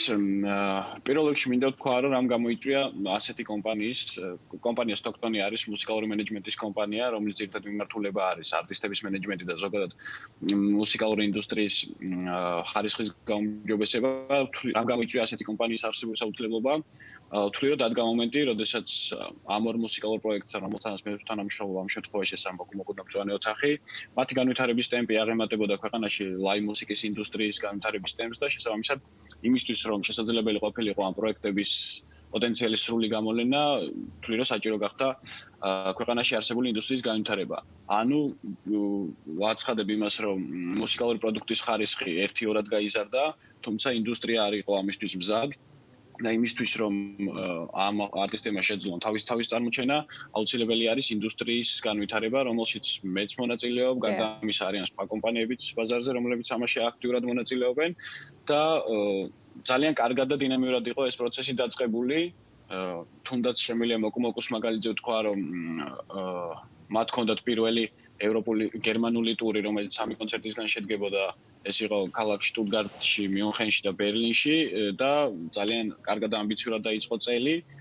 თუმცა არსებული გამოწვევების გამო, რა თქმა უნდა, ყველა მათი შემდგომი გეგმა თავდაყირად დადგა. კი, ბაზარზე მუსიკალური პროდუქტის განვითარების ხარისხმა აშკარად 1-2-რად დაიწია და რომ არა ეს გამოწვევა, ვთვლი, რომ ძალიან კარგ დინამიურ პროცესში ვიყავით ჩართულები. მსმენელის რაოდენობასთან დაკავშირებითაც მაინტერესებს, აი თქვენ თუ ადევნებთ თვალს თბილისი Open Air-ს წლების განმავლობაში რაოდენობის მაყურებელი ესწრება. როგორი არის დინამიკა? იზრდება თუ პირიქით, ანუ უფრო სიცილისკენ მიდის? იზრდება ყოველწლიურად დინამიკა დაახლოებით 50,000 კაცზე არის საუბარი 3 დღის განმავლობაში, რაც ვთვლი, რომ არ არის ჩვენი მაქსიმუმი, ვინაიდან ფესტივალს აქვს პოტენციალი, რომ კიდევ ბევრად მეტ ადამიანს უმასპინძლობს და ეს სტატისტიკა მიუთითებს იმაზე, რომ მზარდი არის ინტერესი ზოგადად მუსიკალური ინდუსტრიის მიმართ და მსმენელი როგორც ასეთი ძალიან ვითარდება საქართველოში წლიდან წლამდე. უშუალოდ თქვენ გეგმებზეც მაინტერესებს, კოკა, რას გეგმავთ, უყურებთ თუ არა გლობალურ ბაზარს და თქვენს მომავალს როგორ უყურებთ, რა გეგმები გაქვთ? კი, რა თქმა უნდა, უყურებ გლობალურ ბაზარს და სამწუხაროდ ჯერჯერობით იმედის მომცემი ინფორმაციები არაფერი არ ვრცელდება, ჯერჯერობით რთულია იმის თქმა, როდის შეძლებს ინდუსტრია სტანდარტულ ლიანდაგებზე დაბრუნებას. ჩვენი გეგმები უახლოესი იყო მოკუმოკუს ტურის გაგრძელება სხვა დასავლურ ქვეყნებში, თუმცა ხვდებით, რომ ეს შეუძლებელი არის. ამიტომ როგორც კი შეზღუდვები შემცირდება, თვლით, რომ უკვე შეიძლება დაიწყოს რაღაც ვიდეო პროდაქშენზე მუშაობა, ვინაიდან ეს დრო არ დავკარგოთ ტყუილად და მაქსიმალურად ვეცადოთ ამ არსებული მუსიკალური პროექტების განვითარება და საზღვრების გარეთ გატანა. და იქნება თუ არა ამ ყველაფრის მამოტივირებელი ის აღიარება Forbes-ის გულისხმობ და იქნება თუ არა დამატებითი мотиваცია და რეალურად რას გაძლევთ თქვენი საქმიანობის მიმართულებით? რა თქმა უნდა, როგორ არა იქნება ეს დამატებითი мотиваცია, რას მოაძლევს და პირველ რიგში გარდა იმისა, რომ мотиваციას მოძლევს, რა თქმა უნდა, ეს არის დამატებითი. კოკა, ბოდიში უნდა გაგაწყვეტინოთ, ამ თემაზე აუცილებლად გავაგრძელებთ კიდევ საუბარს, თუმცა ახლა უნდა შემოგვიერთდეს ნაეზუბაია ინფექციური საავადმყოფოდან და განახლებული მონაცემები უნდა მოვისმინოთ საქართველოში კორონავირუსთან დაკავშირებით. ცოტა ხანი 30 წამი მინდა 20 წამი. ჰა. კი, ზოგადი მონაცემები დავიწყოთ, ალბათ რა. მონაცემები გუშინ ღამის შემდეგ 5 წამი. კი ბატონო. გუშინ დილის მონაცემებით ყავდა 411 პაციენტი ქვეყანაში დადასტურებული. დღეღამის განმავლობაში დაგვემატა 9 ახალი დადასტურებული. ნუ დღის მეორე ნახევარში 5 თუ თქვენ გინდათ რომ მაინდა-მაინც დღის მეორე ნახევრიდან ველაპარაკოთ. ამ 9 პაციენტის დადასტურებული პაციენტის წყაროები 800-დან მიმართებაში ცნობილია. მხოლოდ ერთი პაციენტის წყაროს დადგენა და მოკვლევა ხდება ახლა. ესეთი პაციენტი გამოჯამრთელებელი ქვეყნის მასშტაბით არის 7 პაციენტი. ეხლა მინდა გითხრათ, რომ თუ ამ მონაცემებს შევაძლებთ ამ ეტაპზე, კვლავ როგორც წინა დღეებში, სხვაობით 313 პაციენტი მკურნალობს. ამ 420-დან 313 პაციენტი მკურნალობს COVID-ის კლინიკებში. ეხლა ჩვენი ცენტრის შესახებ. ჩვენ ცენტრში ახლა ამ ეტაპზე 46 პაციენტი წეს, აქედან 54-ია დადასტურებული. ახალი შემთხვევა ჩვენთან გუშინ არ დაფიქსირებულა, 2 პაციენტთან ჩატარდა კვლევა პირველადი პაციენტები და ორივესთან ნეგატიური იყო. გამოჯამრთელებული ჩვენ გვყავს 53 პაციენტი, გუშინ ერთი ახალი პაციენტი შეგვემატა გამოჯამრთელებული, რომელიც გუშინვე გაეწერა. გითხარით მე თქვენ გუშინ რომ 10 პაციენტზე ხდებოდა ტესტირება გამოჯამრთელების პირველ და მეორე PCR ტესტთან მიმართებაში. აი მხოლოდ ერთთან დადასტურდა განმეორებით უარყოფითი და იმან დატოვა კლინიკა და დანარჩენთან 4 პაციენტთან გვაქვს პირველი ტესტირებით უარყოფითი. ნახოთ ახლა განმეორებით ტესტირებით როგორ შედეგებს არსებული პაციენტი ავადმყოფიდან 44 დადასტურებული პაციენტიდან გვყავს 17 მძიმე პნევმონიით. იცით რომ კრიტიკული პაციენტები უკვე აღარ გვყავს საბედნიეროდ ის ორივე პაციენტის მდგომარეობა დასტაბილურდა და პროგნოზულად იმედი გვაქვს რომ ყველაფერი ასევე გაგრძელდება მძიმე პნევმონიებში გადავიდა მათი მდგომარეობა. 7 მოზარდი რომელიც გვყავს მათი მდგომარეობა დამაკმაყოფილებელია. აი რამოდენიმე დღეში ალბათ დაგჭირდება უკვე მაგათთან აი გამოჯამრთელების პირველი ტესტის ჩატარება და შესაბამის მონაცემებსაც მოგახსენებთ.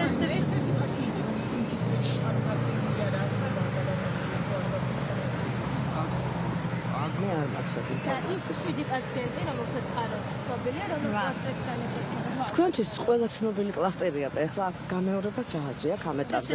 ეს ყველა ცნობილი კლასტერია. ტესტებზე მინდა კითხოს გავაკეთებინა. მარია ეზუბაია საუბრობდა ახლა პირდაპირ ეთერში ინფექციური საავადმყოფოდან. მე შეგახსენებთ, რომ შექმნილი ვითარებიდან გამომდინარე თბილისი ოფენიერის გაყიდვების პირველმა ეტაპმა გადაიწია 29 აპრილამდე და აქვე შეგახსენებთ, რომ გავუფრთხილდით ერთმანეთს, დავრჩეთ სახლში და ყველაფერი უნდა გავაკეთოთ იმისათვის, რომ ასეთვისე მალე დავამარცხოთ ვირუსი.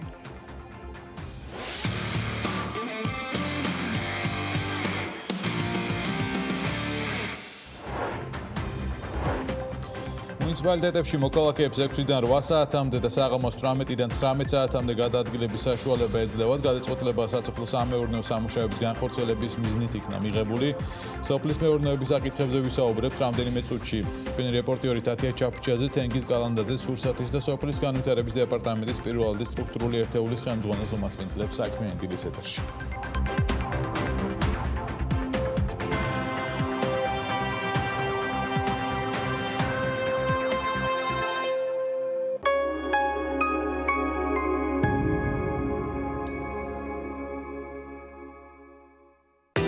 ისწავლე ონლაინ, ითამაშე ონლაინ, იყავი ონლაინ ბილაინთან ერთად.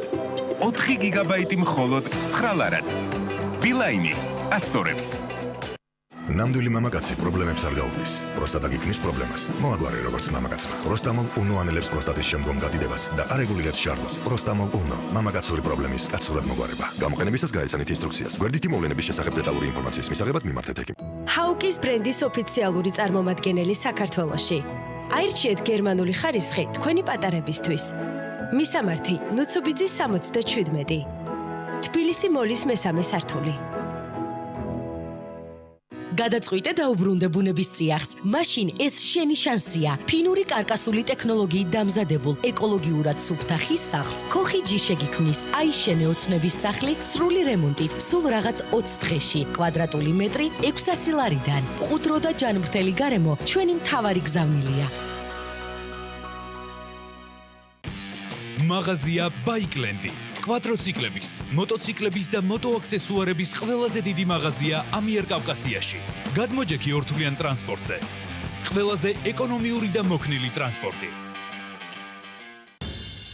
ოტომოტორსი, ყველა სახის ავტოსერვისი ერთ სივრცეში. ელექტროდიაგნოსტიკის ჩატარება.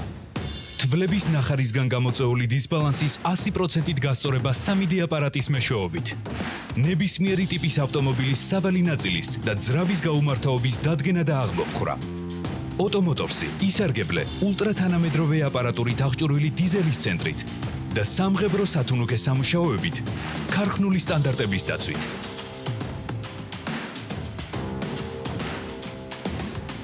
ფინური საერთაშორისო სკოლა, პირველი და ერთადერთი ავტორიზებული სკოლა ამიერკავკასიაში, სადაც სწავლება მსოფლიოში ნომერ პირველი სასწავლო მოდელის მიხედვით ხორციელდება. 2020-2021 სასწავლო წლისთვის რეგისტრაცია დაწყებულია. მოსწავლეთა მიღება მიმდინარეობს პირველ მეხუთე კლასებში. გჭირდება სახურავი. გინდა იყო დაცული ნებისმიერ ამინდში. მონტერეი ლუქსის მეტალოკრამიტის სახურავები, უმაღლესი ხარისხი და საუკეთესო მომსახურება. ენდე ლიდერებს. გადახურე და დაივიწყე პრობლემები. მონტერეი ლუქსი. კაიროს ქუჩა 42. მონტერეი ახლა უკვე ქუთაისშიც. კრაფტბოქსი ხელნაკეთი ნივთების ონლაინ მაღაზია, სადაც შეგიძლია იყიდო ორიგინალური და განსაკუთრებული საჩუქარი. დამზადებულია საქართველოში. გახსოვდეს, ხელნაკეთი ნივთები შენი გემოვნებით იქმნება. ყავისბარი ლუიკოფი კორონავირუსის პერიოდშიც აგრძელებს მუშაობას და სტუმრების განებიურებას დახვეწილი კერძებით, უგემრიელესი ყავითა და დესერტებით. შეკვეთისთვის დაგვიკავშირდით 593 781 767. როდესაც თავის ტკივილი გეწყებათ, თითქოს თქვენ სირგლის სამყარო წვეთს არსებობას. ნუ მოითმენთ, თავი დააღწიეთ ტკივილს. მიგოთ ხასი დაგეხმარებათ სხვადასხვა სახის ტკივილის დამარცხებაში. მიგი საბავშვო და მიგი საბავშვო ფორტე. პატარებისთვის ცხელებასა და ტკივილზე სწრაფი რეაგირებისთვის. გამოყენებისას გაეცანით ინსტრუქციას. გვერდითი მოვლენების შესახებ დეტალური ინფორმაციის მისაღებად მიმართეთ ეკიმ. დააგემოვნეთ ტრადიციული ტექნოლოგიითა და ქართული ნედლეულით დამზადებული უგემრიელესი პროდუქტი. კასპის საკონსერვო ქარხანა 1961. დამზადებულია საქართველოში.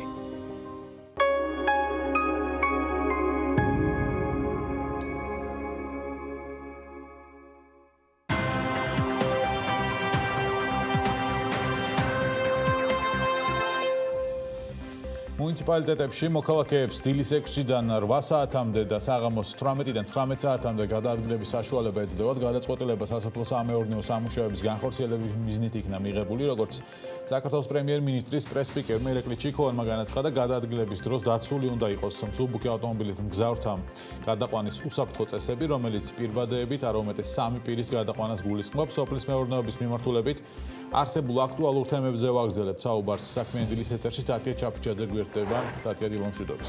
დილომშვიდობისა, დიახბექა 27 აპრილამდე რეგიონებში ავტომობილებით გადაადგილება გარკვეულ პერიოდში დასაშვები იქნება. მიზანი საგაზაფხულო სამუშაოების მიმდინარეობისას მოსახლეობისთვის დამატებითი ბარიერების მოხსნა. რუსეთისა და სოფლის განვითარების დეპარტამენტის პირველადი სტრუქტურული ერთეულის ხელმძღვანელი თენგიზ კალანდაძე უნდა შემოგვიერთდეს პირდაპირ ეთერში. მოგესალმებით ბატონო თენგიზ, მადლობა რომ ხართ ჩვენთან ერთად.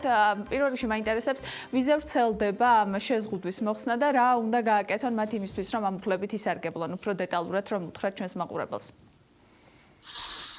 გამარჯობათ, მივესალმებით ჩვენს მაყურებელს. ჩვენ ძალიან ასე ვთქვათ, ეპიდსიტუაციიდან გამომდინარე ძალიან პირად და ნელა ჯანდაცვის რეკომენდაციებით გათვალისწინებინ ცენტრალურ მასშტაბმა მიიღო გადაწყვეტილება, რომ გარკვეული შეღავათები დაგვეწესებინა უკვე, ანუ პირველი ასე ვთქვათ მოხსნა არის ეს. ეს ვრცელდება რეგიონში მომუშავე ფერმერებზე, რომლებიც გადაადგილდებიან სხვადასხვა სამუშაოებისათვის და არის მოგეხსენებათ დილის 6 საათიდან 8 საათამდე და საღამოს 6 საათიდან 7 საათამდე. რაიმე კონკრეტული ჭირდებათ მათ ამ უფლების მისაღებად და სამომავლოდ თუ იგეგმება კიდევ საგანგებო მდგომარეობის პირობებში რაიმე დამატებითი უფლებების მიცემა მათთვის.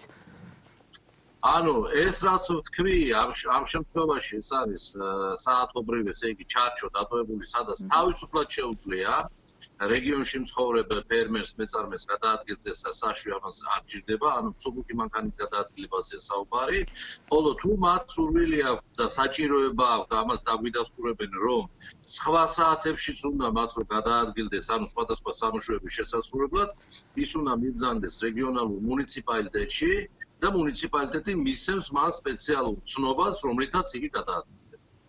ბატონ თენგის, გარდა ამ შეზღუდვების მოხსნისა, თუ აქვს სამინისტროს რაიმე გეგმა საიმისოთ, რომ სოფლის მეურნეობაში წარმოების მაჩვენებლები გაიზარდოს? ამას გეკითხებით იქიდან გამომდინარე, რომ ყველა ვნახეთ ამ კრიზისიდან გამომდინარე რიგმა ქვეყნებმა თქვათ დააწესეს ლიმიტები კონკრეტულ პროდუქტების რეალიზაციასთან დაკავშირებით. ვიცით, რომ მიუხედავად იმისა, რომ ძალიან ბევრი ფული იხარჯება სოფლის მეურნეობის მიმართულებით, წარმოების მაჩვენებლები მაინდა-მაინც მაღალი არ არის და ამას ადასტურებს რამდენიმე დღის წინ საქსტატის მიერ გამოქვეყნებული ინფორმაცია, სადაც 2019 წლის მოსავალია გაანალიზებული მარცვლეული კულტურების შემთხვევაში მაგალითად ხორბალზე და ქერზე შემცირებულია, ასევე ხილზე და რიგბოსტნეულზე.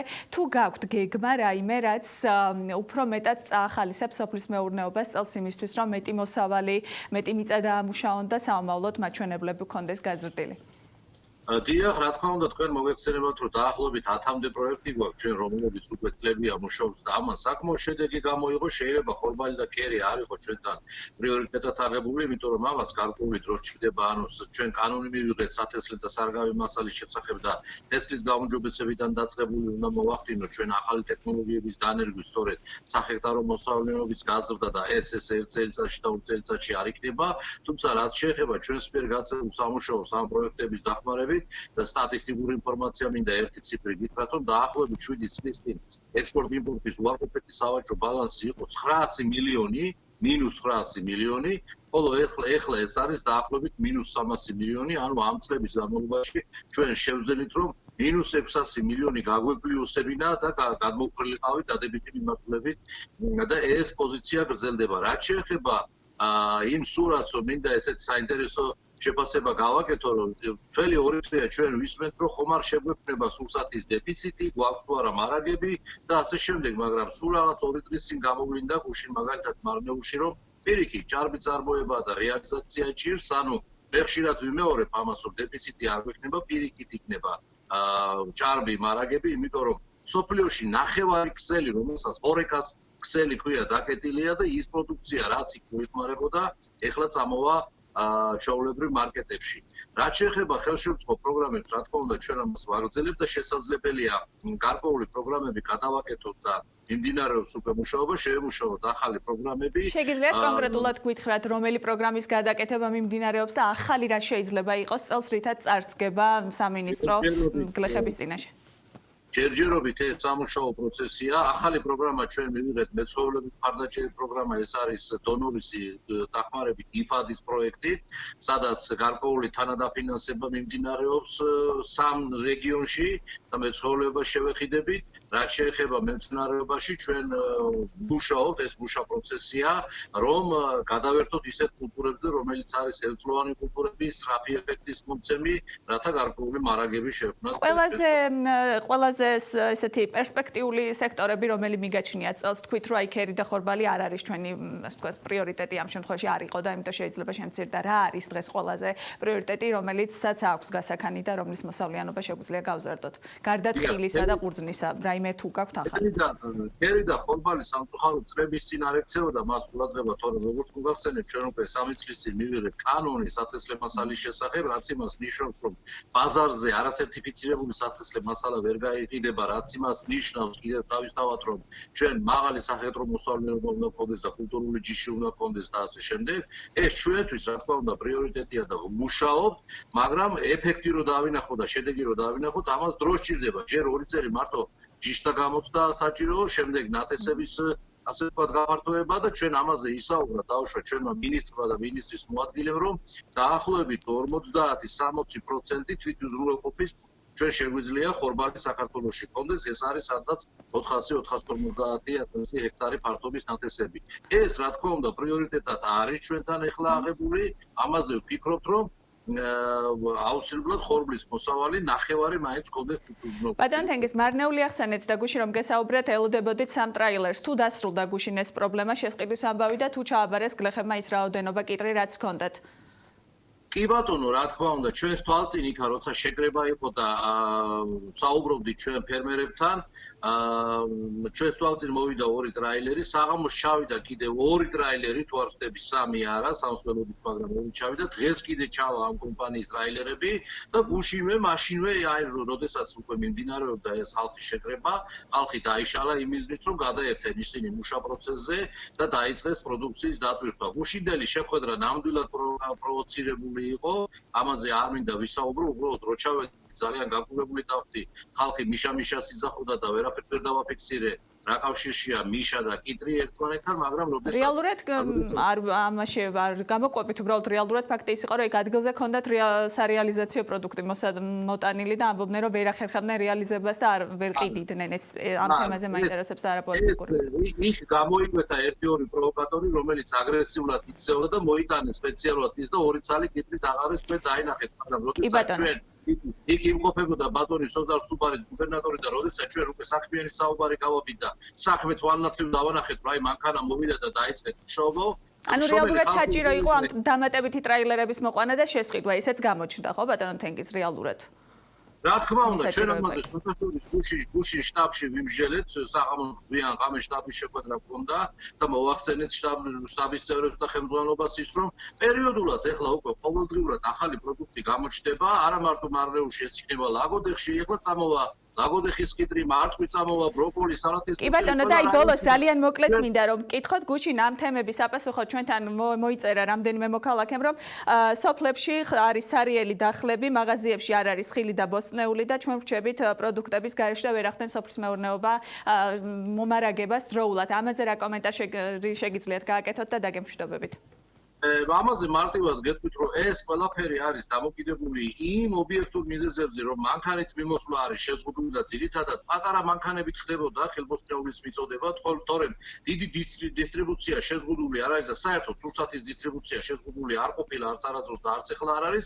როდესაც აღდგება, იმედი გვაქვს ჩვენ, რომ კარგად მოვიქცევით მოსახლეობა და არ ვიმოძრაებთ, დიდი მობილობა არ იქნება, იგეგმება დაუშვათ ერთ კვირაში სამანქანო მოძრაობის აღდგენა, აი მაშინ ძალიან გააქტიურდება ეს პროცესი და რა თქმა უნდა დახლებით შეივსება. ძალიან დიდი მადლობა თენგიზ კალანდაძე, სურსათისა და სოფლის განვითარების დეპარტამენტის ხელმძღვანელი პასუხობდა ჩვენ შეკითხვებს. მადლობა ბატონ თენგიზ და დატია ჭაფიჩაძეს ინფორმაციისთვის და ჩართვისთვის და საქმიანი დილის ბოლოს ერთ სიუჟეტს დაგიტოვებთ. UEFA 21 აპრილს 55-ვე წევრი ასოციაციის მონაწილეობით ვიდეო კონფერენცია გამართა. კონფერენციაზე ევროპული ფეხბურთის მმართველმა ორგანომ ფედერაციების წარმომადგენლებს სანაკრებო მატჩების და საკლუბო ჩემპიონატების კალენდრის ალტერნატიული ვარიანტები გააცნო სანაკრებო თამაშების შესახებ და შემოდგომაზე გასამართი 8 პლეი-ოფის შეხვედრის მათ შორის საქართველოს ბელორუსის მატჩის სავარაუდო გრაფიკის შესახებ გადაწყვეტილება ფეხბურთის მმართველ ორგანოს ჯერ არ მიუღია.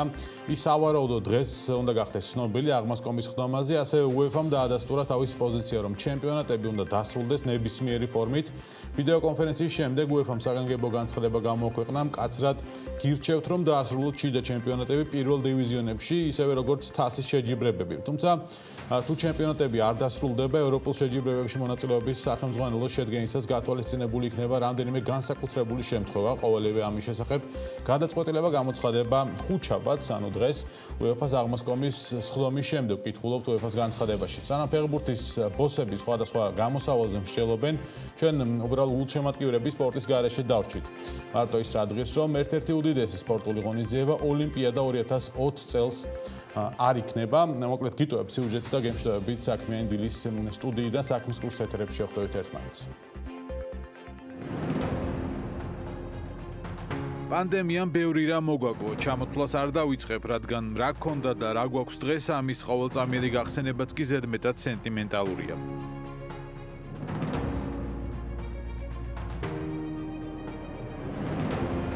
თუმცა სრულიად მსოფლიო დაგტოვა სპორტის გარეშეც. ოლიმპიადა 2020-ში აღარ იქნება. იაპონია ბოლომდე იბრძოდა მისი შენარჩუნებისთვის, მაგრამ დამარცხდა.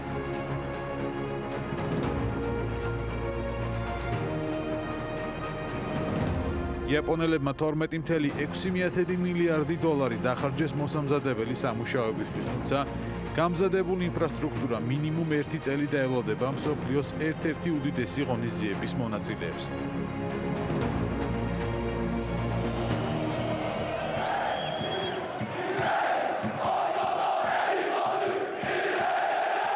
Euro 2020-2021 წელს ჩატარდება. ევროპის საფეხბურთო ჩემპიონატი, რომელსაც ქართველი გულშემატკივრებიც განსაკუთრებით ველოდით, იმიტომ რომ მასში მონაწილეობის ძალიან კარგი შანსი ჰქონდა, კორონავირუსმა შეიწირა. ბოლო ინფორმაციით ევროპის პირველობა 2021 წლის 11 ივნისიდან 11 ივლისამდე პერიოდში ჩატარდება, მაგრამ სად ჯერ ცნობილი არ არის. 24 საუკეთესო ნაკრებს ევროპის 12 ქალაქში უნდა ეთამაშა, თუმცა მაგალითად რომს და ბილბაოს ეჭვი აქვთ, რომ თამაშებს ვერ უმასპინძლებენ. სად ჩატარდება თამაშები 2021 წელს, წესით 30 აპრილს გაირკვევა. ასევე ივნისში უნდა ვიცოდეთ იმ გუნდების სრული შემადგენლობაც, რომლებიც ევროპირველობაზე ითამაშებენ, ანუ ერთა ლიგის ნახევარფინალური და ფინალური მატჩები ივნისში უნდა შედგეს. In the hearts of the people. The only thing great about you. კიდევ ერთი თემა, გადალახავს თუ არა ფინანსურ კრიზისს UEFA. გამოცემა ატლეტიკმა გავრცელა ინფორმაცია, რომ ფეხბურთის მმართველი ორგანო კლუბებისგან და მისი წევრი საფეხბურთო კავშირებისგან 275 მილიონი ფუნტის კომპენსაციას ითხოვდა. მაგრამ მალევე UEFA-ს პრეზიდენტმა ალექსანდრ ჩეფერინმა ეს ინფორმაცია უარყო და განაცხადა, რომ ფინანსური ზარალი რამდენიმე ასეული მილიონი ევრო იქნება, მაგრამ ასოციაციას 574 მილიონ ევროზე მეტი რეზერვი გააჩნია და წესით ეს ფული კრიზისის გადალახვას უნდა ეყოს. გადაწყვეტილებები სპორტულ სამყაროშიც მიმდინარე პანდემიას მიჰყვება. ყოველდღიურად იცვლება და ამ ინფორმაციის ნაკადში ჭეშმარიტების დადგენა, მით უმეტეს სპორტული ღონისძიებების მომავლის წინასწარმეტყველება ძალიან რთულია. ფაქტი ერთია, დიდ სპორტულ ღონისძიებებს ვინ ჩივის, ჩვენ ხომ ეზოში ფეხბურთის თამაშის საშუალებაც არ გვაქვს.